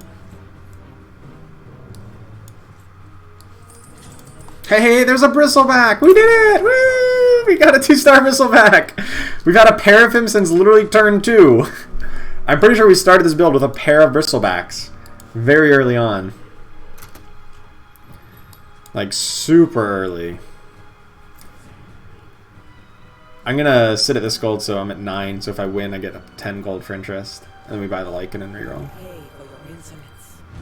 Not that it's really relevant here. Trade Mirana for Troll Warlord?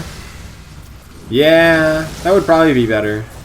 Mirana's just so good, though. Mirana is so good. But yeah, you're probably right. I know we passed up on some Troll Warlords, but we're gonna just win the game anyway. Or another Beastmaster? No, I definitely wouldn't play a second Beastmaster. But Mirana's just so good in this kind of composition. Like, I know it's inefficient with, like, 4 hunters, but, like, Mirana just survives for so long, does so much damage, has a big stun. Like, Mirana just does everything for you. Like, I would play, like, multiple Miranas if we could. I mean, maybe not over, like, Medusa, but it just does everything.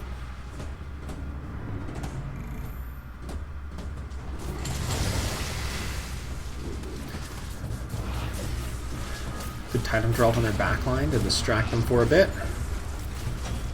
And their board's gone. That was easy. That was the quickest 19 damage I think I've ever done. Do you video the top 10 items? Yeah. That sounds good. Where'd my pen go? Ah, there's one.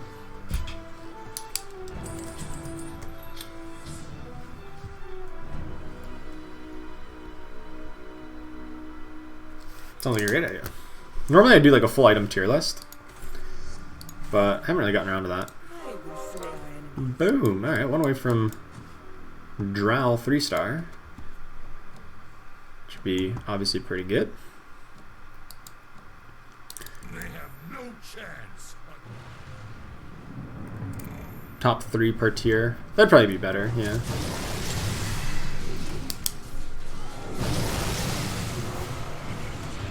I normally would do like a full tier list where I talk about every single item, but that's just like, it's such a daunting task to me to be like, oh yeah, just make a video talking about literally every item, and I'm like, God, that would take so many hours to do.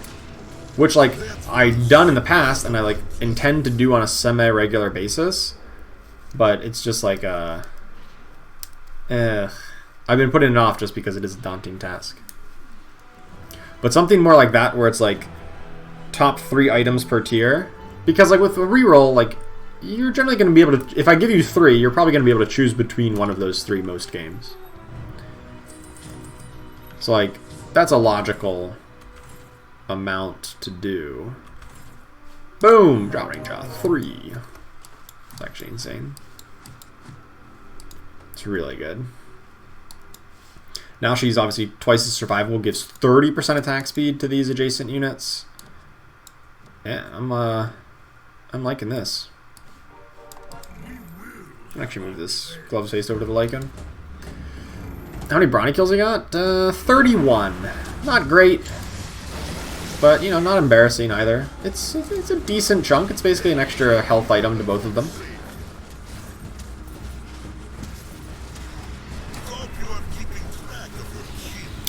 Yeah, this is an easy matchup here. Oh, we actually just demolished the other build, too.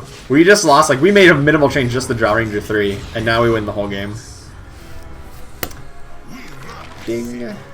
Who needs a 2-star Medusa? Not me. 3-star Drow was pretty important, though.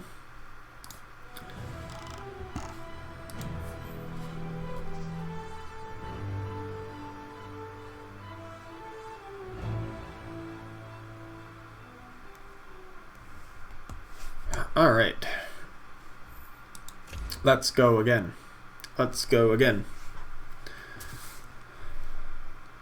What does it say? Joel works with humans. I didn't have the Human Alliance active, did I? No, I didn't have humans. I had no humans. What? That's got to be a bugged headline. Works with humans to take over Whitespire. I most certainly did not work with humans.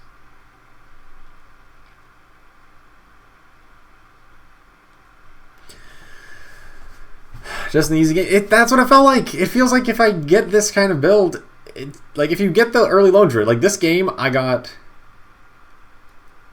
Lone Druid relatively straight, like early, and it was just like I got 3-star on Draw Ranger at the very end, but like I didn't need that to win the game, and it was just, yeah, just walk all over everybody. I also got Medusa. Medusa on round 17 is pretty clutch, but it's like literally 1 Lone Druid, 1 Medusa, and that won me the game.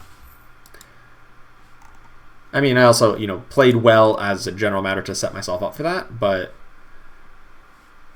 you know, those were the important points. Those are what I think I did better than most other games to get the win here.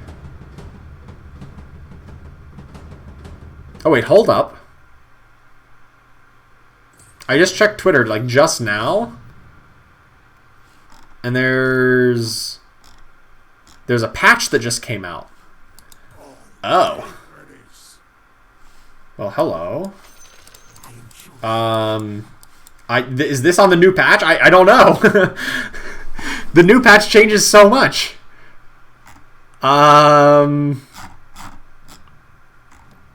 Should I have not been able to enter the game with this? What? Well, they nerfed Savage. They nerfed Bloodseeker. Well, I'm glad we got a win with those strategies before they got nerfed to smithereens.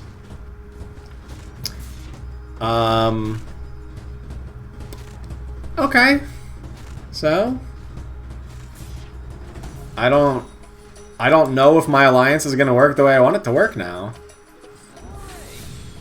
I don't know if this update has taken effect.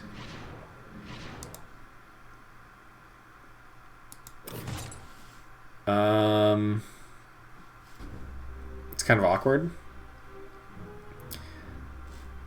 I'm never unhappy with chainmail. Okay, so Bloodseeker got reworked. His ability now says, as Bloodseeker's enemies' health drops, Bloodseeker will gain attack speed up to a maximum of 500% attack speed at the same health totals. But it's based on opponent's health total now, not his. Oh, wait, I guess I can test it by just playing this guy right now, right? It probably makes me a little weaker right now, but I can, like, test how this works. Oh, of course he gets broken, so he loses his passive right away.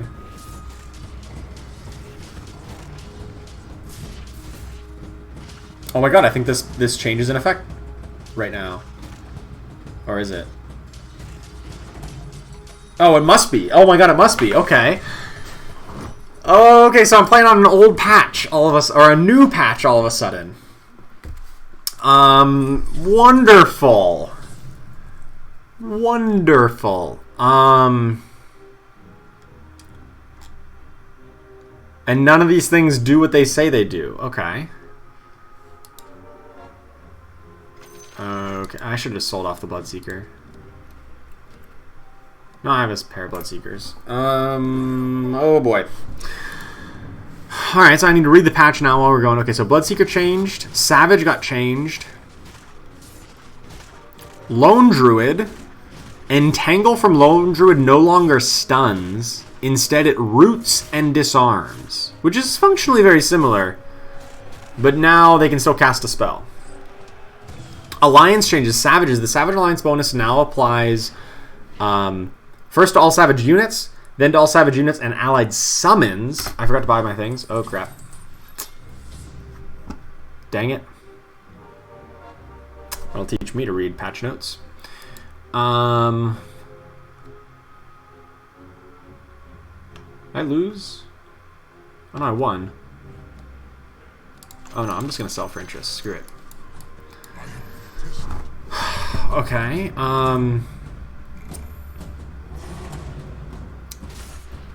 so Savage basically got nerfed the way I thought it would.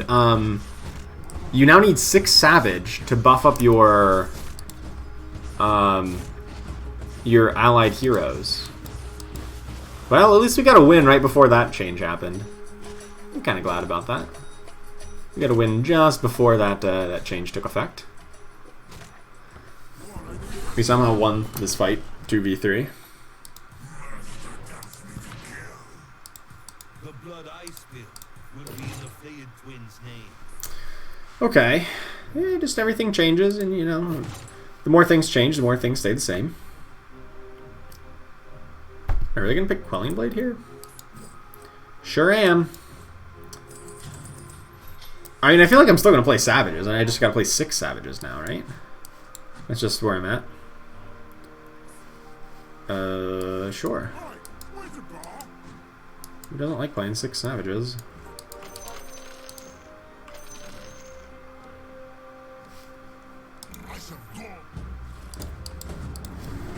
Oh boy, this is so weird. Yeah, I need to do that in order to apply the patch, but the problem is, I'm pretty sure this is still functioning on, you know, on the new patch. Because, like, their servers have updated, even if my client has it, so it doesn't look like it to me, but the way the game is processed is still according to the new patch. I'm pretty sure, because I just tested it with Bloodseeker, and it looks like he was doing the new behavior instead of the old behavior. So, that's something. I've come a long way from Iceland. That is definitely something. I'm surprised it didn't like prompt me to update or like prevent me from joining the game, because it was like literally a minute before I got into queue.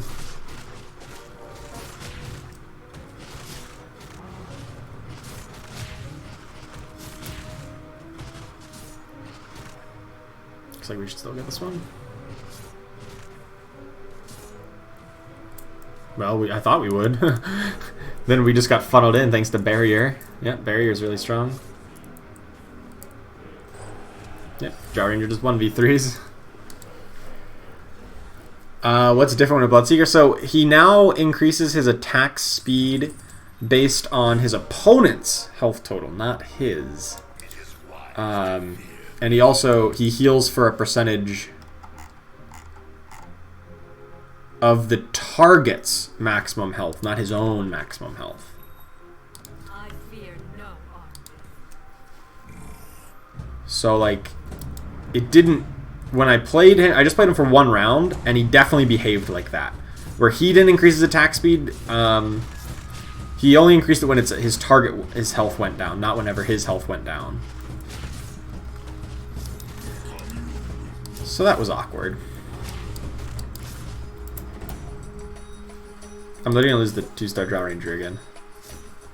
Okay, sure.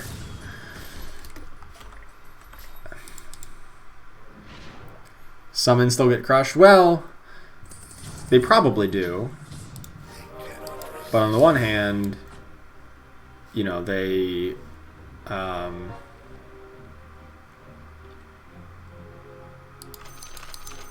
sorry, I'm thinking. On the one hand, they might, but on the other hand,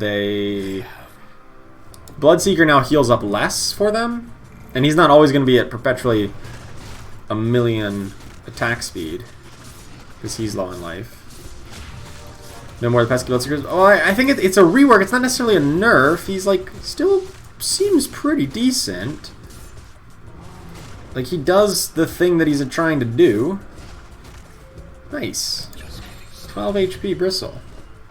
New 4 Savage buff, and the summons. Yeah, that also looks really strong. Oh, thank God it's an item round. Oh my goodness, I was gonna be so mad if I missed these. They won't live long enough. Yeah, I'm happy with Vanguard. Okay, so we're gonna play like Brawny Hunters here. Okay. So like we don't need to go Savage, because like, apparently Savage is no longer worthwhile. It's fine. Just gonna go Brawny Hunters. Seems good to me.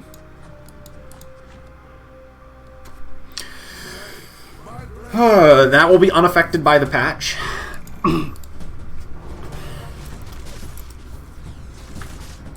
Just 4 Brawnies, 3 Hunters, maybe 2 Heartless with Drow Ranger and Pudge. Maybe get some Warriors in there, just because. Juggernaut plus Pudge plus Tide Under, I don't know.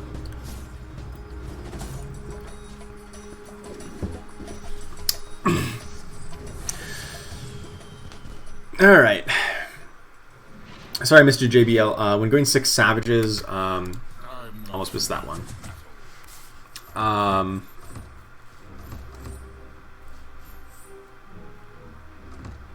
Big Gel again? I like Gel. 6 Savages with Hunters with Antler would be your Hunters of choice. Mirana and Beastmaster? Yeah, probably. Especially if you're running Bristleback. I actually think Beastmaster kind of loses a little bit of value. If you're running like a mostly Savage focused build. Because he's more about his ability damage, not so much about his... See, like, let's watch this Bloodseeker. Bloodseeker's not increased in attack speed until Juggernaut goes down, and he definitely did not heal that much. So, like, he was super low on life, but he was not attacking fast, because my Bristleback was high on life total. So, yeah, this is definitely on the new patch. Oh, Viper's actually pretty good if we do find a Snapfire. But I don't know if I'm going to do that. New 4 Savage buffs the summons. Yeah, it might be good. It might be, but we just stumbled our way into like this like Brawny. What? Okay. We just stumbled our way into this Brawny build. Just like, oops. Here's another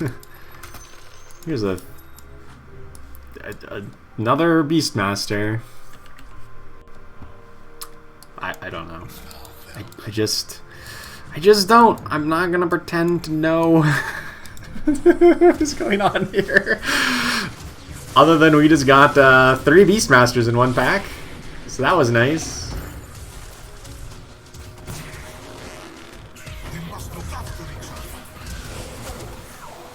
TV without an Essex is sad. Yeah. I probably could have picked an Essex. I forgot we had Terrorblade. I probably could have picked an S6 and been alright with it. I forgot we had Terrorblade.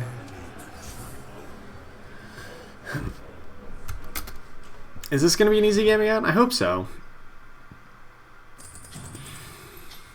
I hope this will be another easy game. Because I want to update the patch so I can actually like talk about it and like know what's happening, you know? Like, I don't need to just like remember what's going on. I can like just actually, you know, see it in game. I'm gonna put in the Hunter bonus here. My opponent's also on Brawnies? Get out of here. Why is somebody else playing Brawnies? This was my game to play Brawnies. I got triple Beastmaster again. I literally have 7 of my 9 Beastmasters that I need to win the game.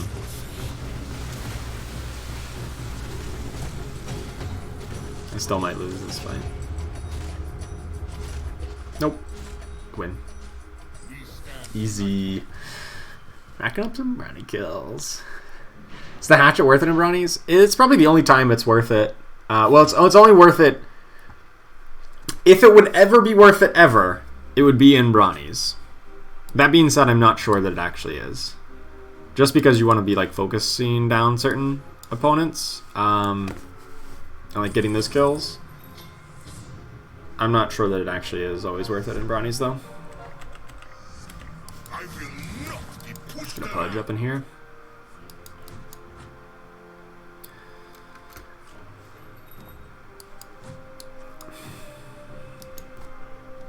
To level 7. Obviously looking for Disruptor, Axe, or Juggernauts. Maybe Tidehunter or Troll Warlord later on. Oh my god, my Drow Ranger just got obliterated.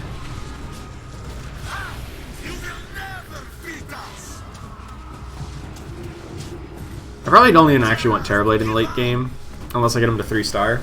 Just because I actually think if we run mostly a Brawny build, his Sunder is going to be like actively detrimental to us.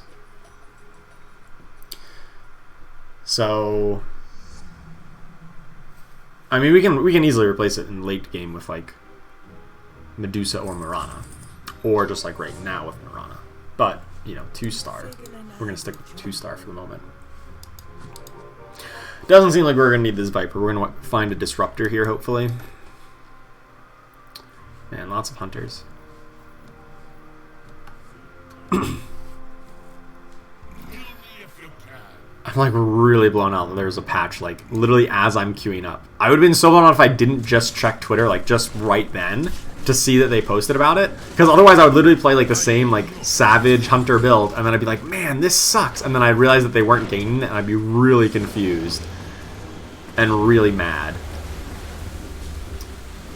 because I'd, you know, already committed to a build that doesn't work. But luckily that's not going to be the case here. We've committed to a build that does still work.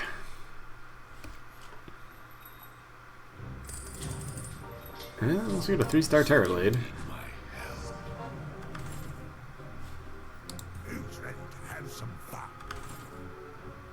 Triple Life Stealer. This is an item. Ah, it's not an item round. I was thinking if I could grab a Mask of Madness, I'd be like, oh yeah, we're just gonna play Lifestealer. And that doesn't seem that great though.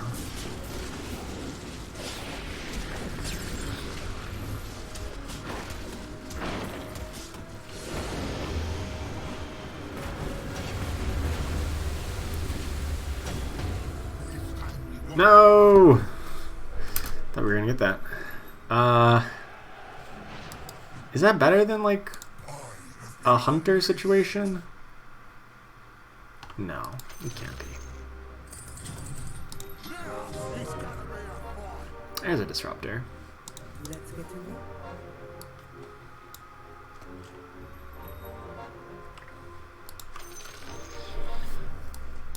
Yeah, I still think Mirana is probably better than Terrorblade given what we're doing. We can still turn this around.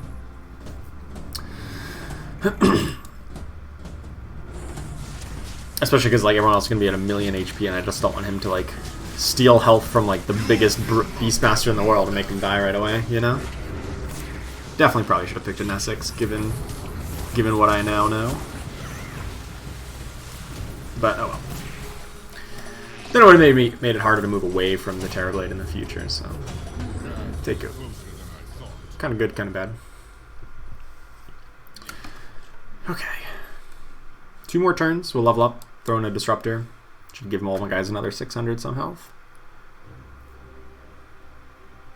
Hopefully we can find a Juggernaut 2. Moon Shard. That's probably better than Refresh Orb here, right? Yeah. Moonshard Terrorblade? Moonshard Terrorblade 3-star would be... Whew, would be so good. Hey, there's a Jug. And there's a Beastmaster.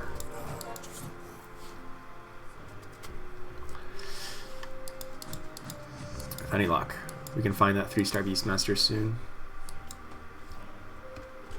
Then I have like an extra spot on my board and I don't know what to do with it. If I find the extra Beastmaster when I level up, I'm going to have an extra spot on board. Hopefully I can get another like 2-star Bristleback or a 2-star Juggernaut.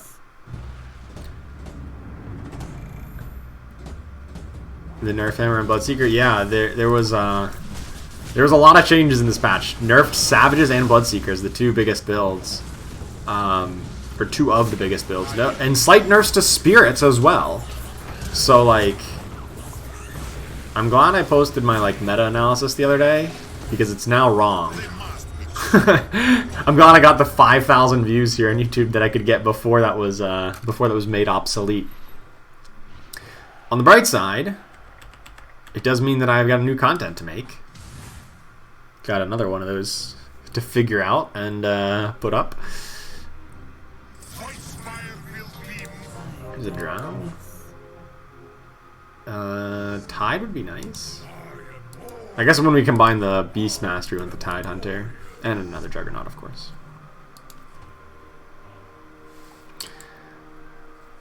Yeah. It's, always thinking about those views. Yeah, 5,000 some views on the top 4 builds that I published on the 3rd. All obsolete now. Literally 3 of those 4 builds got nerfed. Well, the Spirits are still probably fine. But 2 of the other ones are definitely garbage now. Well, maybe not garbage, but they definitely need reworked. So, wonderful. I honestly wasn't expecting them to change so fast. Like,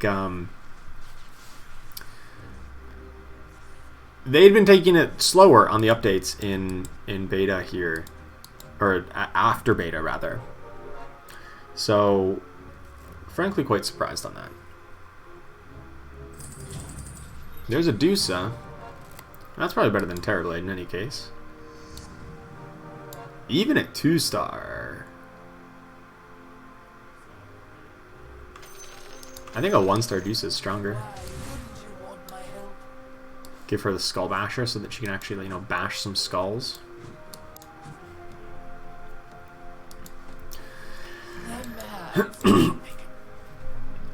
And then we can, once we combine the Beastmasters, we can just put in a Tide Hunter. Give us the scale, which will be pretty important against this Spirits.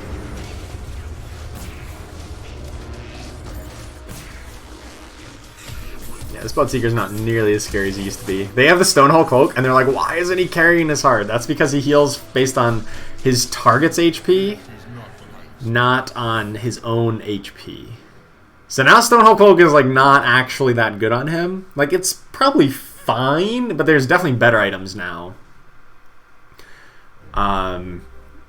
So that person clearly did not read the patch notes, which is acceptable because they literally got posted a minute or 2 before I queued up for this game. Should I be leveling? I should be leveling, not rerolling, right? Yeah. Now you want attack speed items on him? Yeah, definitely. Because he's gonna struggle to get his attack speed going.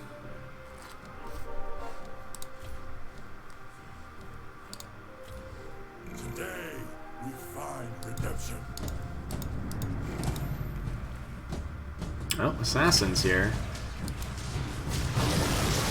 Medusa got one shot. She started her scream and then instantly got crit. And hooked in the NSX. No, not good actually. Beastmaster threw his axes at the refracted Templar assassin. Come on, 37 health. Jeez.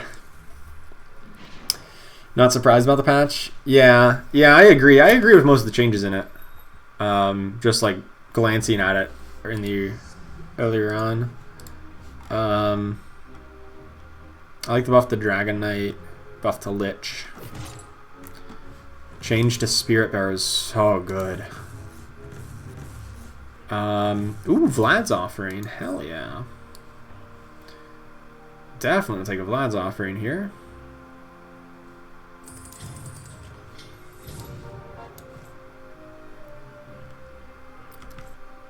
Ooh, and a punch. Alright, 2 more turns, we'll level up. Put in the Tide. And then assuming we can get a Beastmaster, then we either throw in a Marana or a second Juggernaut or something like that.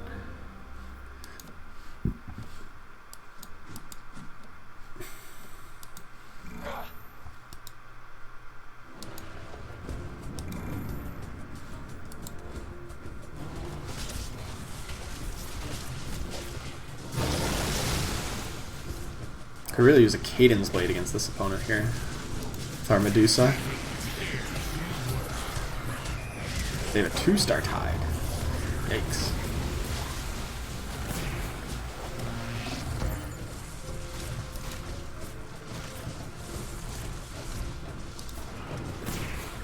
Yeah, see this, they're running the classic Savage build, but it doesn't work. Their Savage units were not stacking up damage, and yet I still lost. Maybe it still is strong.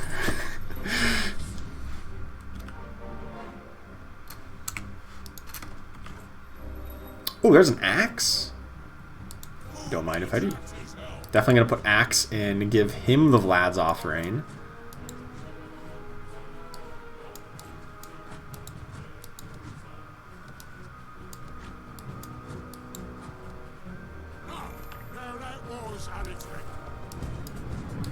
And level up, put in the Tide Hunter.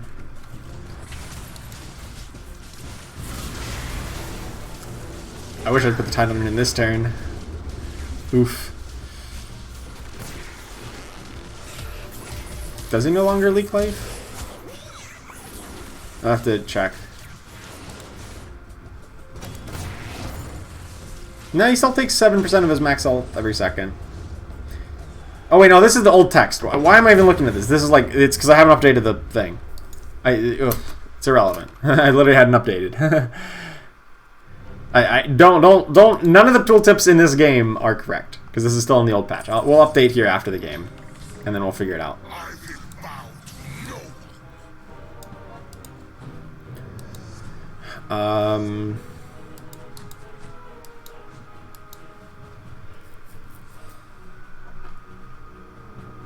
So yeah, just looking for one more Beastmaster. And then looking for upgraded Tide of Medusa, an axe. Do I want to level up again? Once I combine them, I can throw in a Disruptor. Do some CC.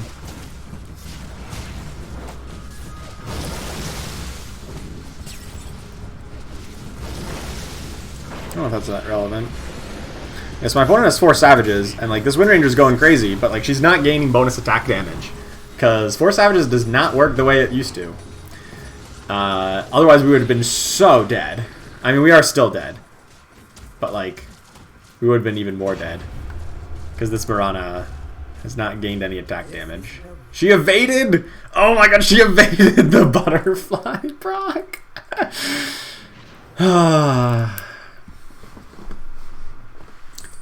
Yikes. I don't need these guys.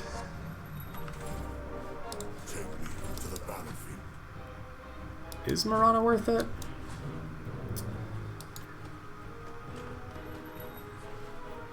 I mean, Marana's just a good unit, but like, isn't Medusa just better for what we're trying to do? Probably. We're still alive, and that means we...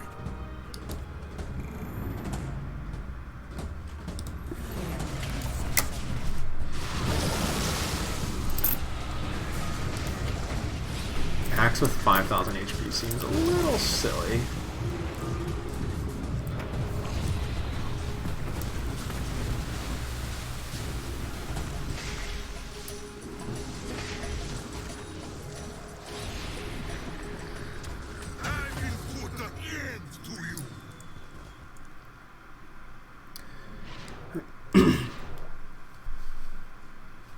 Oh, so he definitely no longer leaks life. Okay, good to know. Good to know.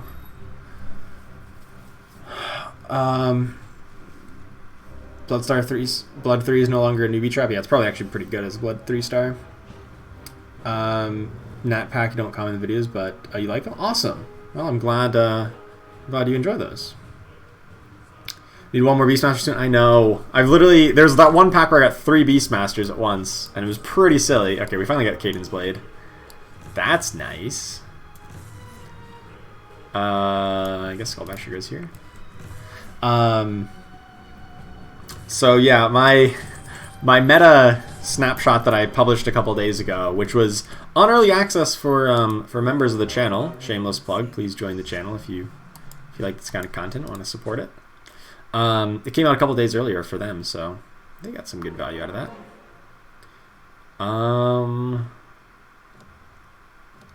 I feel like I can level up one more time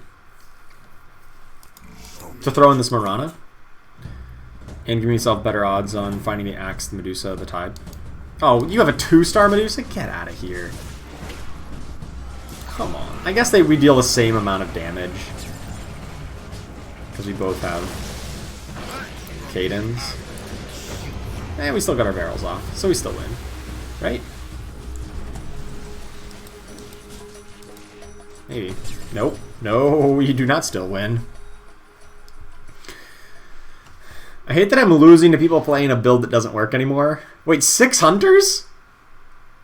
Oh. They have double crown. Never mind, it does work. Apparently it does work. I am done binding my time. This is not the upgrade I was hoping for right there, but I'll take it. So when I saw the thing, I'm like, oh sweet, it's a Beastmaster. Nope, it's a Juggernaut. We're still in first place. Still one Beastmaster away from a huge upgrade, and still have lots of odds to hit our real best units: the Axe, the Medusa, Tide.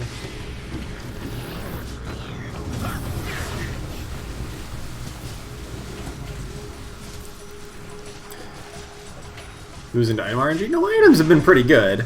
I mean, having the double crown is pretty rough. But like, I'm still rocking some 1-stars. They had 2-star Medusa already, which like, yeah, that's just good. Like, it just takes a while to burn through that. So like, yeah, I'm alright. There's an Axe, right?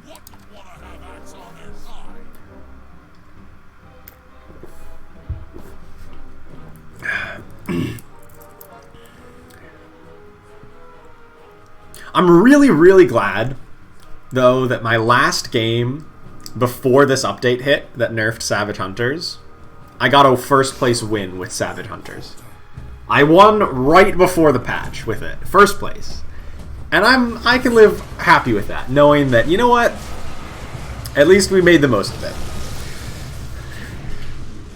My opponent's got a 3-star Queen of Pain that I can never kill until Axe walks over and just dunks on her.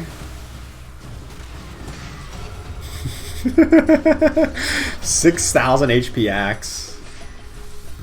3-star Queen of Pain. Like, look at that. Look at that build. I guess I can't look at it anymore. They had a 3-star Queen of Pain. They had a 2-star Slark. Just got dunked on. Absolutely dunked on. These Hunter Savages, the people who didn't read the patch notes. That's their problem. You gotta read the patch notes that, released as your game started up. You gotta know that was coming. Double Troll Warlord's not exactly what I need. Medusa is, though. Any more assassins left? No. Okay, so I'm fine.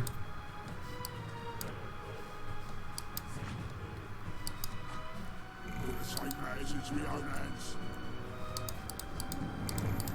Oh, here's the other person sucking up my Beastmasters, but we got a Cadence Blade, so we should pretty hard counter them.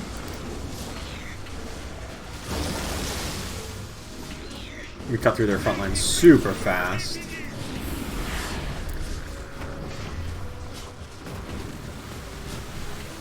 Yeah. Wish we could eliminate them.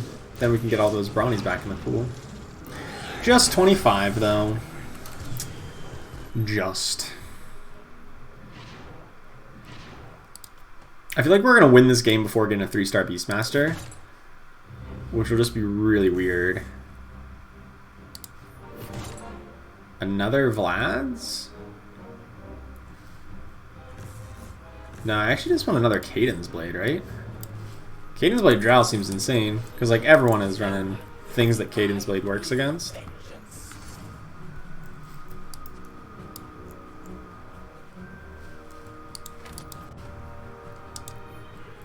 Yeah, well, there's still 3 assassins for 1 player here.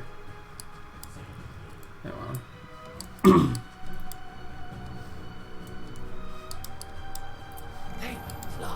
I think against most opponents, Cadence Blade's still good.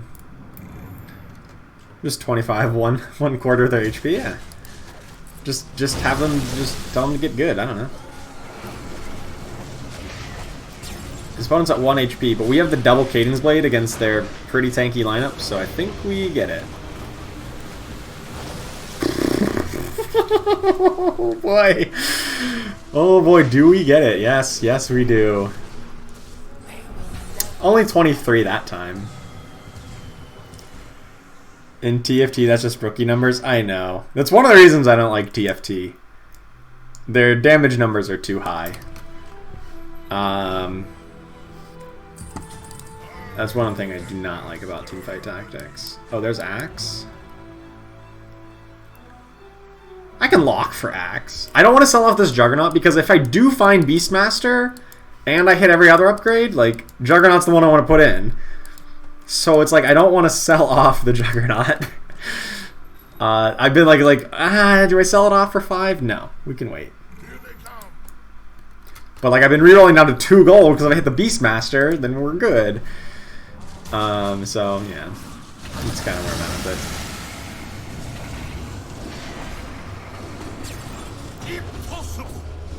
it. The double Cadence Blade, though, was almost good enough, because my opponent also has Cadence Blade, and it's been very painful with their 6 hunters and whatnot.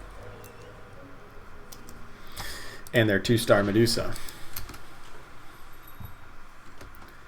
Alright, we're down to a 1v1 here.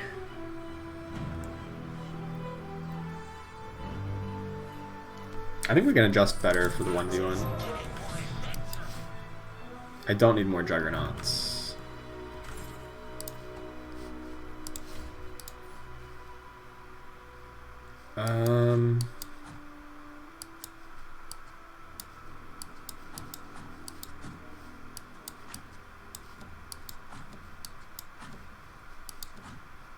Do you want to be a bit more spread so that hopefully we don't stack up into the Medusa? Oh, but we're so melee focused, it's going to be hard not to.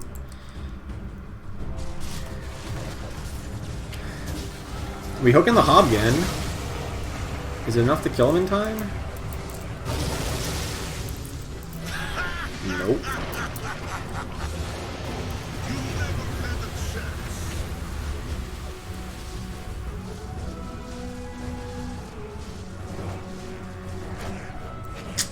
These zombies are actually really annoying for the arrows, the Marana arrows.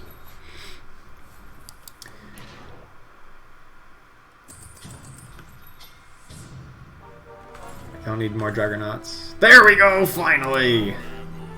We got there.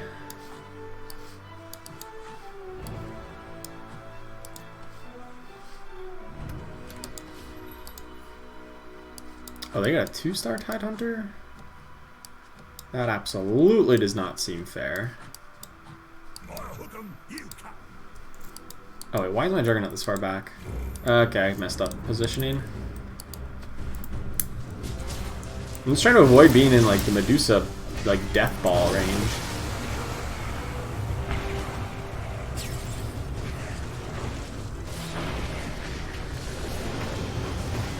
Okay. Wait, why? Juggernaut. No, Juggernaut, why did you... You were so close to Oh. taking it all. Dang it. Alright. Double Crown of Hunters is pretty good. Double Crown of Hunters, Caden's Blade, Vlad's Offering, Desolator. Yeah, alright. Fair enough. It's really unfortunate because they had the Caden's Blade on 2-star Medusa. Okay, let's claim some objectives, because I've been playing Jull a lot more. Spent 200 gold, nice. What else do we complete? Ooh! Ho ho! That's pretty nice looking. And we get some XP bonus. And a visual bug. Alright. So, I need to update my game, and then we'll look over the patch notes. But first I gotta equip this new Jull. New Jull skin. Beauty. And what was this? Juggernaut bag. Eh. Alright. Let's update. Another Caden's Medusa is better than a second Jug. Yeah, probably would have been. Probably would have been. I don't know if it's enough. They had the 6 Hunter bonus was just absurd. Just absolutely demolished us.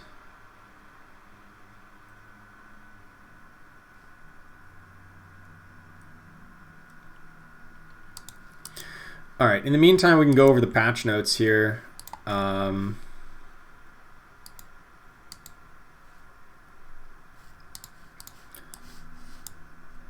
Let's take a look at the patch notes that I've been looking at. We savagely summoned an update.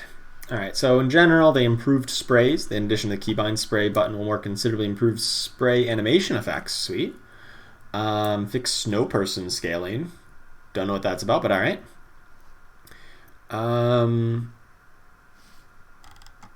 Not important. Alright, so hero changes. Blood Rage now reads, as Bloodseeker's enemy's health drops, he gains increased attack speed, up to a maximum of 500 at 25, 30, 35. Whenever Bloodseeker kills a target, he regains 30% of their maximum health.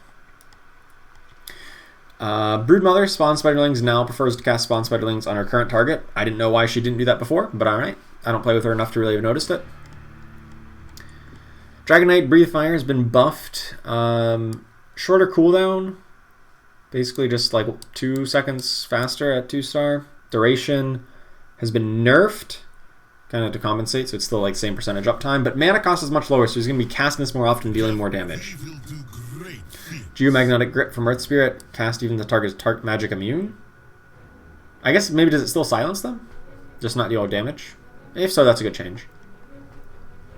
Lich bounce range has been increased back up from 2 up to 3, and bounces have been increased by 1. That's pretty strong. I'm not sure if it brings 6 mages back into the meta though. Lone Druid Spirit Bear no longer damages an opponent at the end of round. That is huge, to say the least. And no longer stuns. Instead, it roots and disarms. So you can still cast spells. So somebody like Bristleback is not nearly as affected by being locked down by the Spirit Bear. The big ones. Unlike that Bloodseeker one wasn't already big. Savages. The Savage Alliance bonus now applies to all Savage units, to Savage units and allied summons of any alliance, and then all allied units at 6 Savage. You need all 6 now to get what it would do before. The bonus attack damage has been ever so slightly buffed. 1 extra damage at 4 Savages. Woo! That is not a compensation change. That is a big nerf. Spearcast trigger Delta Slam. Yes, that is true. That is true with Geomagnetic Grip. So if the target is magic immune thanks to, you know, BKB or something, he's still going to cast his grip so that he can Delta Slam. So that is a good change. That is definitely a buff to Earth Spirit. More like a quality of life consistency buff rather than like a straight power level buff. Alright, Spirits. Spirit units no longer gain mana from the damage they deal during Delta Slam. I'm so glad this suggestion went through because, as we were talking about earlier and watching earlier, it was pretty silly whenever they'd go into the Delta Slam with 0 mana and come out of it with 100% mana just because they hit a bunch of targets. That was pretty awkward. Vigilant. Whenever an enemy unit casts a spell, it is targeted by the Vigilant Alliance. The first attack from each unit due to that targeting change does 50% more damage. I did not notice that in the past one, and maybe that is why... Maybe that is why Vigilant felt so much stronger from my opponent's side. So yeah, lots of sweet stuff there. I'll have to play a game or two to see how that all plays out in practice. And then, of course, once I'm done with stream today, we're going to be... Oh, well, I'll be recording a video pretty much saying what I just said, but hopefully in a more eloquent fashion, and post that up as a patch note. So sweet. Sweet. I loved every one of those. Except maybe I like the consistency on Earth Spirit, but I don't like the buff to him, so.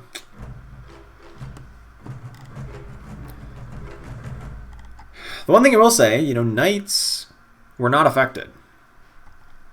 Knights were completely unaffected. So, you know, maybe they're quite a bit more viable now.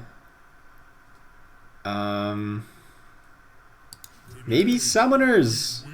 What do I know? Maybe Summoners are the thing. Probably not Bloodbound anymore. I mean, Bloodseeker's still probably okay.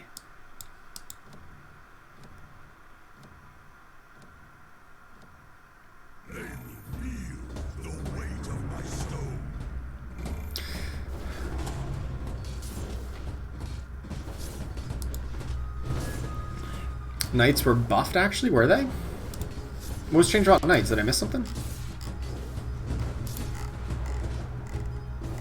Oh, Dragon Knight. Okay, yeah. Dragon Knight was buffed. I cannot remember the last time I played Dragon Knight in my Knights build, though. This one with 4 Savages, 4 Summoners. Not bad. Alright, I might give that a shot. Bristleback 3, though. Yeah, that does help. That you are correct in that assessment. I'm actually going to pick up Voidstone here, because if I do play Nature's Prophet, Voidstone actually seems insane on him. Who knows, maybe 4 Savages and Summoners is the play. Oh,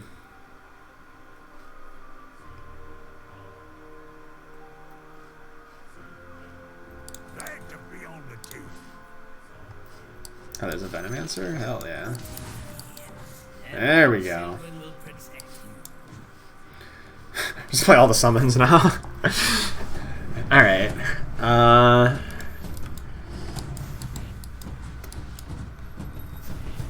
Yeah, this is what we're doing.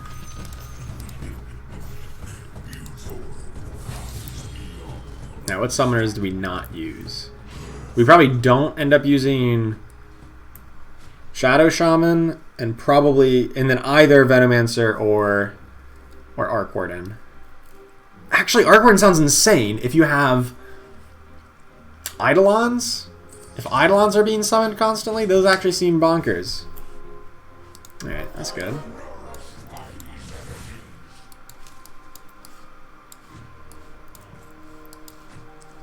Well, maybe I just play Heartless now.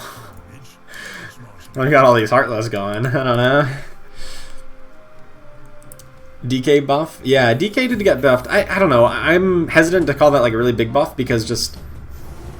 It feels like Dragon Knight is like just a required to be a 2-star before it's viable. And even with this buff, I just still feel like it's the same situation. So most other ace units, like you're going to play them as soon as you get them, even at 1-star. But that's just not the case with Dragon Knight. And that's why I think that's like a fundamental problem that like stat buff doesn't really help him. use Enigma for Eidolons. That could work if we do end up that path. But like, I'm just kind of curious about 4 Savages summoners.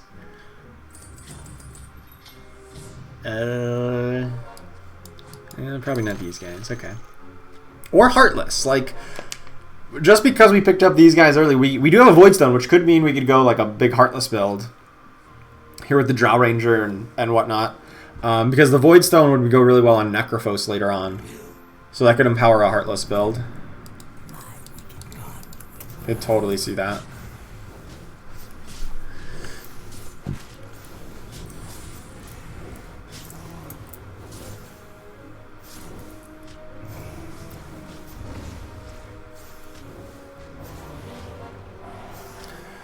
Yeah, not gonna win this one.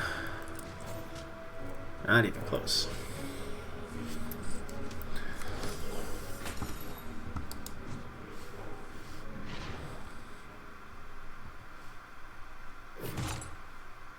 I don't need another Void Stone, but Desolator could be a pick. Sure.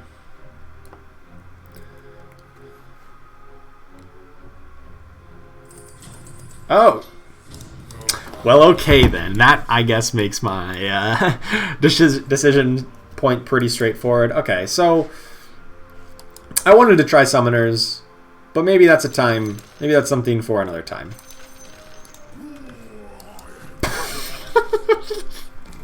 Okay. Well, to be fair, we had this last game. Where we literally got like a 2-star Beastmaster, and then we got a 4th one, and then the next pack had like 3 Beastmasters in it. Literally 3. And I'm like, okay, this is an easy game, and it was almost easy. But now I'm kind of thinking it's like maybe a Heartless Beastmaster Bristleback, like 6 Heartless plus those 2 guys like would just absolutely shred people. Because like they're all the AoE physical damage, and like 4 or 6 Heartless plus Beastmaster Bristleback, like maybe not even Juggernaut.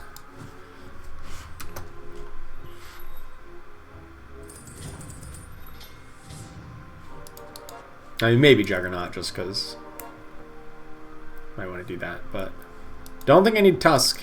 He definitely dropped down on priority list quite a bit. To the point where I think I'm going to level up and throw in a Bristleback. It's a trap? Is it a trap? If so, it's a trap I want to die in. Ooh, nice. We hooked in the Drow Ranger. It's kind of good. This is the person on the win streak, by the way. We are crushing their win streak. Not even close. Never get rolls like that. Yeah, me neither. Me neither, until just now, apparently.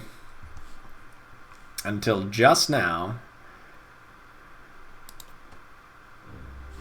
But so like from here, we just look for every Heartless we can find. Boom, Pudge. Easy. Actually, I'm gonna wait and let my interest lock in. Pudge would be nice, but actually, you know what? I'm committed to it. I'll sell off some of the Brawnies. I just want to try this Heartless build. I don't know. I want to try 4/6 Heartless plus Bristleback Beastmaster. I think it's a good idea.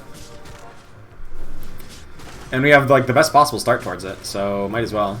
And like going up to 4 Brawnies is like, I can take it or leave it. This build comes together at 8 units as well, which is earlier than most. And then we can, as a 9th unit, just add in a 3rd Hunter. Or hopefully get a Hunter item. Because we'll have Drow Ranger plus Beastmaster, of course.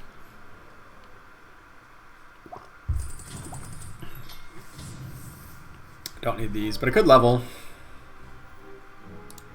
Yep. Just level to keep our win streak going. Spoiler alert, it's strong. It sounds strong. Does sound strong. I just like I'm picturing like Beastmasters like Wild Axes just going through everyone and then just like everyone losing half their life total or more. Because they have -10 armor. Or -16 armor. Plus the massive AoE physical damage.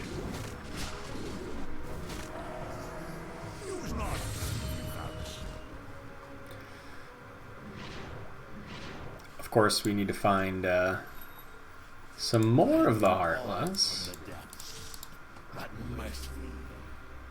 Still need to find the Abaddon, the Life Stealer.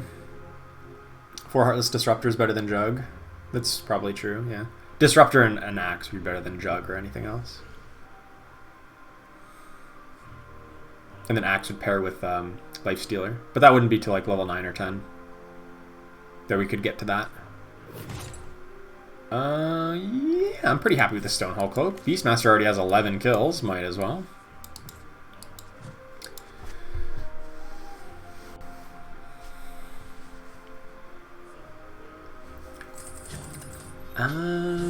Let's sell off for interest. Perfecto. And we'll buy the bristleback here in just a moment.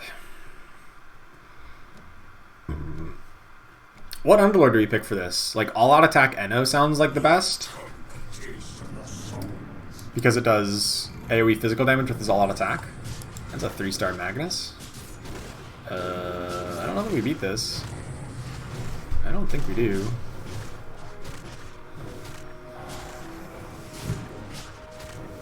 Maybe we can. Nope. Okay. Sure, 3-star Magnus, you got me.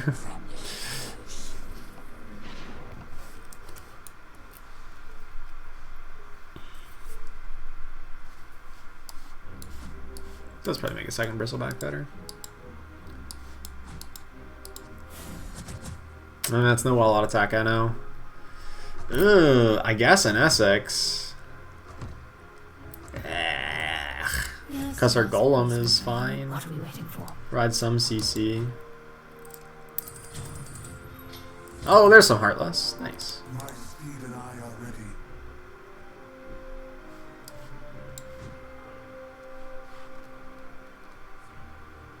Nah, I'm not gonna put him in just yet.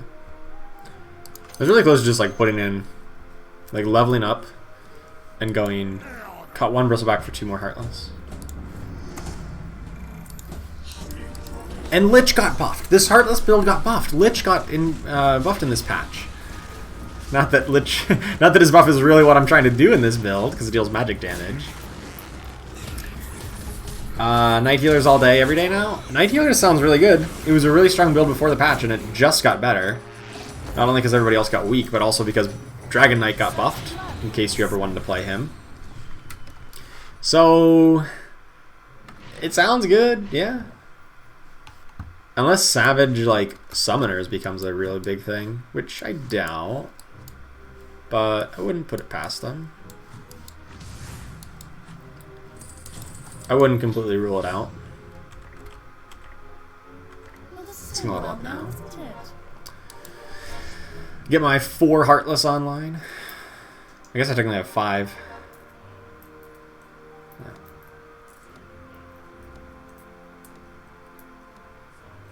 Show me what you got. Now 6 you can go for Healers, Warlock, or Dazzle. Yeah, that too. The yeah, I guess we could in this build, assuming we get the Necrophos at some point. They may look strong, but in time they lead out just like anyone else.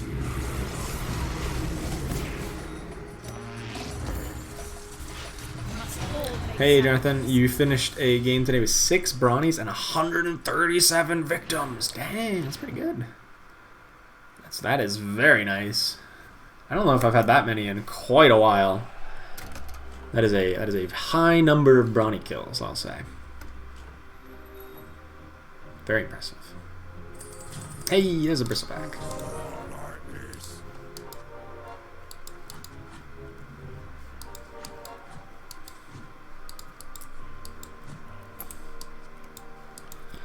Alright. Beastmaster still has 17 kills. We have 21 total. Of course, we're looking for more. We're looking for a Necrophos. My opponent has a Necrophos. Can I just steal it from them? If I, like, successfully pudge hook a Necrophos, I should just steal him to my side. Or I guess if you enthrall and kill a unit, you should just permanently keep it. No, no, no, I take that back, because they just stole my Beastmaster. I take that back. That was wrong. That's not what I meant. Yeah. An Essex Golem casts so slow. Doesn't come out till way late in the fight. They got the Enthrall, they killed the target, and then it like got a cast off before Enthrall went out, or before the Golem dropped.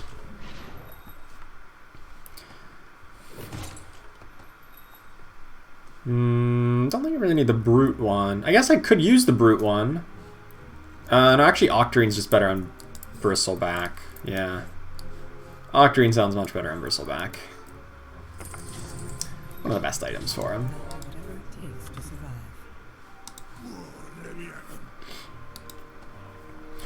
This is around 13 when most people level up, but I don't really have a good unit to put in. So, I'll wait on it. Maximize my interest. And then just, you know, wait until we find a Necrophos. And then just, like, power level to 8.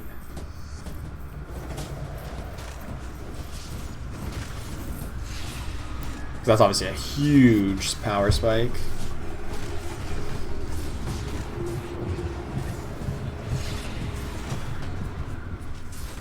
You won't get past my guards. Golem came in too late, as always. I'm not scared of the court of the stool. Yeah, not a big fan of this Golem. Not a big fan. It comes in way too late in these fights.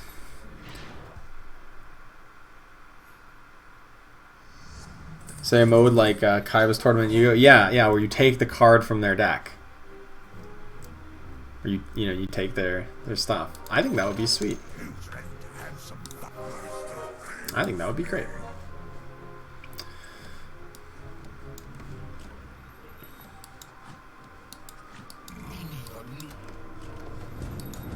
My opponent's literally going for the same strat, but they have the Necrophos already? Come on! Come on! And they've got 69 life? Ugh. That's so nice. Stop dying. You are useless. Yeah. And they've got Hunter Hat on Lifestealer? Oh my goodness, I'm getting blown out by every street here. Why? Why is everybody going for Heartless all of a sudden? Alright, let's make this swap at least.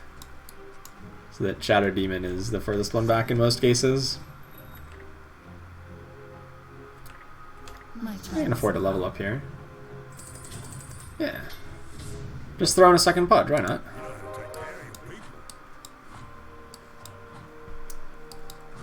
Just double 2-star Pudge. That seems good. We'll buy the Lifestealer here in a moment. Maybe the Doom even? He could be a 9th unit.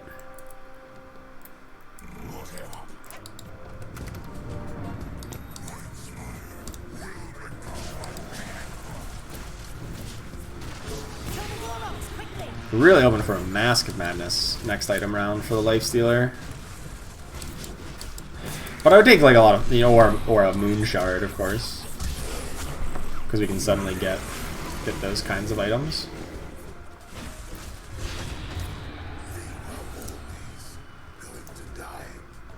And Essex is not good. I agree. But my other options were Healing Jull, Healing Eno. Like, I literally had Healing in Essex, Healing Jull, Healing Eno, High Damage Hobgin. And I'm like,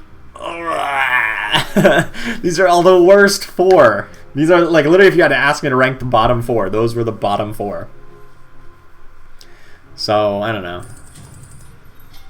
Can't control that.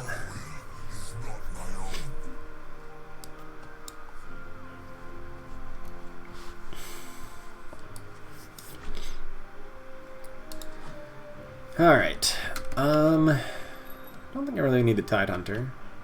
No one's going mages this game.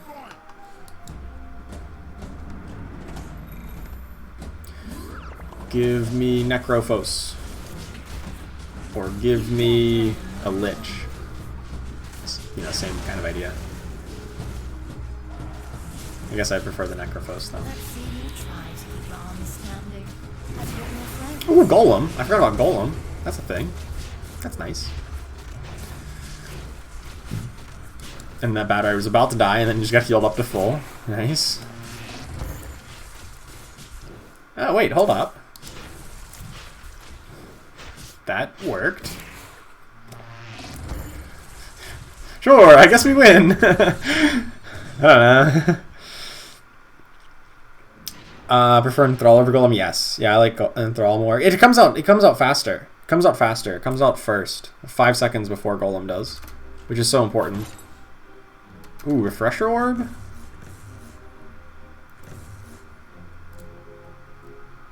Yeah.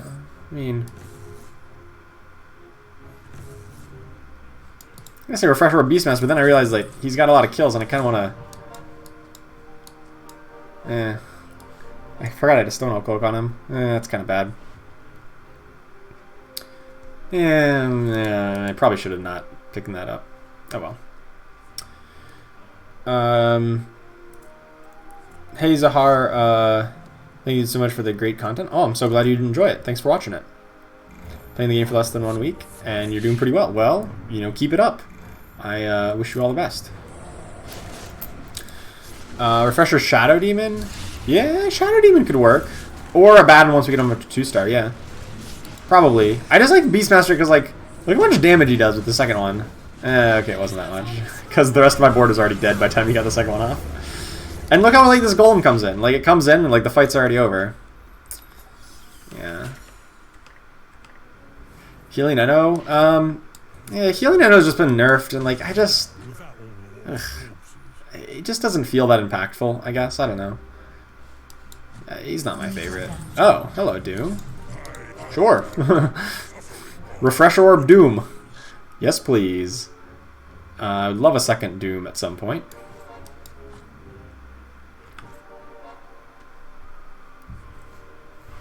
Remember that time we said we were going to play 6 Heartless? Yeah, me too. You get 4 Heartless. That's it's a start. Somewhat reasonable. Fresher's good on Lich? Yeah, probably. Assuming we ever get a Lich. You make big assumptions about my ability to find units that I want to find. Nice Refresher Orb. Didn't do anything. Your lights are as predictable as ever.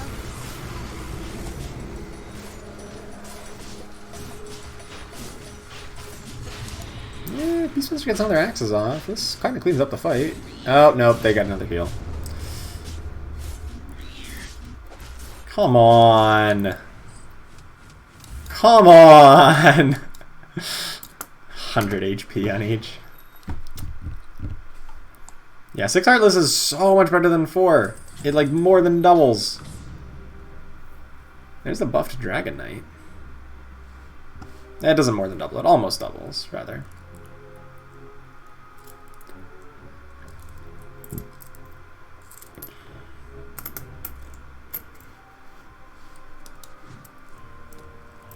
I'm getting pretty low on life, too. I just don't feel that strong. I'm gonna get a 3-star Pudge, though, so that'll be nice. I wish I had a Blade Mail for him or something along those lines, but, you know, no such luck.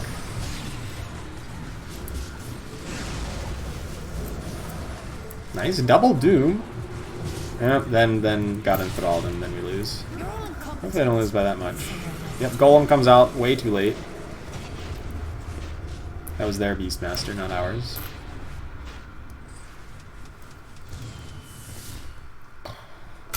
Yuck. Bit more damage. I mean, well, as soon as we get 6 Heartless, well, yeah, I'll put doubles. Their armor shred gets increased to 16 armor shred. It's just, you know, we don't have that because we haven't seen a 6 Heartless yet.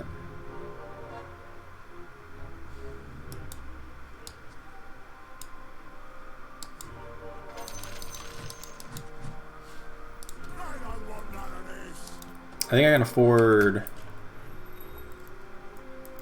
one more turn here.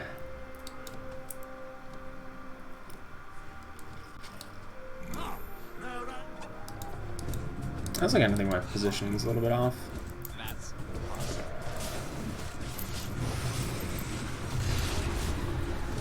Yeah, same position. This is the same person we lost just a few rounds back. Is this Legion Commander? It was the narrow loss, but. Oh, Golem came in at a good time. Beastmaster's still up. Golem.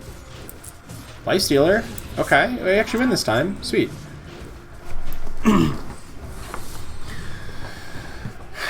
Okay. Now we can level up to 9, which allows us to play all of the stuff that we currently have built up. And we can get a Moon Shard. That's awesome on the Lifestealer. Better than Mask of Madness, even.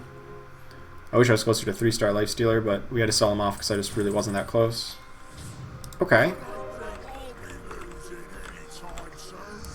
Put this guy in. Put in a second Bristleback seems pretty good.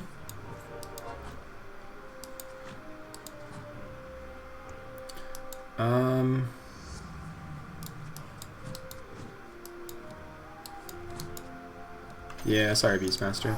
You're probably not going to hit 3-star. Abaddon is probably going to hit 2-star, though. One guy got Necro one time. Yeah, I don't believe you. My opponent has a Necrophos, so maybe if we kill him, we return some of them to the pool. I mean, now we're at level 9, so like I feel like we're going to get Lich before we find Necrophos, which, you know, it'd be alright. But also just like double Bristleback, and like the Lifestealer Moonshard is like also pretty huge. Okay, we do eliminate them, so we return at least one Necrophos to the pool. I'll take it. Sounds like I'm just like double Bristleback here. If I'm being honest, I kind of like double Bristleback. Doom works. So many Night Healers. It's the new meta.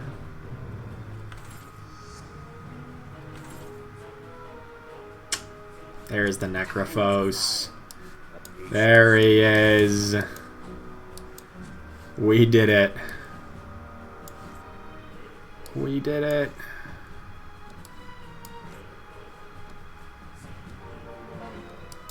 I don't know if it was good enough. We'll find out. We'd replace 2 2-stars with 2 1-stars, but like, man, they got negative so much armor. So much negative armor.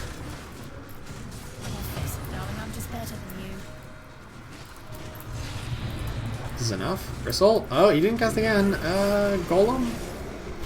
Golem just like 3-shot Nirvana. This guy actually just has negative 16 armor. It's great. Does not count though.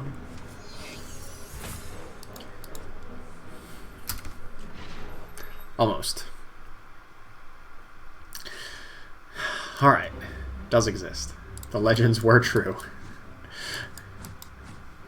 The legendary Bristleback that one time existed did in fact one time exist. There's an Abaddon. And there's a Drow Ranger! Oh my gosh! We're doing it! We're actually legitimately doing it! It's happening. Somehow.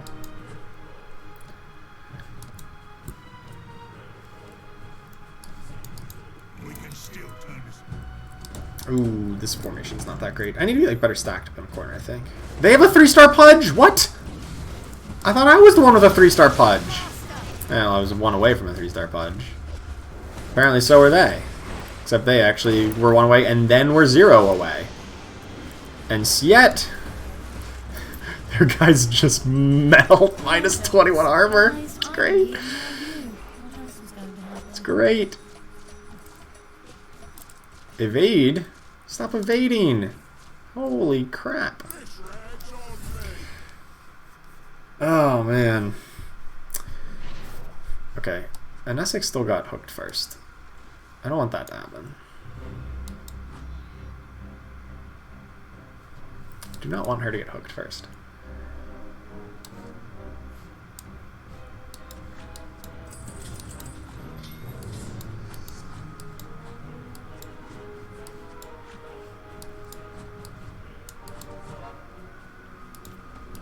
I'll do something like this.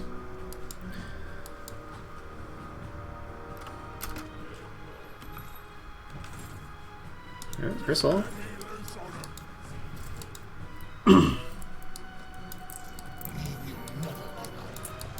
She still might get hooked first.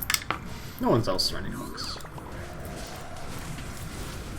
Stole their Bat Rider, I guess. That's Something.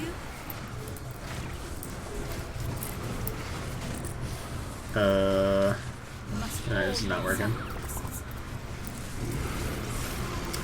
Nope. Knight's healer is still pretty good. Shouldn't eliminate me. Nah, I think it does. 13, okay. Whew. Not even close.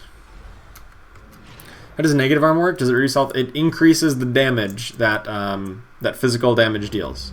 So it's like a multiplier. If you have positive armor, you reduce damage.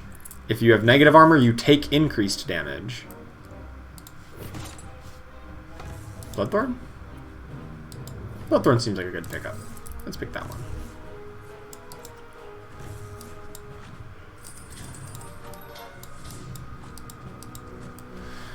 Come on. Oh, another. Oh, Necrophos exists. Oh, there's a Lich as well. Okay, sweet. So now I can put Refresher Orb Lich, Deso Doom. Okay. Something. Bloody hell. Something.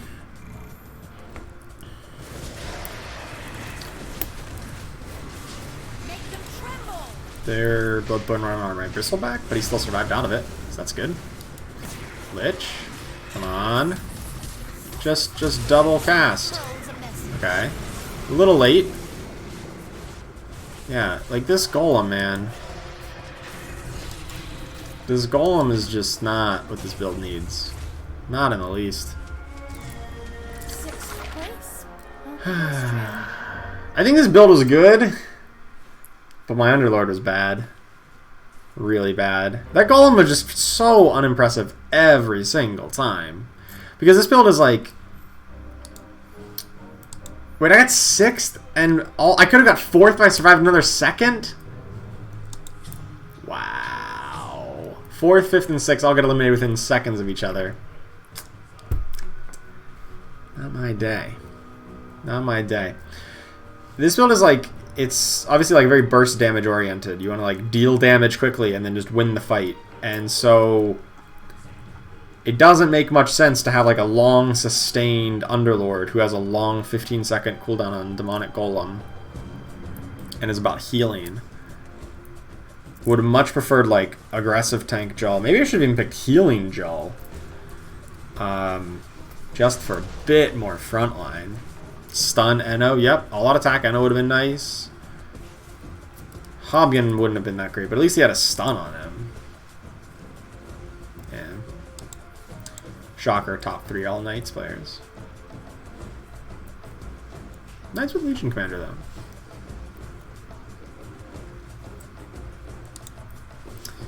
Alright. Could have got 4th place.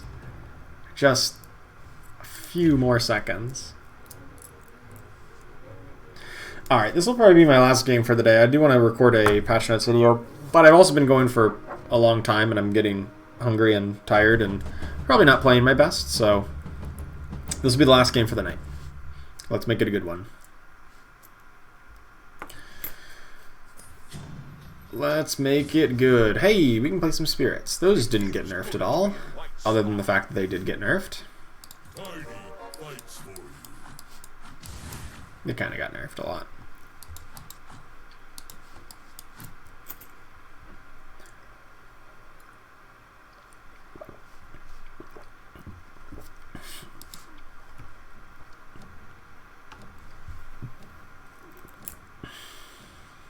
Soon they will be crushed.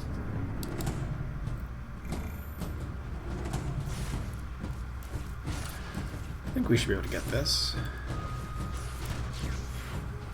The Primordial buff's actually pretty decent this early on. And I kind of wonder if, like, Primordials into Savages, into Summoners is, like, a real thing. Yeah, it's too difficult for Stormfills, man. It's really tough, you know, that he no longer gains mana while in the Delta Time. I mean, I agree, it was kind of crappy that he did. It's kind of weird. But I really don't think it like matters all that much. Or we can keep on playing Bloodbound. How good is Bloodbound after the patch? I'm curious. We're gonna find out. I mean, Bloodbound is still good. It's how good is Bloodseeker? Oh, there's a Beastmaster. I am the Crystal Maiden. I'm not used to being surrounded by so many people.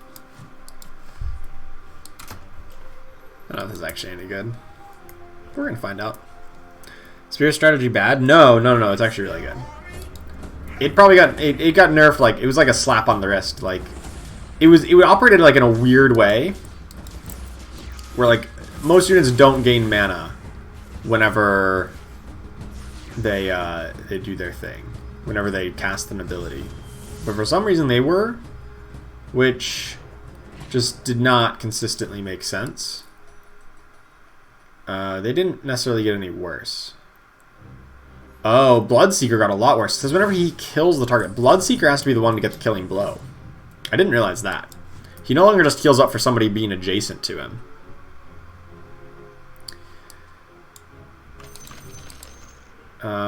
So that actually could be problematic.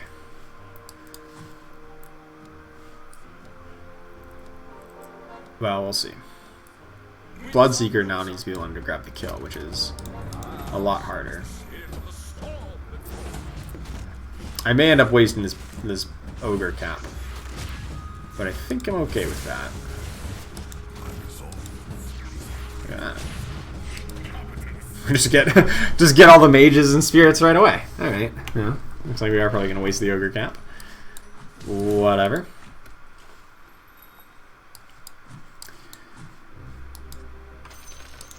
Guess I'm not too beat up about it.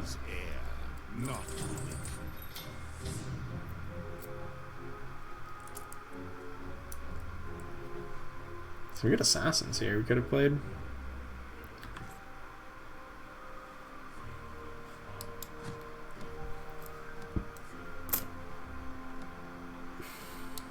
I probably should have sold for interest this turn. Could I have sold for interest?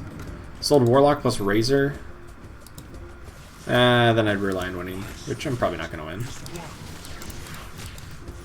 Mages are too weak this early on.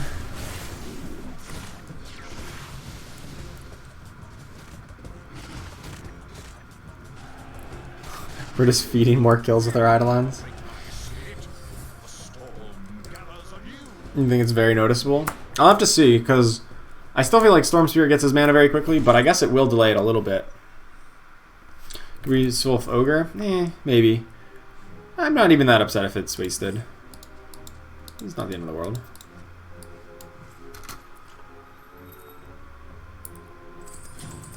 So many Legion Commanders. So little use for them in this build.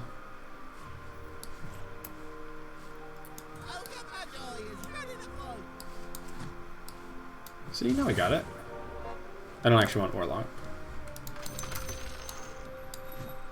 I want Spirits. I want Mages. And I want 2 stars. Do we get on Ember? Could be. If Ogre dies before Ember casts Sleight of Fist, yeah. And that's also assuming we go for 6 mages, which is kind of a big assumption here.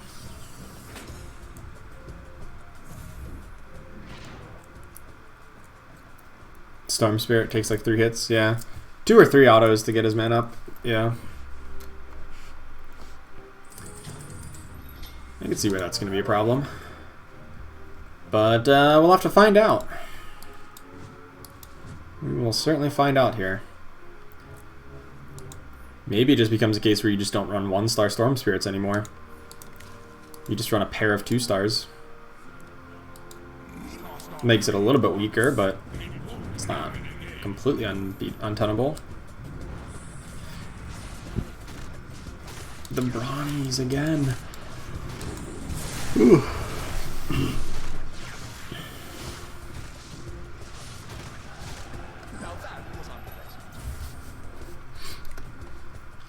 What's a 2-star unit?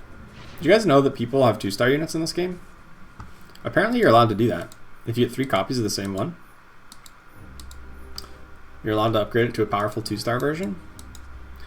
I did not know that. Something that is often overlooked by most players. Hey, there we go.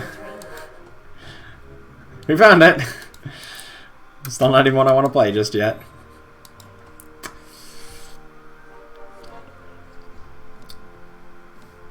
Pair of 2-star Storm Spirits and Ember. Yeah, yeah. You definitely want, you know, you just play only 2-star units for most of them by the end of the game. You know, you could run 1 or 2 1-stars, but preferably mostly 2-stars.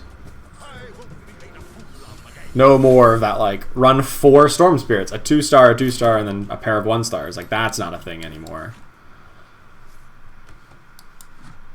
You know, it might be okay for a little bit.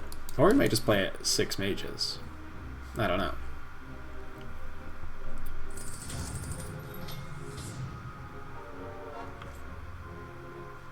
Where are the spirits?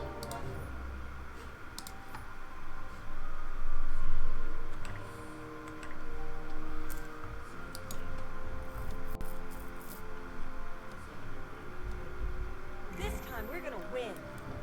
You think 4 Storm is still good? The problem is, like, the 1-star ones are gonna die before they can get a second Delta Slam off. I mean, I guess it helps for the first Delta Slam, when they're probably in a safe spot to get the first one off. But the second one's gonna be, like, impossible. So, I don't know. We'll see. We'll see how this game goes. It's not going great right now, but it's not actually that horrible, because we're getting the rerolls, and I mean, we're not finding the units, but I'm not that, like, concerned. Arcane Boots is probably good for this build.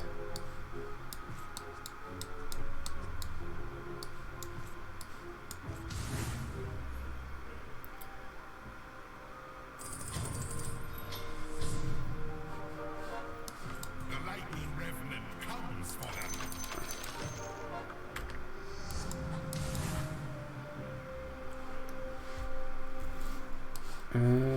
Yeah, that's fine. I could just run 6 mages at level 6 if I can find a Keeper of the Light.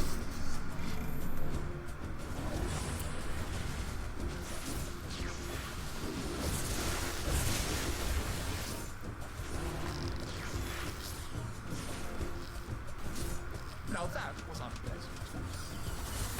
Get a 2-star Tusk. Yeah, that would be nice.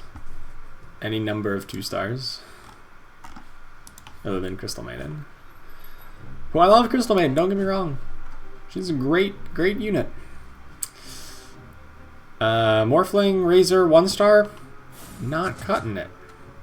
All out attack. I know. Yeah. Why couldn't I get these options for last game?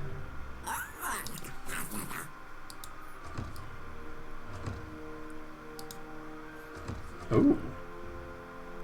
They made that hotkey for this spray.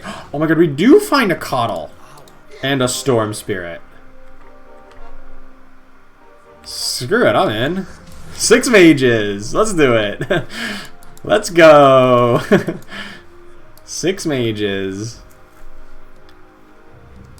On level 6, on round 10, we got 6 mages. I don't think it's good. But I'll take it.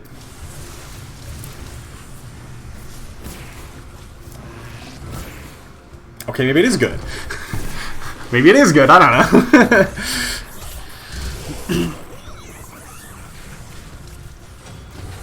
It's not 25 mana, it's 40 mana. Storm Spirit is 40 mana. At least last time I checked he did. It's been a while. Yeah, 40 mana. It's like 2 or 3 auto attacks. So it's not 0, but it's not infinite time either.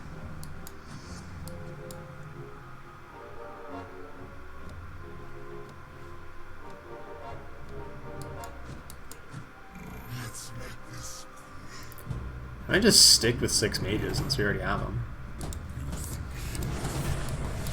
And then just slowly add in spirits additionally. And Lich got buffed. Yeah, I could play Lich. Yeah. What do you think? So did Dragon Knight. Yeah. All I'm saying is I somehow got the 6th mage right on time. It was so perfect. And, yeah, I'm feeling a little bit better about this game. A little bit better than I was before. Make it a good last game to go out on.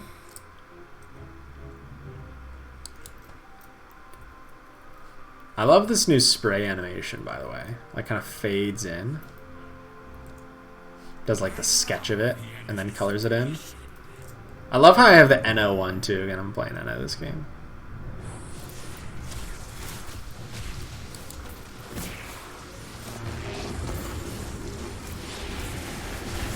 Lost the duel. Probably gonna lose this game. I can't kill a Juggernaut. What makes you think I'd ever kill a Juggernaut in my life? A Juggernaut becomes magic immune, and I forget how to fight. My whole build is magic damage based. So if you're magic immune, that's a checkmate. You got me. I guess Maelstrom can work. Magic damage output. Sure. Hey, there's an Ember Spirit. Time to cut 6 mages.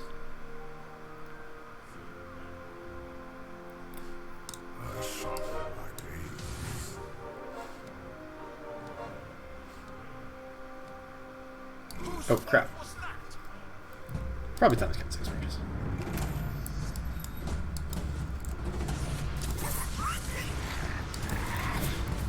Maelstrom's magic damage? You bet it is. Yeah, there are things the game doesn't tell you very well. It's just like real Dota. There are things that the game is not very clear about. Maelstrom deals magic damage. So it gets amplified by mage buff. Yeah. Something you could go into like freestyle mode and test yourself, but I can save you the hassle. It is.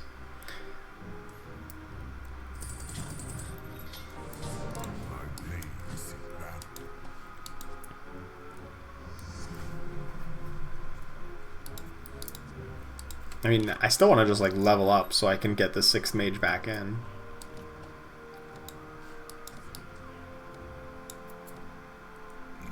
I'm actually kind of like this Maelstrom beat on Ember Spirit because every one of his jumps is a chance to proc it because it's an auto attack. Oh, my opponent's going on an actual Spirit build? That seems good. Well, at least most of theirs missed. All of mine missed. I didn't hit a single thing other than a target buddy. Are you kidding me? I hit a target buddy and I still won? Okay, whatever. My Delta Slam literally hit a target buddy. We still got the win. And no, I don't know how that worked.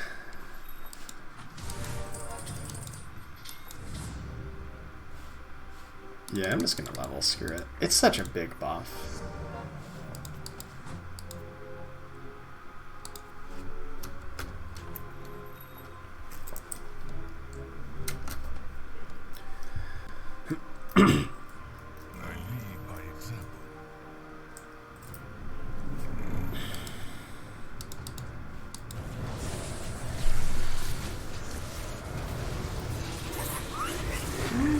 Medium Delta Slam. Didn't hit everybody, but still won the fight. Quite handily, actually. We demolished this fight. Alright, 6 mages. 6 mages is where it's at. Alright, alright. You just need to get a coddle on round 10. Very consistent and easily repeatable. Just pick up a coddle on round 10 and you're all good. And you're off to the races. Hey, I need an Ogre Magi.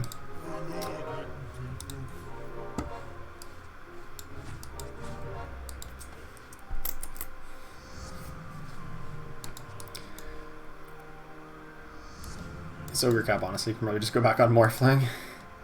He probably holds it better. These mortals used to throw their lives on 1-star Razor still. That'd be such a big upgrade.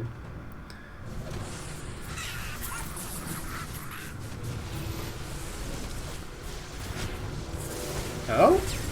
Delta Slam hits some wolves. So that kind of counts for something, right? Right? No. Not really. Still win. Oh, no. Eno just got... Oh, my. Eno just got obliterated.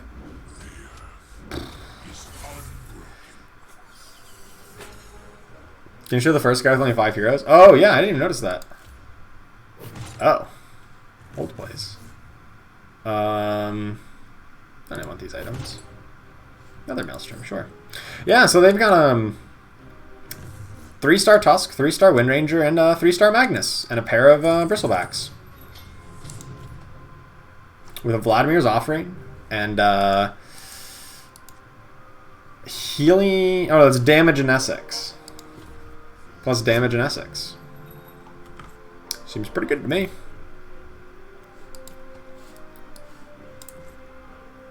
Seems pretty good. Hey, Ogre Magi has dual damage now. That's nice. You're in Void Spirit and a Spirit Comp? Yeah. Any Spirit you'd play. Normally you just try to play like 6 Spirits, but now we're trying to play 6 Mages, which may or may not be better. I don't know. It was going well for a little while. Now it's looking worse. Not sure that this Eno is what we really wanted. Come on! Look how close they were! You're so close to winning that. That's really impressive that just 5 units plus, you know, clearly rerolling all of them. Rerolling just a ton. Can do that. Oh, hello, Razor. Perfect. And we also get another Coddle here.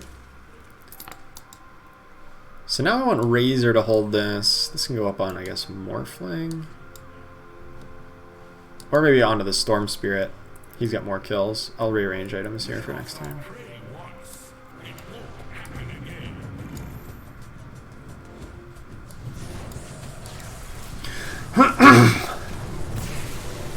Ooh, big Delta Slam. Nice. For our next level up, we just want to throw in another Storm Spirit. And then level 10, 6 mages, 5 spirits. That could be fine. I mean, from here, we're just going to add a spirit every time. Every level up is going to give us a spirit. And, you know, first it'll hopefully be Storm Spirit into like a 2-star Earth or Ember. I'm probably happier with Ember Spirit just because you get a shorter golden or a Void. So, like, honestly, I'm not thrilled about holding on to these. I'm definitely not thrilled about the Ogre Magi. I think I might sell off the Ember as well. Just try to go for 3-star Earth Spirit and then like a 2-star Void and just maximize interest.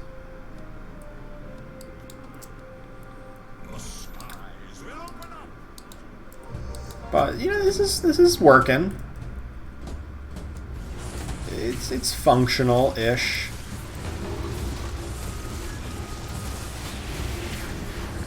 Oh no, no Delta Slam. No. Could not get our casts off in time. Disruptor. Really disrupting what we're trying to do here. Spirit's 2 RNG, and I agree. The whole game is RNG. What would you play is Lich? I mean, the Morphling right now. Morphling's not doing anything. Because he's a 1-star. Normally I'd say Ogre Magi, but since he's giving us Bloodbound, maybe it's okay to keep him.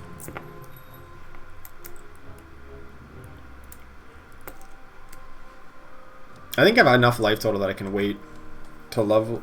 oh wait, I have to wait 3 turns? I hope I get a win here. If I get a win here, maybe I can wait 3 turns. If not, I just gotta force level. Level inefficiently.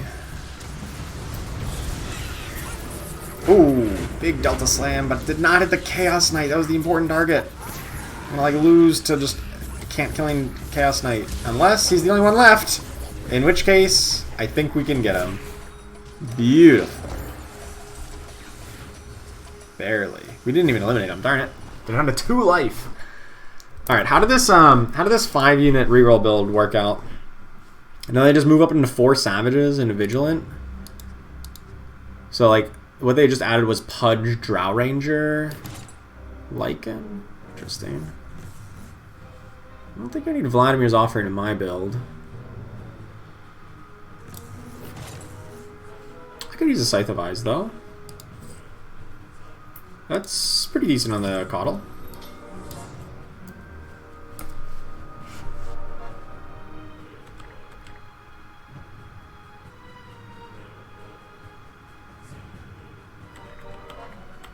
Screw it, let's just do it. Just level. Get somebody in here.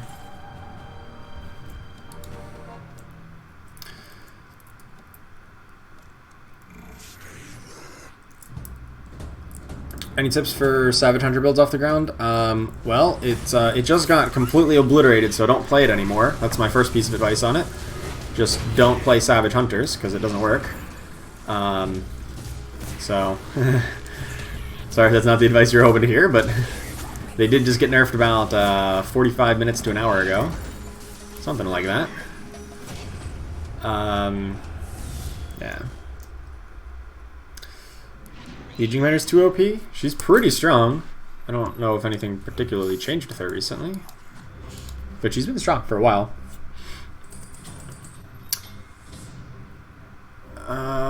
Dragon Knight got buffed today. More.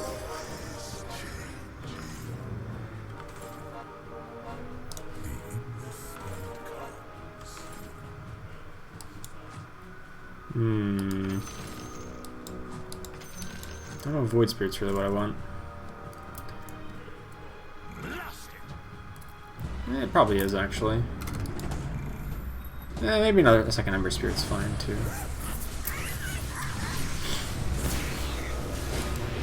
Yeah, Void Spirit. Hopefully we don't get eliminated here. No, actually, we're doing some of the eliminating ourselves. 20 damage to him! Nice! What was the nerf? So 4 savages, the 4 savage bonus now, 4 savage now just applies to savage units and allied summoned units. It doesn't apply to your allied heroes until you get 6 savages.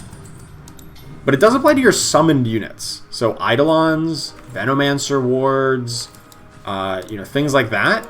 Those are fair game. Those are pretty strong. With 4 savages now. They will stack that up.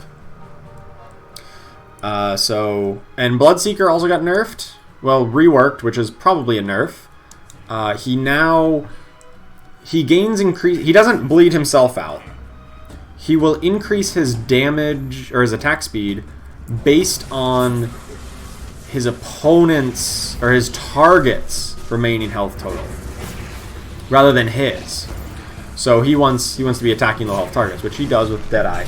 But then he only heals for whatever target that he kills.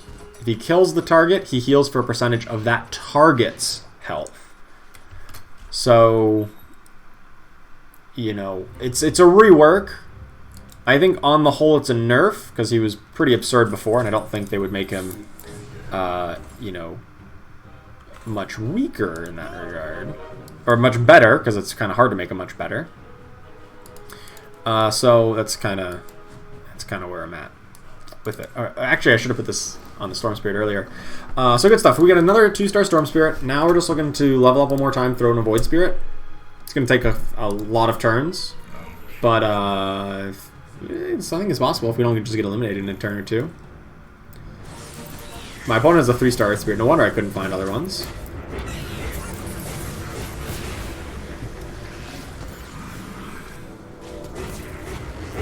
So many Delta Slams. It's like, I don't even know who's winning. Who is winning this fight? The Delta Slams are going everywhere. It looks like we were winning this fight. Good to know. Top 3 here.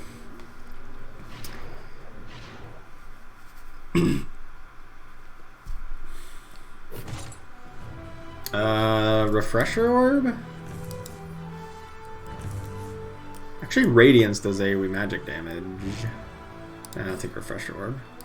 Refresher Orb seems pretty good on Earth Spirit.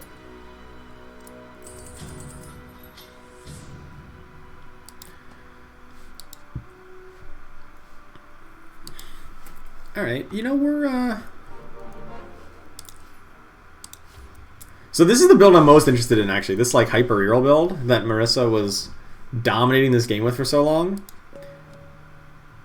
They had, you know, obviously tons of 3-stars because they were hyper-rerolling at level 5. And they hit, like, 3-star Tusk, 3-star Wind Ranger, 3-star Magnus.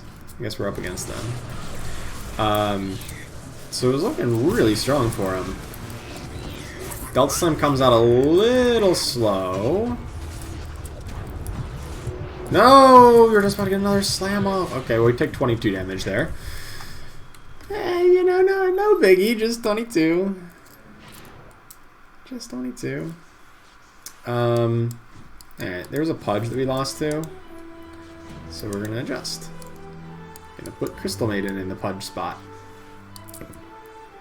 Hope it's enough.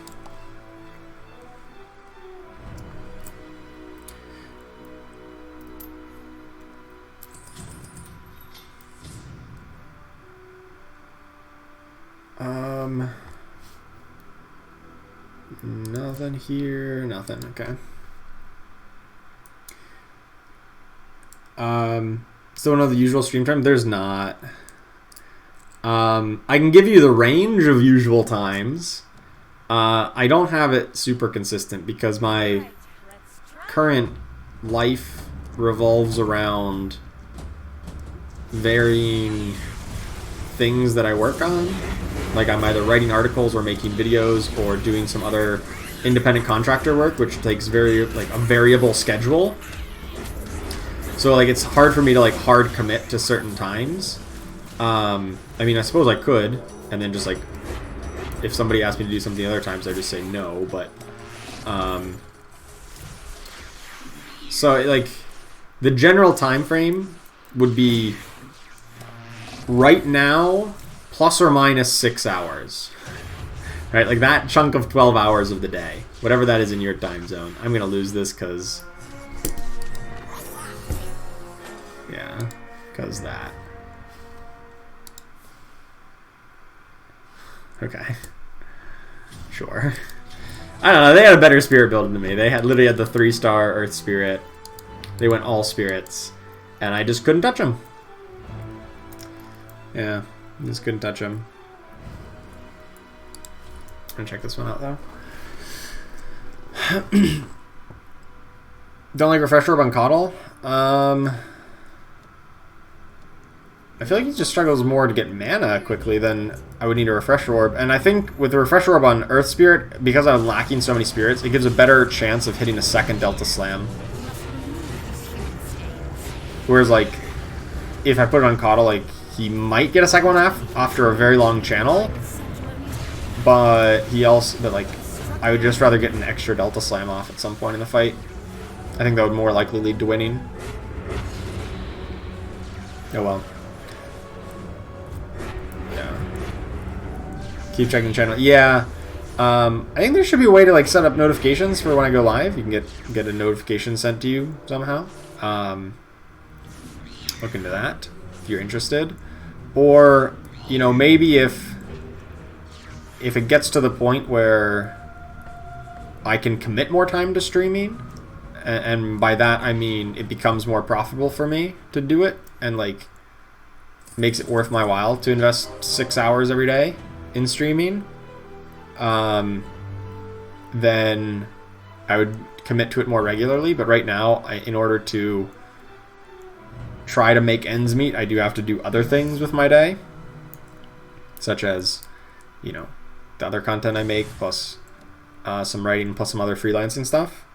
So, yeah, that's kind of where I'm at with it.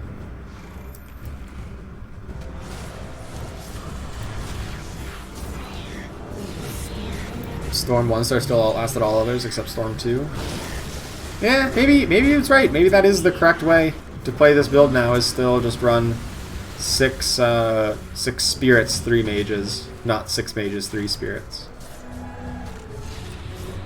Or we just do what Marissa's doing here and just like hyper reroll for Savage.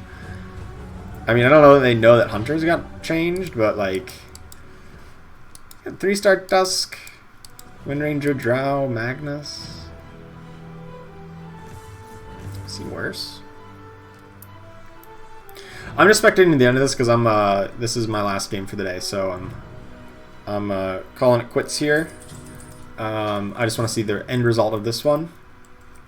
And then I gotta get me some dinner, but I'm also going to record a patch note review because obviously it changes up a lot of things, and I'll give some of my thoughts in that video. So look for that going live literally an hour after I go off stream here.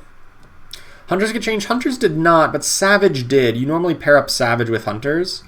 Previously, for Savage would say that all of your units, every hero, would gain increased attack damage from Savage. That is not the case anymore. So whenever Wind Ranger is attacking so fast, she is not gaining Savage stacks. She used to be gaining +6 damage for every attack. Now she is not. And it's so good with Hunters because she had such fast attack speed and so many multiple attacks. But that's just not the case anymore.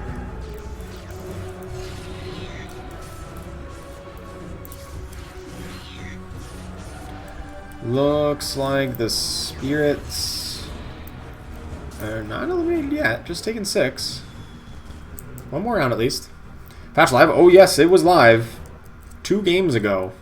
3 games ago. For me. Because I literally queued up and entered a game.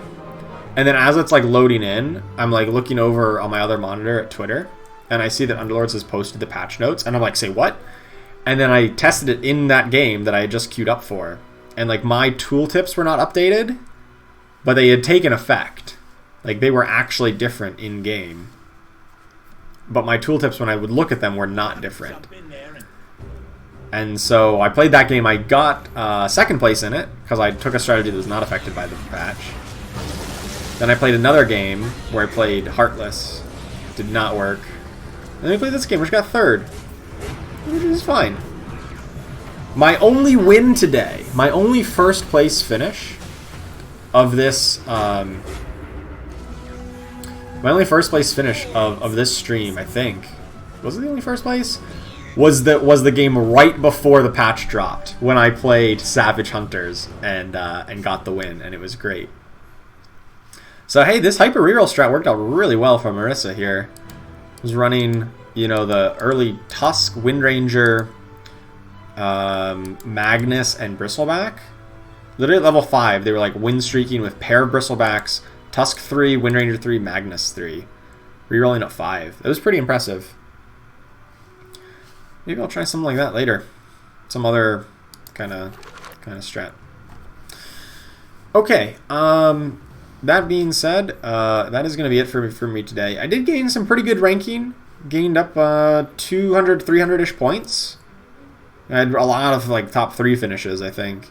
A lot of third places. So, good stuff. Thank you all so much for hanging out and watching. I really appreciate it. Hope you enjoyed it. Hope you learned some things. I know I certainly did. And yeah, like I said, I'll get a patch note review coming up here in a half an hour to an hour. Depends on if I get something to eat first or second. And so that sounds good. And if you missed everything, then you can just go watch the VOD because it still goes up on YouTube, so you can go watch it from the start. All right. Anyway, thank you so much for watching. I will see you next time.